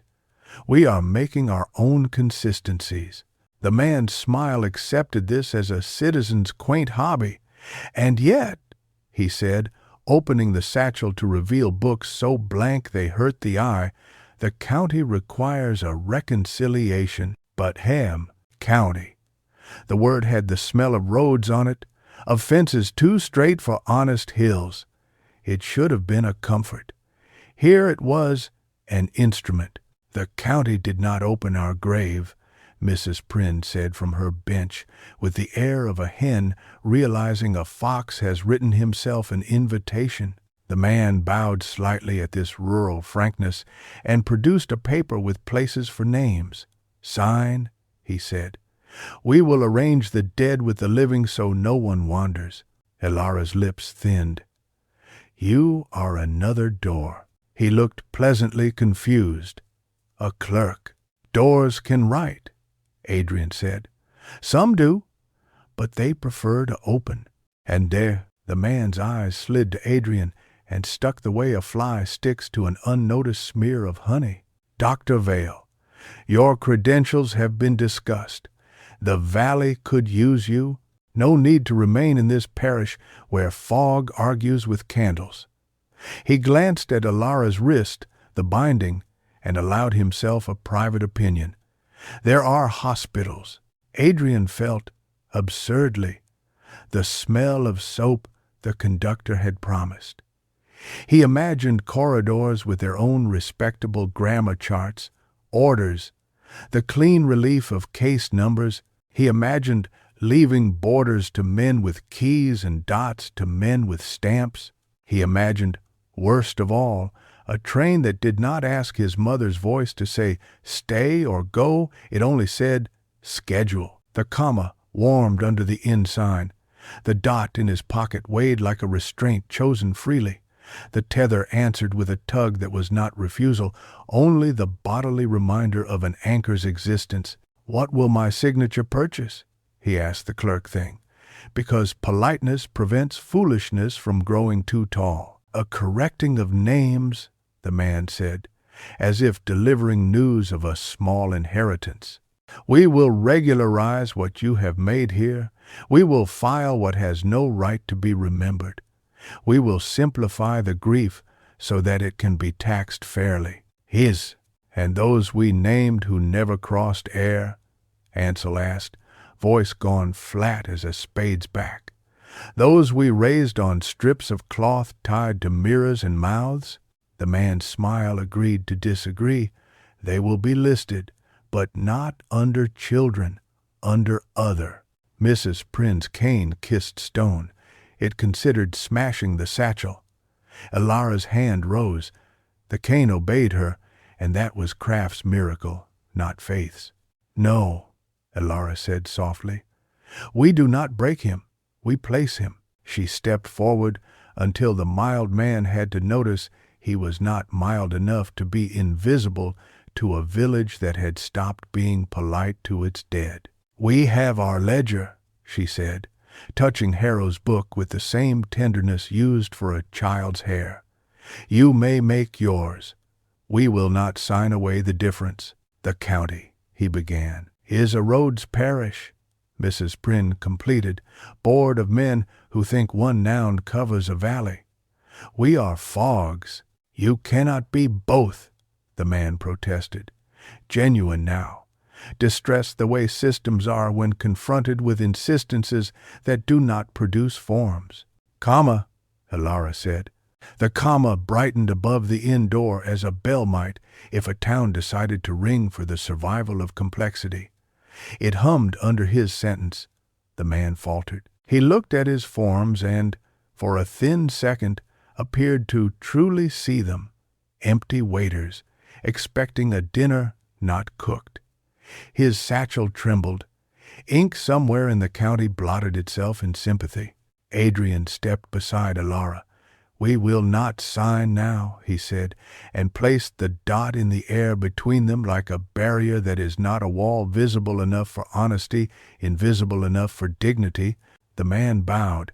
He did not retreat so much as relax a posture temporarily mistaken for authority. I will return, he warned, because warnings are the screws officials carry when nails prove expensive.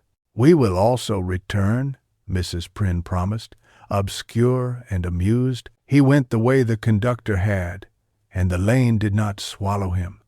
It recorded his exit like a book tolerating a dull footnote. The square exhaled the particular breath kept in reserve for men who glitter with paper. Elara looked tired for the first time since night. Not worn, not defeated, simply the kind of tired that follows a long day of keeping doors from pretending to be mouths. She sat beside the fountain and let her shoulders rest against the stone. Adrian joined her, feeling the town lean into them in that quiet way places learn when they have decided you will not leave them worse than you found them. It will escalate, he said. It will, she agreed, watching the arch where the border lay as a musician watches a string between sets. It will stop asking us to open and start pretending we never closed. As if to oblige her prophecy without looking too eager, the fog brightened one of those eldritch shifts when the hollow remembers that light can be colored by memory as efficiently as shadow. Faces appeared on window glass. Not monsters, merely improvements. Mothers without lines fatigue had etched. Fields yielding without weather. Children who had never coughed. The village looked like the story the county would have written had it earned the right. It was almost beautiful. It was unbearable. Do not look, Harrow said to his people. He himself was not looking. He had eyes for the ledger he now clasped so hard the leather creaked.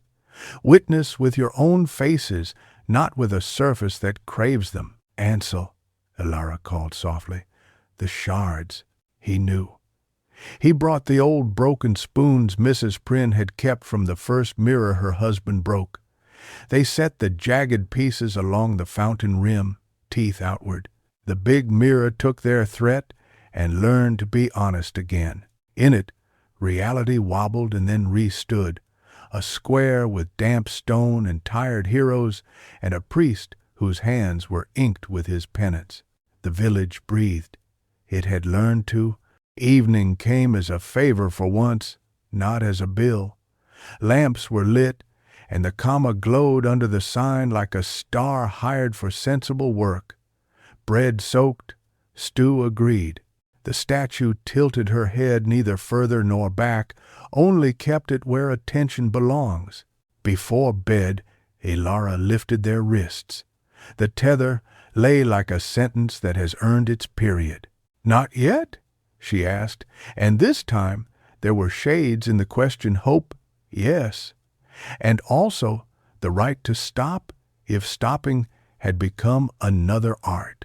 Adrian considered, and in the quiet consideration he felt the hollow lean for eavesdropping and then flinch at the border that kept such listening honest.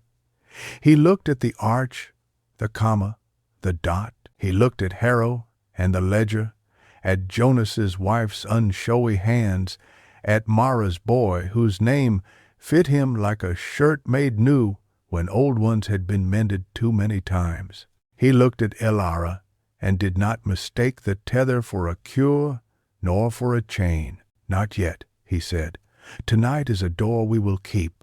"In the morning," she answered, "there may be a different debt." He smiled because in a town like this, understatement is a blessing. They slept. They did not answer when the fog pretended to be lullaby. They did not obey when the county in their dreams produced trains so timely angels might envy their schedule. They kept bodies present, mouths intentioned, borders placed. Toward dawn the spire sighed a sound not of hunger but of resignation. Under the veil the crypt turned one last page and then closed itself for an hour, perhaps two. Across the square, the small mirror, face down, shivered once without lifting, as if acknowledging the work without petitioning for applause. And far down the valley, where rails met road and both pretended fog was a story told by idle grandparents, a conductor walked the length of an empty platform and counted aloud, not trains, not passengers, but commas measuring how far a breath might carry a life between one refusal and the next. Chapter IX. The night the border bent without breaking. The morning arrived with a chafe in it, as if time had put on a shirt still wet from yesterday. Eldon Hollow went about its sentences with the thrift of a place that has learned how much grammar costs. The border breathed at the arch. The comma hummed under the inn sign. The dot warmed Adrian's pocket like a coal rationed for night. Children took their copybooks to the schoolhouse without glancing at the small scolded mirror face down on the fountain. The mirror sulked properly. Mrs. Prynne counted her cane taps into the day, one for rain held, one for memory filed, one for the living who insisted on being living. Dr. Adrian Vale woke with the feeling that a hand had drawn a line across his chest while he slept.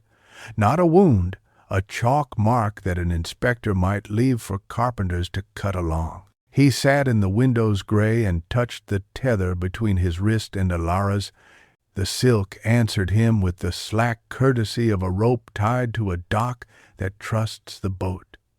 Elara's breath, in the other bed, rose with the patient rhythm he had taught a child named Noble. The square muttered its small commerce.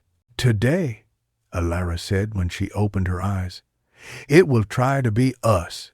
It, the hollow," she answered, and the dull smallness of the word made the fact worse. It tried questions, bells, doors, courtesy. It will try imitation now. That is the debt we cannot refuse to see. He nodded. He knew the shape of that trick. Hospitals had their own versions of it. Rooms that became what families needed them to be a minute too late. Doctors who learned to speak patience so well they wore out their throats, saying kindness that made no difference. The body learns to mimic health just long enough to place a bill on the bedside table. He dressed in that thought. They ate bread that had aged overnight into good advice. Harrow brought the ledger open to a page of white the size of a hand, room enough for 2 names, perhaps 3, if they did not live greedy lives. Jonas swept the step in a figure 8, as if tying the square into itself. The statue watched. The fountain's big mirror reflected a sky that was honest about its stains. By noon, the imitation began. It started with voices in the right places. Harrow's tenor, clipped to fit in other men's mouths, came from the schoolhouse door, not sermon, instruction. Begin. The seamstresses counting 1 to 2, 1 to 2 drifted from the mill where no cloth lay. Mrs. Prynne's cane clicked from the marsh's edge, a sound she had never allowed in that direction. Jonas's wife called, "Second pot." from a lane where no kitchen lived. Each sound was ordinary, practiced, located, and wrong by a street.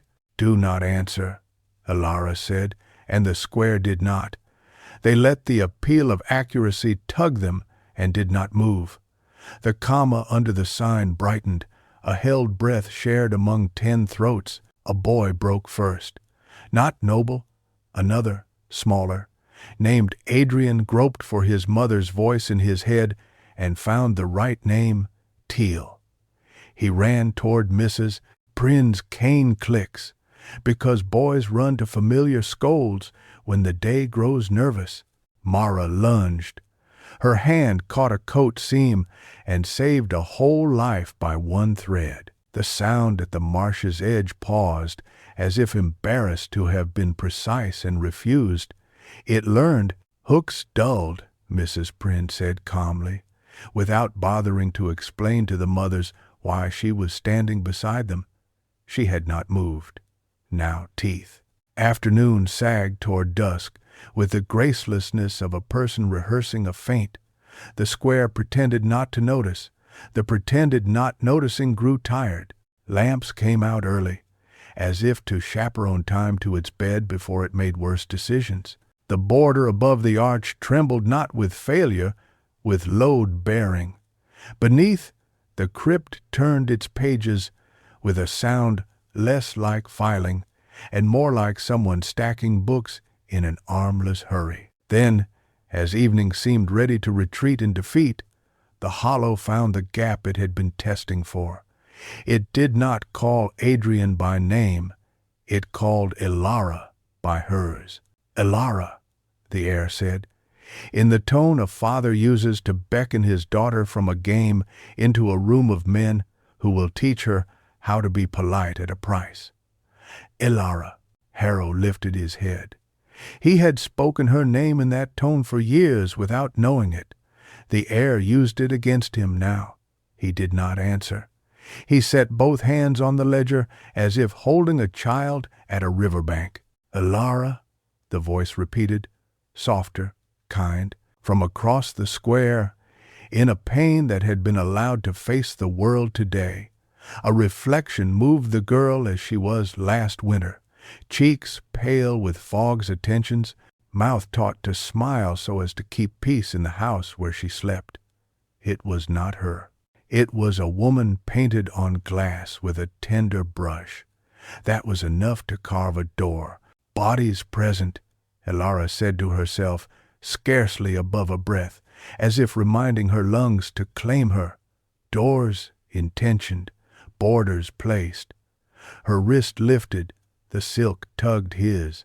Adrian stepped with her to the fountain's lip, because that was where the square had decided truth must be shown when it tried to leave or arrive without permission. The voice moved around the square like a person unfamiliar with a room pretending not to be lost. It tried the churchyard. The iron gate rattled 3 times and then remembered rust. It tried the inn. The comma warmed until the sign creaked and the inn door laughed under its breath like a man refusing to be flattered. It tried the schoolhouse. The small punished mirror shivered face down and then stilled, as if agreeing to continue its sulk for the good of the village. "Elara," the voice said at last from the arch.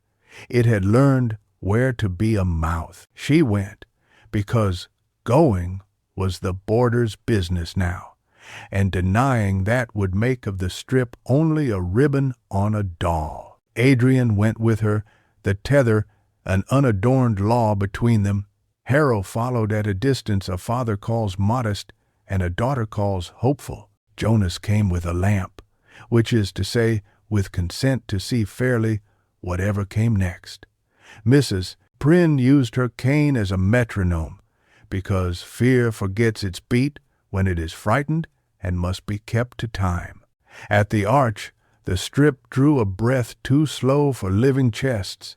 The stones exhaled their damp. Beneath, the crypt did not hum. Silence rose, the kind that makes ears search their own blood for company. The voice became a shape. It was not Lena Ashdown. It was not the statue's messenger. It was not the conductor's politeness or the county's constipation. It was a girl Elara's age, with Elara's hair parted the way an obedient child parts it when asked straight, neat, compliant. Her collar was humble, her mouth was small, her hands were empty. "Elara," she said, and this time she put weight into the second syllable, a little line under the name. "This is how you place a demand in a gift, so the recipient will thank you for the chain." Elara's face changed not in feature, in posture. She set her head as if balancing something worth its weight. "I am present," she said. "I know." The girl smiled with a relief grown in rooms where applause is illegal and approval an unstable currency. "You are needed below." "Needed," Mrs. Prynne muttered. "Girl, if you answer to that word when it comes dressed in someone else's hands, you may as well set a table and invite the grave to supper." The girl did not look at the old woman. Her attention lived only in Elara's eyes. "There is someone making a noise that sounds like prayer," she said. "You know how I mean. Not a prayer. The shape left by one. It is failing. You are required." Harold flinched. He had left many shapes like that around his house and under his roof. He had pretended they were furniture. "Who?" he asked before he knew he had. The girl smiled again, gentler, and this time the gentleness was true enough to be tempting. "Elara," she said, "the question has wrapped itself around your father. If it finishes him, it will use his mouth to call names. You will answer even with borders placed. Come." Elara's throat moved. Adrian felt the tether warm, not with fear, with arithmetic. She turned to Harrow without moving her eyes from the shape in the arch. "Father," she said, and the use of the name without its old obligations made the arch tremble. "Open your mouth." Harrow obeyed. No sound came. He looked humiliated by his own silence. "Close," Elara said. "He did." "My name," she said. He answered, "Elara." The shape did not move. It had been told the line and repeated it for years and did not know how to do otherwise. "See," it said, "you know how to follow orders. Come." Adrian's hand tightened around the idea of the dot in his pocket. The period does not lend itself to rescue. It leaves rooms and locks after itself. He looked instead to the comma under the "in" sign, the half-breath granted by mercy that makes hard things survivable. "Pause," he said, softly and entirely to Elara. "If you go, you will need breath to carry yourself both ways." She nodded, not at him inward. Then to the arch, to the strip. "If I descend, I will descend on this line. I will take the border with me in my hand. I will return by it." The strip twitched. For a dangerous instant, it lifted from the stone and became ribbon again. The arch gasped as a wound gasps when air tastes it.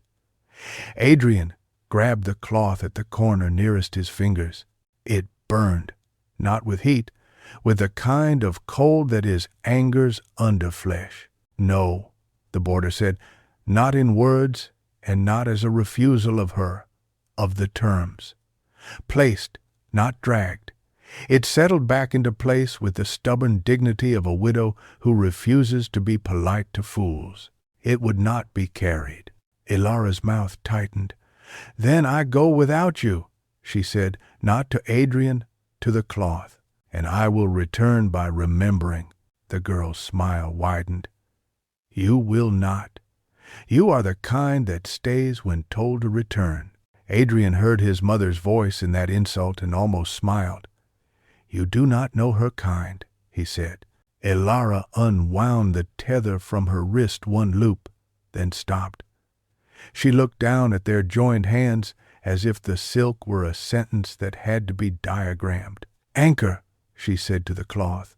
to the air, to herself. Not leash. She retied the knot, not tighter but true. You are not to pull me. You are to hold me to a line I promised to keep. The border pulsed once in approval, barely. The girl in the arch, patient as seduction, leaned without moving and made a door out of her ribs. Come, she said. Be needed. Elara stepped until her toes met the strip. Adrian's grip shifted to that uselessly useful hold men learn in doorways. The last touch before the threshold makes politics of a hand. She looked at him, not as command, not as plea. Doctor, she said, and in that mild word a craft lay, the exact measure of trust apportioned for this kind of errand. You will be asked to finish someone else's writing, he answered. If you can, return the pen. If you cannot, refuse the paper. If you must choose, choose the dot that belongs to the life above. Badia, I ember. She smiled just enough to make room for air between fear and decision. Then she went. The arch did not open. The strip did not part. The world merely forgot to notice where she ceased to be above. Adrian felt the tether tighten to a line, then to a wire, then to a single hair under load. Harrow reached instinctively, then did not touch. That restraint cost him 2 years' worth of piety. Darkness took Elara the way ink takes a throat, gently if you let it. Below, the crypt shifted. The page-turning sound stopped. The hollow remembered how to be a mouth. It called, not with voices it had learned better, with the sensation of work left half done. From the inn, Jonas's wife, who had learned to keep doors as if they were ovens with tempers, came to stand beside Adrian. She did not speak. She placed her hand on his forearm. It was a heresy he accepted without flinch, the touch of someone who believed he would not leave and did not need to be told to stay. Mrs. Prynne stood behind Harrow and set her cane between his feet to remind his legs not to obey old habits. Ansel arrived with a rope because men like him carry rope when they do not trust that words will be long enough. He let it hang, ashamed to tie the living. Time apologized for itself, then elbowed its way through 3 breaths.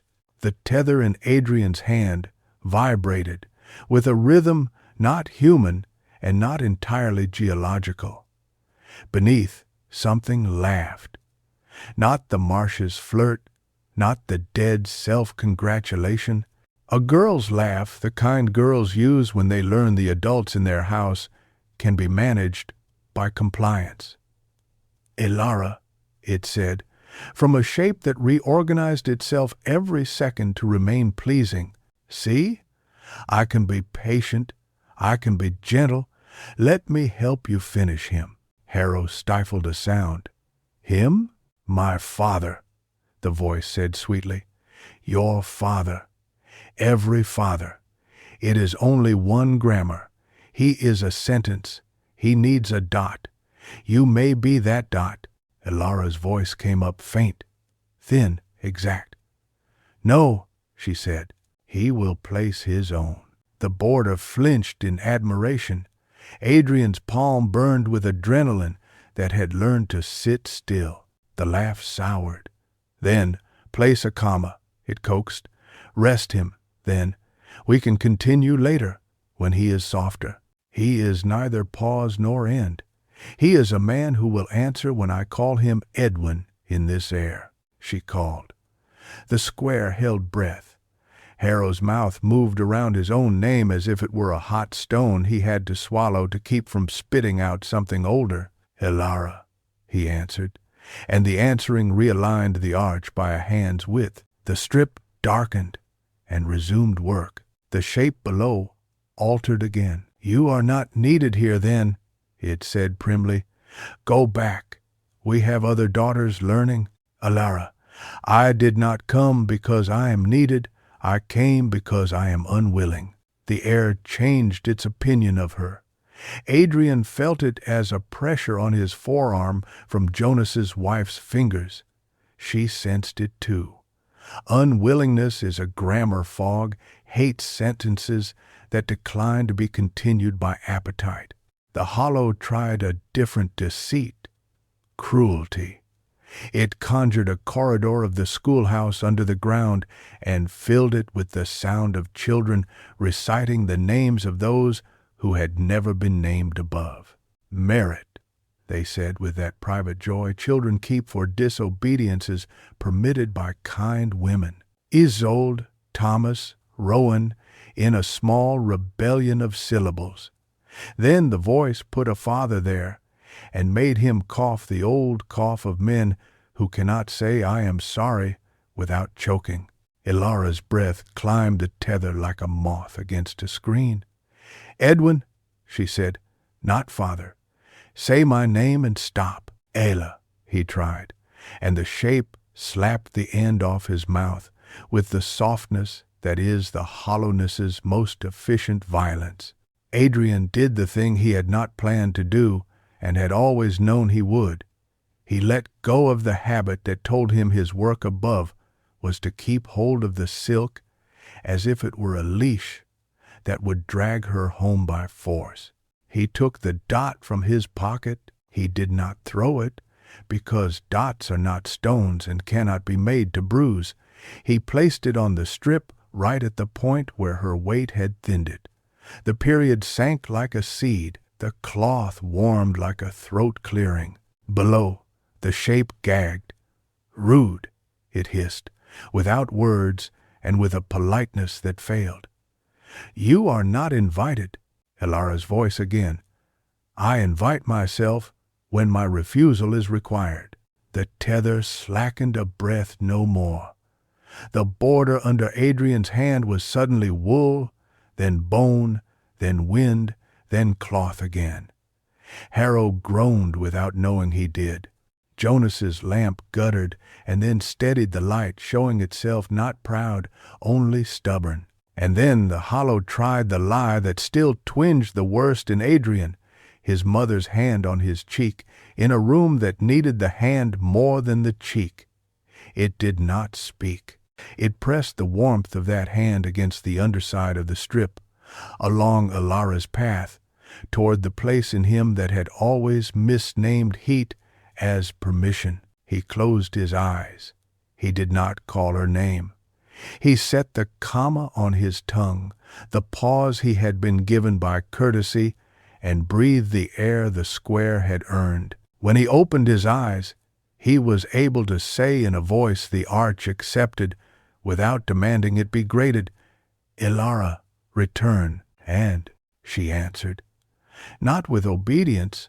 Obedience is dramatic and wears ribbons, but with the utilitarian sound rope makes when tautness is relaxed by craft. The tether grew heavier. Adrian's arm took the weight the way a beam does when a roof stops trying to embarrass itself. The girl at the arch smiled a last time with the devastating tragedy of an orphaned desire. She had meant, once, to be a daughter. She had learned obedience in houses that had mistaken it for virtue. Needed, she whispered, wasted, suddenly dangerous only in the way good knives are when left on the wrong table. Ilara rose through the border as if the air had agreed to be cloth for her. She staggered 2 inches and did not fall, because Adrian's hand and Jonas's wife's second hand and Mrs. Prynne's cane did a small, dumb miracle together without speaking. Harrow did not touch her. He put one palm flat on the ledger and set his other on the arch's stone, and if angels take down minutes, they recorded that choice. The shape below lost interest with a pettiness that would have been funny if it did not traffic in funerals. It slunk back into the crypt's filing.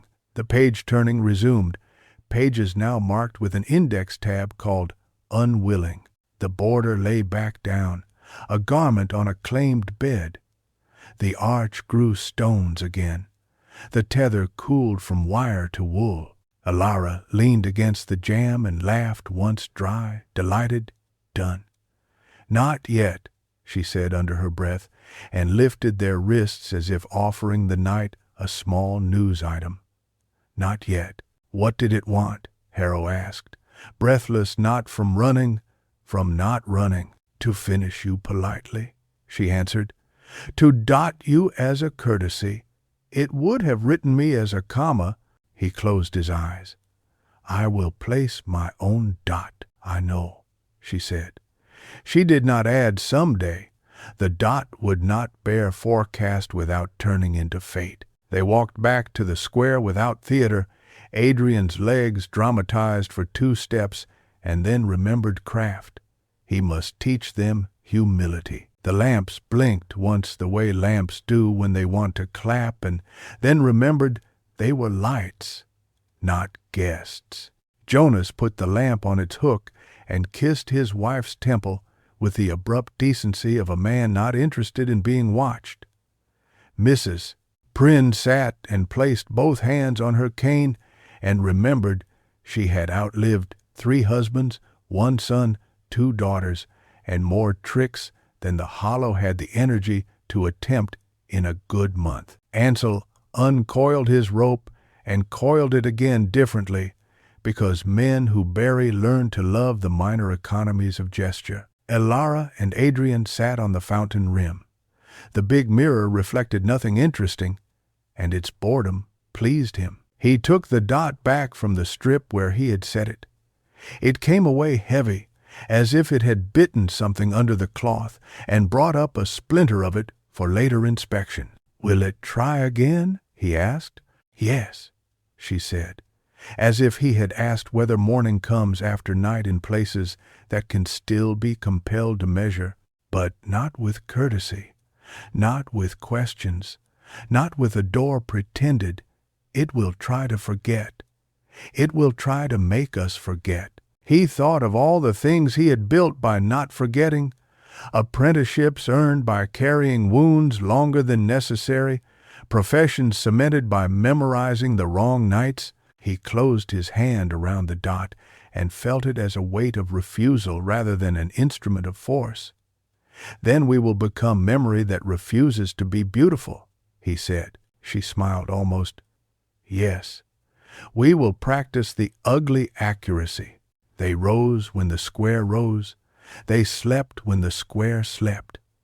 Near midnight, the fog pressed a dull face to the inn window and attempted to flatten itself into something called weather.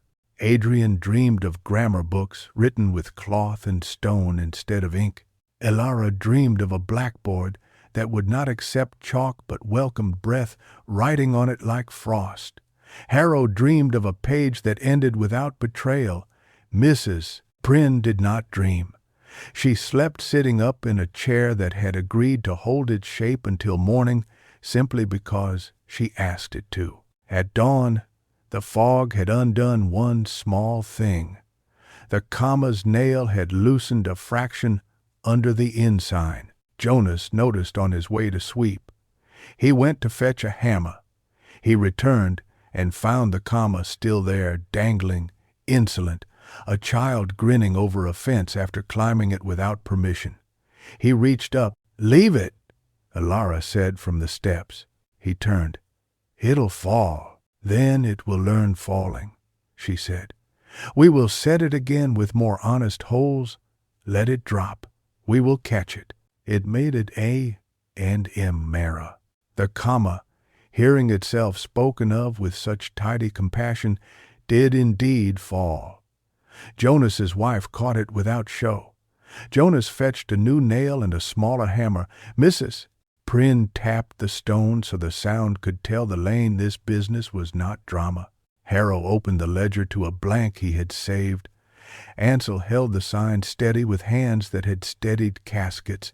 Alara lifted the comma, and, after the slightest pause, a human breath can be asked to manage, set it back. Adrian held the dot on his tongue and let it warm him without scalding.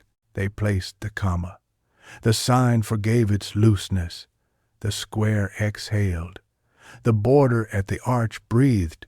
The crypt below, perhaps annoyed to have been made to dance on a night it had intended to file, subsided into a steady turning of bone leaves, the sound a village can sleep under if it has learned at last that rest is a law not written, but enforced by the living.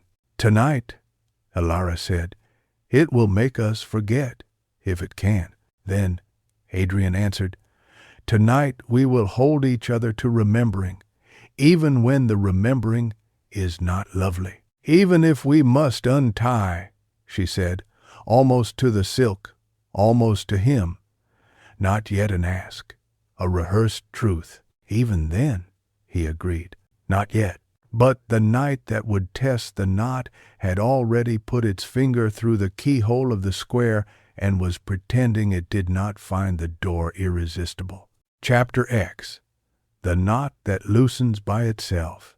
The day wore its shirt inside out. Eldon Hollow noticed seams where none should show, the ensign's iron brace protruding like a bone, the thread where the seamstress had turned a cuff, the line of mortar between two stones in the square that had never admitted to being separate. The border at the arch breathed as always, but its breath seemed to come from deeper in the earth, as if lungs had been borrowed from something older. The comma, reset, held without pride. The dot warmed Adrian's pocket like a kept ember. "Tonight," Alara said, eyes not on the square but slightly above it, where forgetting collects before it falls, "it will try to make us beautiful." "Beautiful?" Jonas asked, sweeping as men sweep when they have decided to keep a place, even if it makes a fool of them. Alara nodded. "The kind of beautiful that erases edges, smoothness, story without bruise, remembering that flatters," Mrs. Prince snorted. "Let it come with its rouge and its powder. We will keep our scars where the young can see them and learn to place their own." Harrow stood with his ledger open to a blank he had saved and resisted, looking ahead to other blanks. "We will write while we still know how," he said. "Ink remembers when fog refuses." Adrian touched the tether between his wrist and Alara's. The silk lay with the humility of a tool that knows it is almost done with its work and would like to be thanked by not being made theatrical. "If it steals nouns," he said to himself, "as much as to the square, we will give verbs. If it steals verbs, we will name." "If it steals names," Alara answered, "we will witness bodies." All afternoon the hollow rehearsed kindness. A breeze went under the border and offered a clean cold that did not smell of damp. The fountain's mirror showed faces younger by a gossip's decade. The statue's eroded cheek smoothed to the roundness of maidens who keep to lanes. Mothers looked thinner in the panes, fathers taller, children obedient without effort. If a hand reached to correct a collar, the cloth settled before fingers touched it. If a name was spoken, it came out already unburdened of the weight its syllables had earned. Merit, light as ribbon. Isolde, all vowels. Thomas, a lullaby's hum.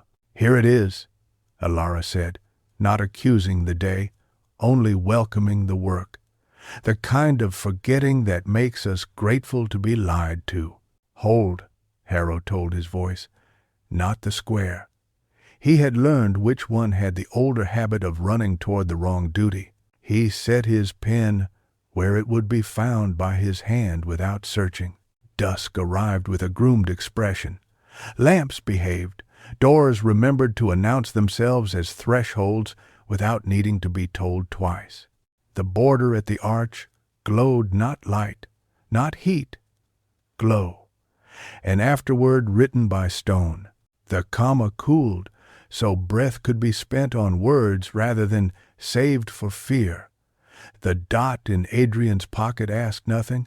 It trusted being wanted. Then, like snow that has been making up its mind and at last chooses, forgetting fell.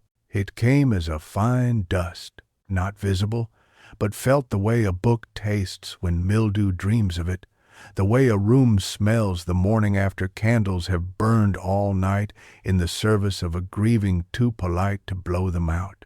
It settled on hair and shoulders, on ledgers and rungs, on mirrors turned face down, and those too proud to have accepted correction. It did not sting. It soothed. Names lost their weight first. Children's mouths formed merit and found it rolling easily, too easily, into the hole where hush had once been stored. The village's year learned to misplace a winter. A mother looking at her son saw not the boy who had coughed like night, but a boy who had never earned breath by being taught it. Jonas swept and found no grit.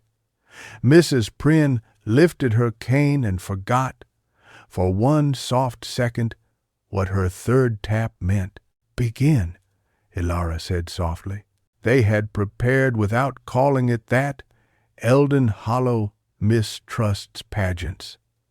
People went to where they had stood on the night of mirrors, each found a fragment or cloth or name, and held it without looking.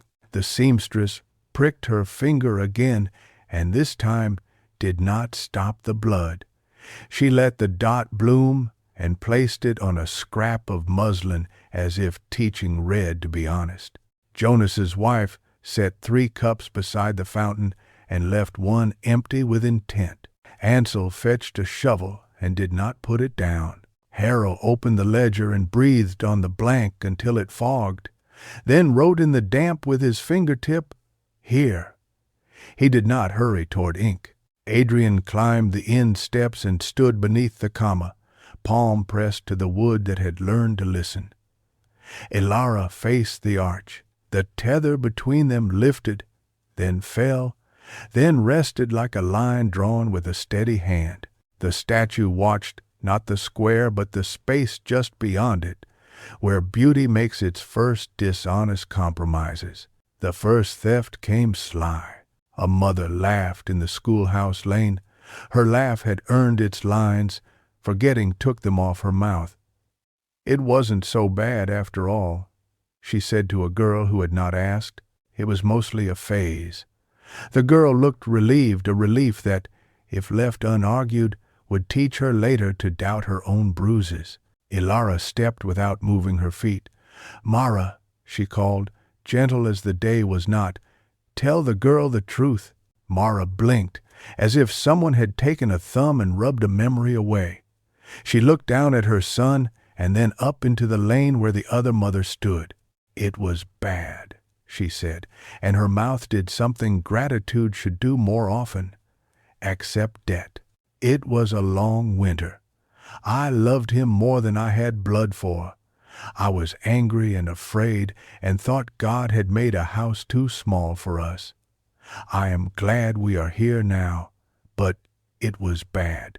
She looked at the girl. "You may say you're bad aloud." The dust shifted. It did not lift. It acknowledged. Ugly accuracy had been spoken. The first seam held. Forgetting widened its ambition. It drifted over the ledger and turned merit pale. The letters thinned to suggestion. Harrow's hand reached for ink and stopped an inch above the well. "Read it," Mrs. Prynne said from her bench where she had chosen to be old that night, not to be mistaken for young by persuasion. Out loud. Harrow swallowed. He read. His voice stumbled not on merit, on the space after. Periods are hard to place when forgetting oils the day. "Ilara," he said, not as father, as parishioner, as man who wants a grammar that won't betray him, the dot. She did not move toward him. She moved toward the ledger as one moves toward a cot to pull a blanket over a child who prefers to pretend he needs none. She set the small black weight at the end of the name so lightly that it seemed not to land. The page took it, the dust did not. Adrian watched a trick he had not known pages could do. The dot made the word heavier than forgetting could carry. The letters thickened, not bold like boasting, bold like bone. Harrow exhaled and let his hand fall to his side. The ledger smelled of ink that had not yet touched it. Forgetting adjusted its aim. Beauty sharpened. Faces in windows became a little more agreeable. The fountain's mirror, without changing surface, found a way to suggest that the square had always been this tidy. The border glowed with the devotion of a relic under glass. The comma turned sweet, like pastry. The dot cooled, as if it had been fed too much praise. "It wants our edges," Jonah said, too busy to be afraid.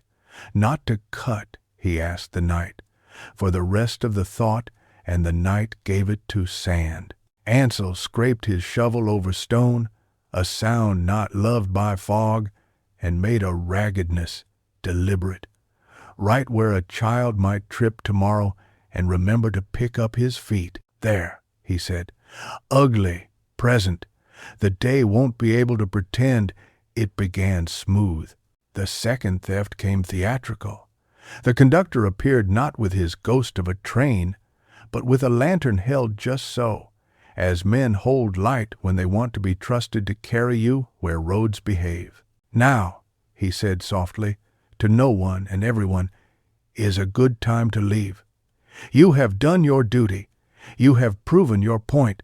It is almost over. Endings are the safest doors." The comma brightened, not encouragement, warning.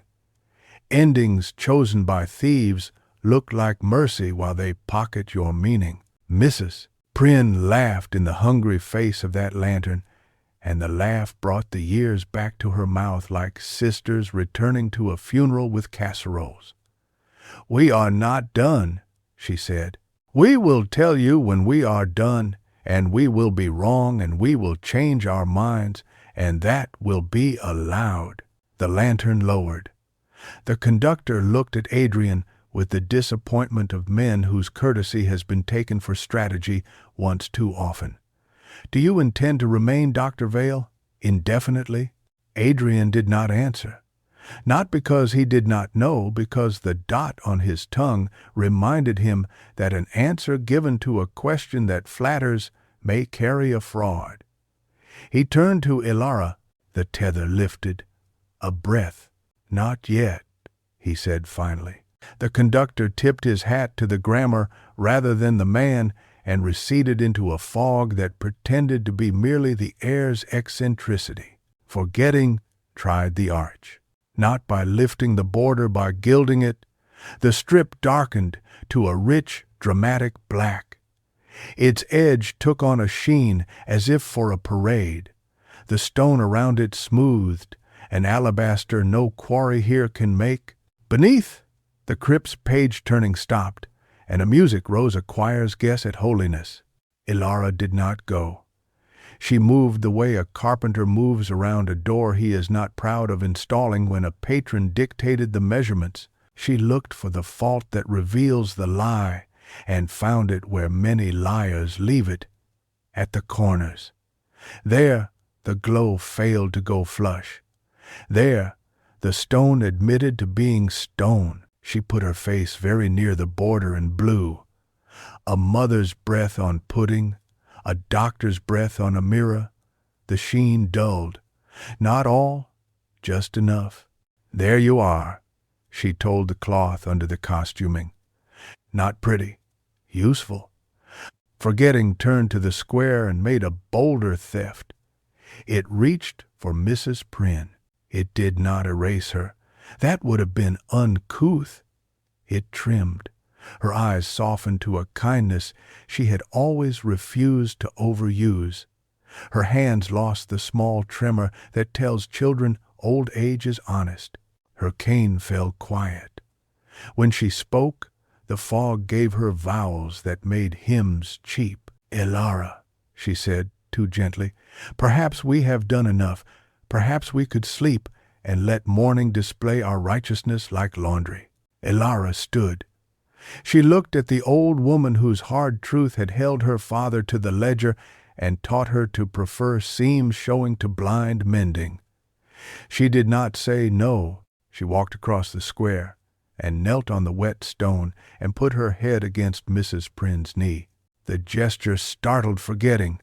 It had prepared for argument and received deference. "Say something ugly," Elara whispered. Mrs. Prynne blinked. The fog tried to hold her lids lower. She raised them. A small, hard work. "Edwin's first sermon in this parish was too long," she said. "My second husband drank when he was content and hit when he wanted to feel it. I hated this statue when they put her up because beauty is lazy when it doesn't belong to anyone I know. I loved a woman once and didn't say so, and she married a man who farmed rock, and he made soup of her.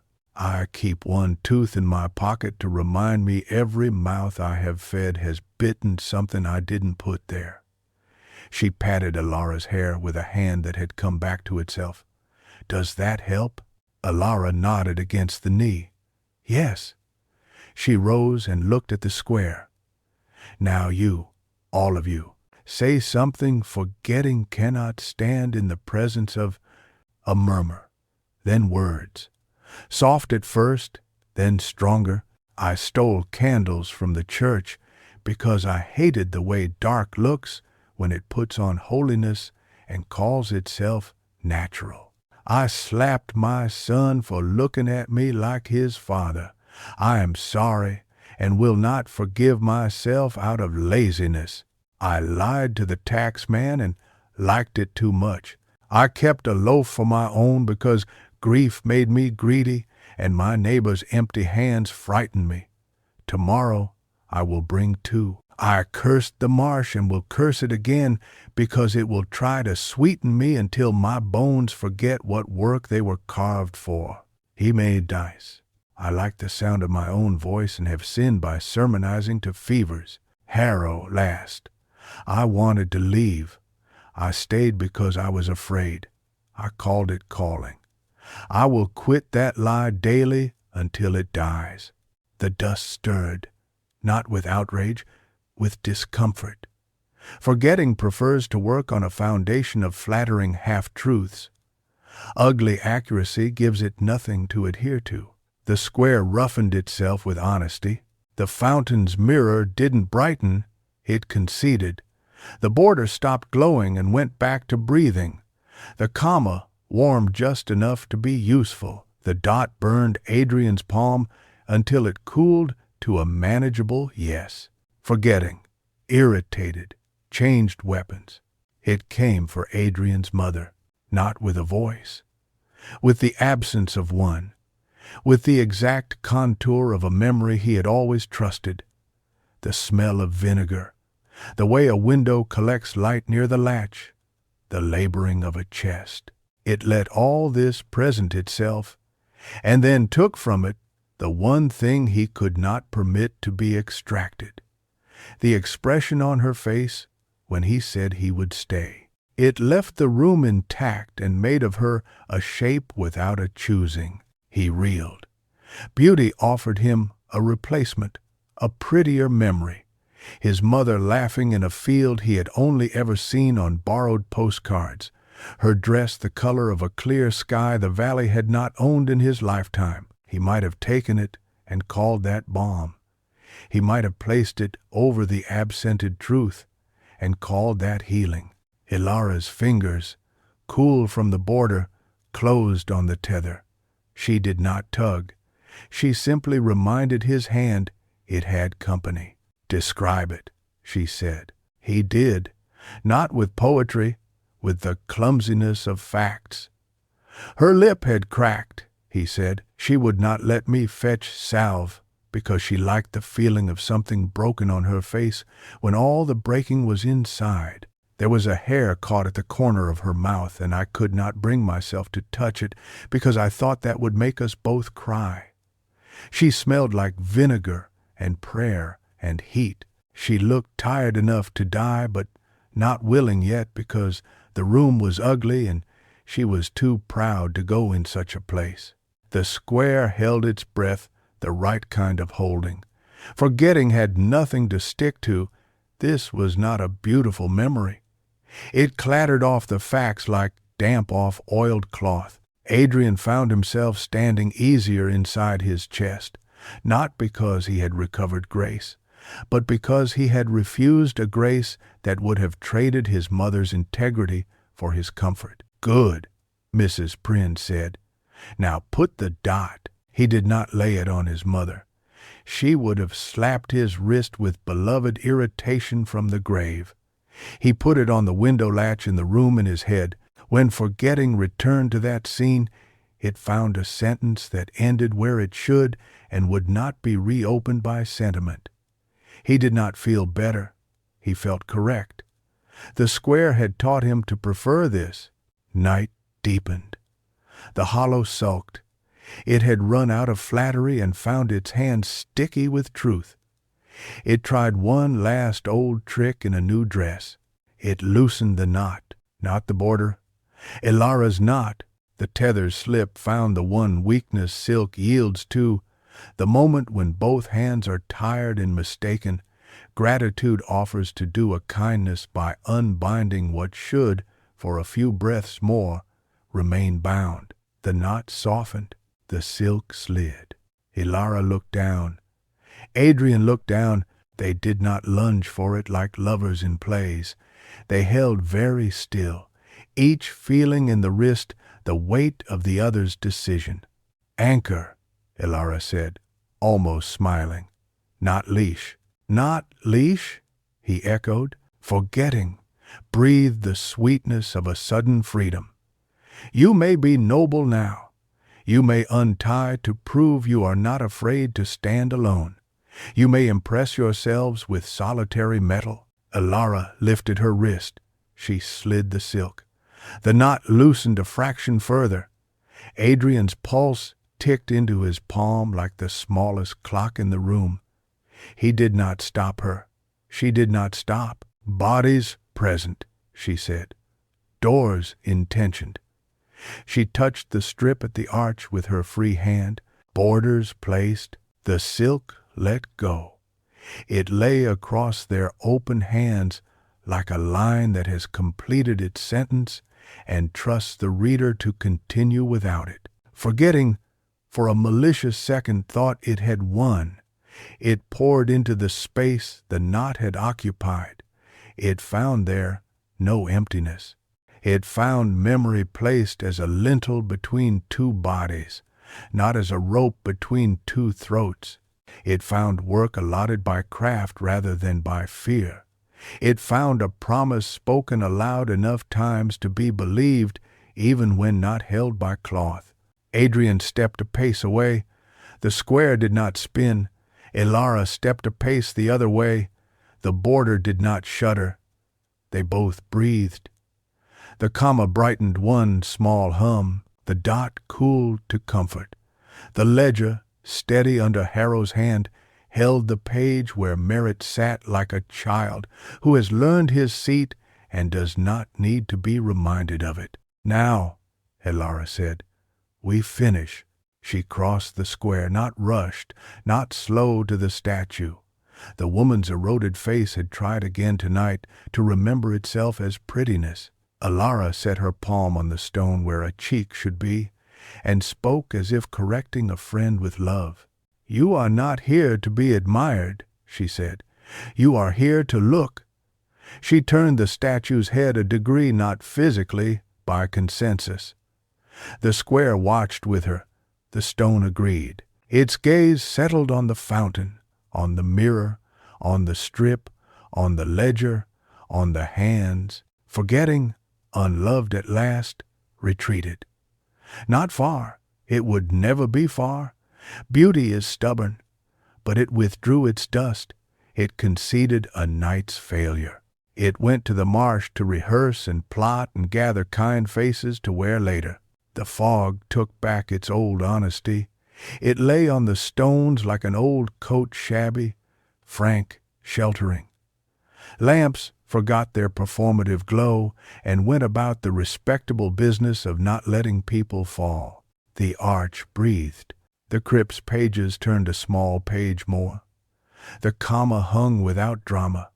The dot slept with the dignity of a tool cleaned and put away on the right hook. Adrian went to the inn steps, and Saturday, Alara came and stood beside him. They did not touch. They did not touch. They practiced the presence their grammar had bought. Harrow closed the ledger. He did not slam it. He did not caress it. He carried it to the reverend's table and set it there as if setting bread. Mara put her son to bed with his name and hers and a comma between, and he did not resent the pause. Jonas kissed his wife's shoulder like a man who knows good work when his mouth finds it. Ansel, at the edge of the square, returned his shovel to its place, edge outward, honest about sharpness. Mrs. Prynne watched the knot lying across 4 hands, theirs, hers, the squares, and nodded as if a child had at last spelled a complicated word and not asked for a ribbon. "What now?" Jonas asked the knight softly, because it had earned the right to be consulted. "Morning," Alara said, "not as prophecy, as grammar." They slept. Not all at once. Eldon Hollow understands shifts. Forgetting, offended at being sent away without theatrics, wrung its hands by the marsh and whispered to the spire in a tone that would have moved stone in a kinder county.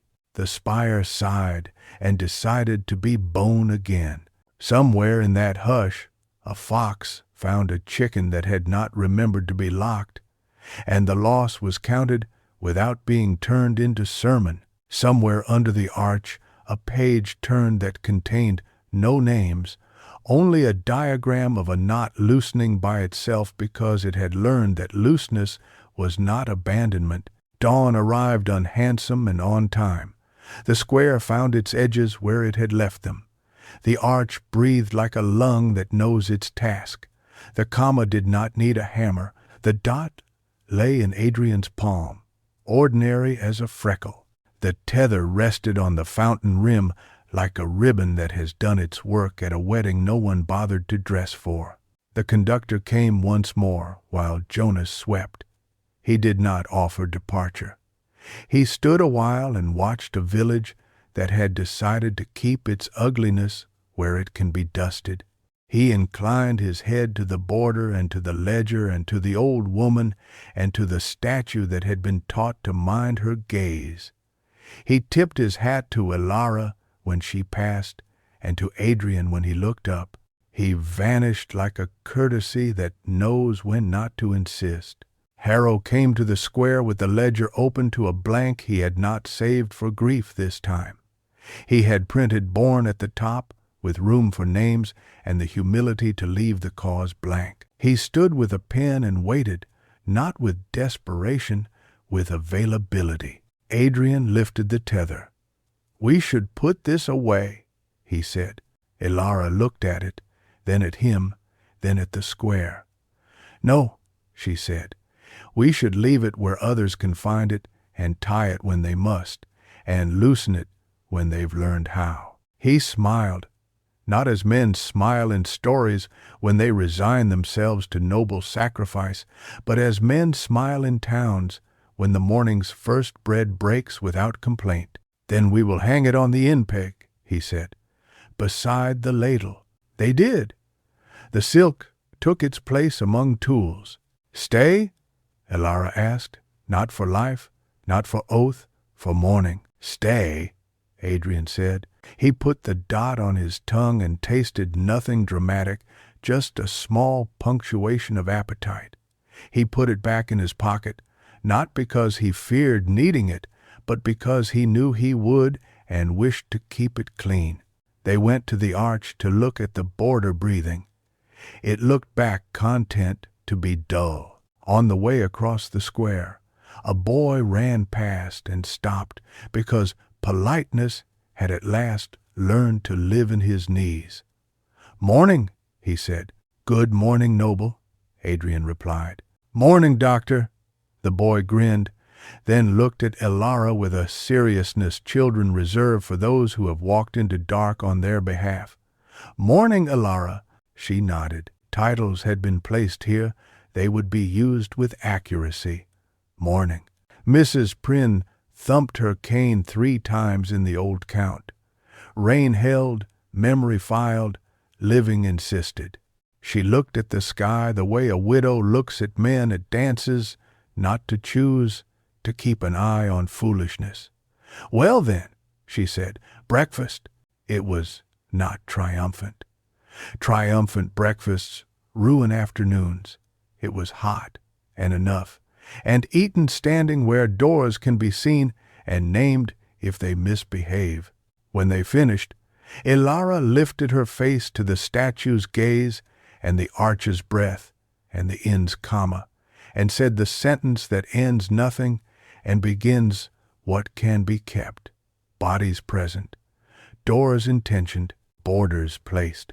Adrian added, "As a man adds a tool to a bench he knows others will borrow, and we will answer to what is said here." "And not to what is said from beds," Mara chimed. "Or from marshes," Ansel added. "Or from counties that file what they cannot carry," Harrow said. "Or from mirrors that prefer to flatter," Jonas's wife concluded. Mrs. Prynne grinned her old unsweet grin. "Ugly accuracy," she toasted with a spoon. "May it keep us from pretty lies." Eldon Hollow did not cheer. It breathed. The border breathed with it. The crypt turned a page slow. Content exact. Somewhere, under the fog, forgetting sorted through its wardrobe with ill grace and selected a face it would try some other afternoon when the square had grown lazy. Somewhere beyond the valley, a train imagined its schedule and forgave a delay. Children went to the schoolhouse and, before they wrote their copy, pricked a finger to remind letters they are made of blood. Adrian stood with Ilara and watched a village decide daily not to be easy. "Not yet," she said, but now the phrase had become a kindness, not a postponement. It meant, keep, do not rush. Let the line hold until you see the door. "Not yet," he agreed. The knot lay on its peg with the ladle.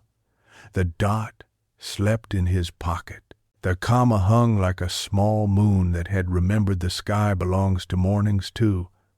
The border breathed and did not ask for thanks. The day went on. The work did also.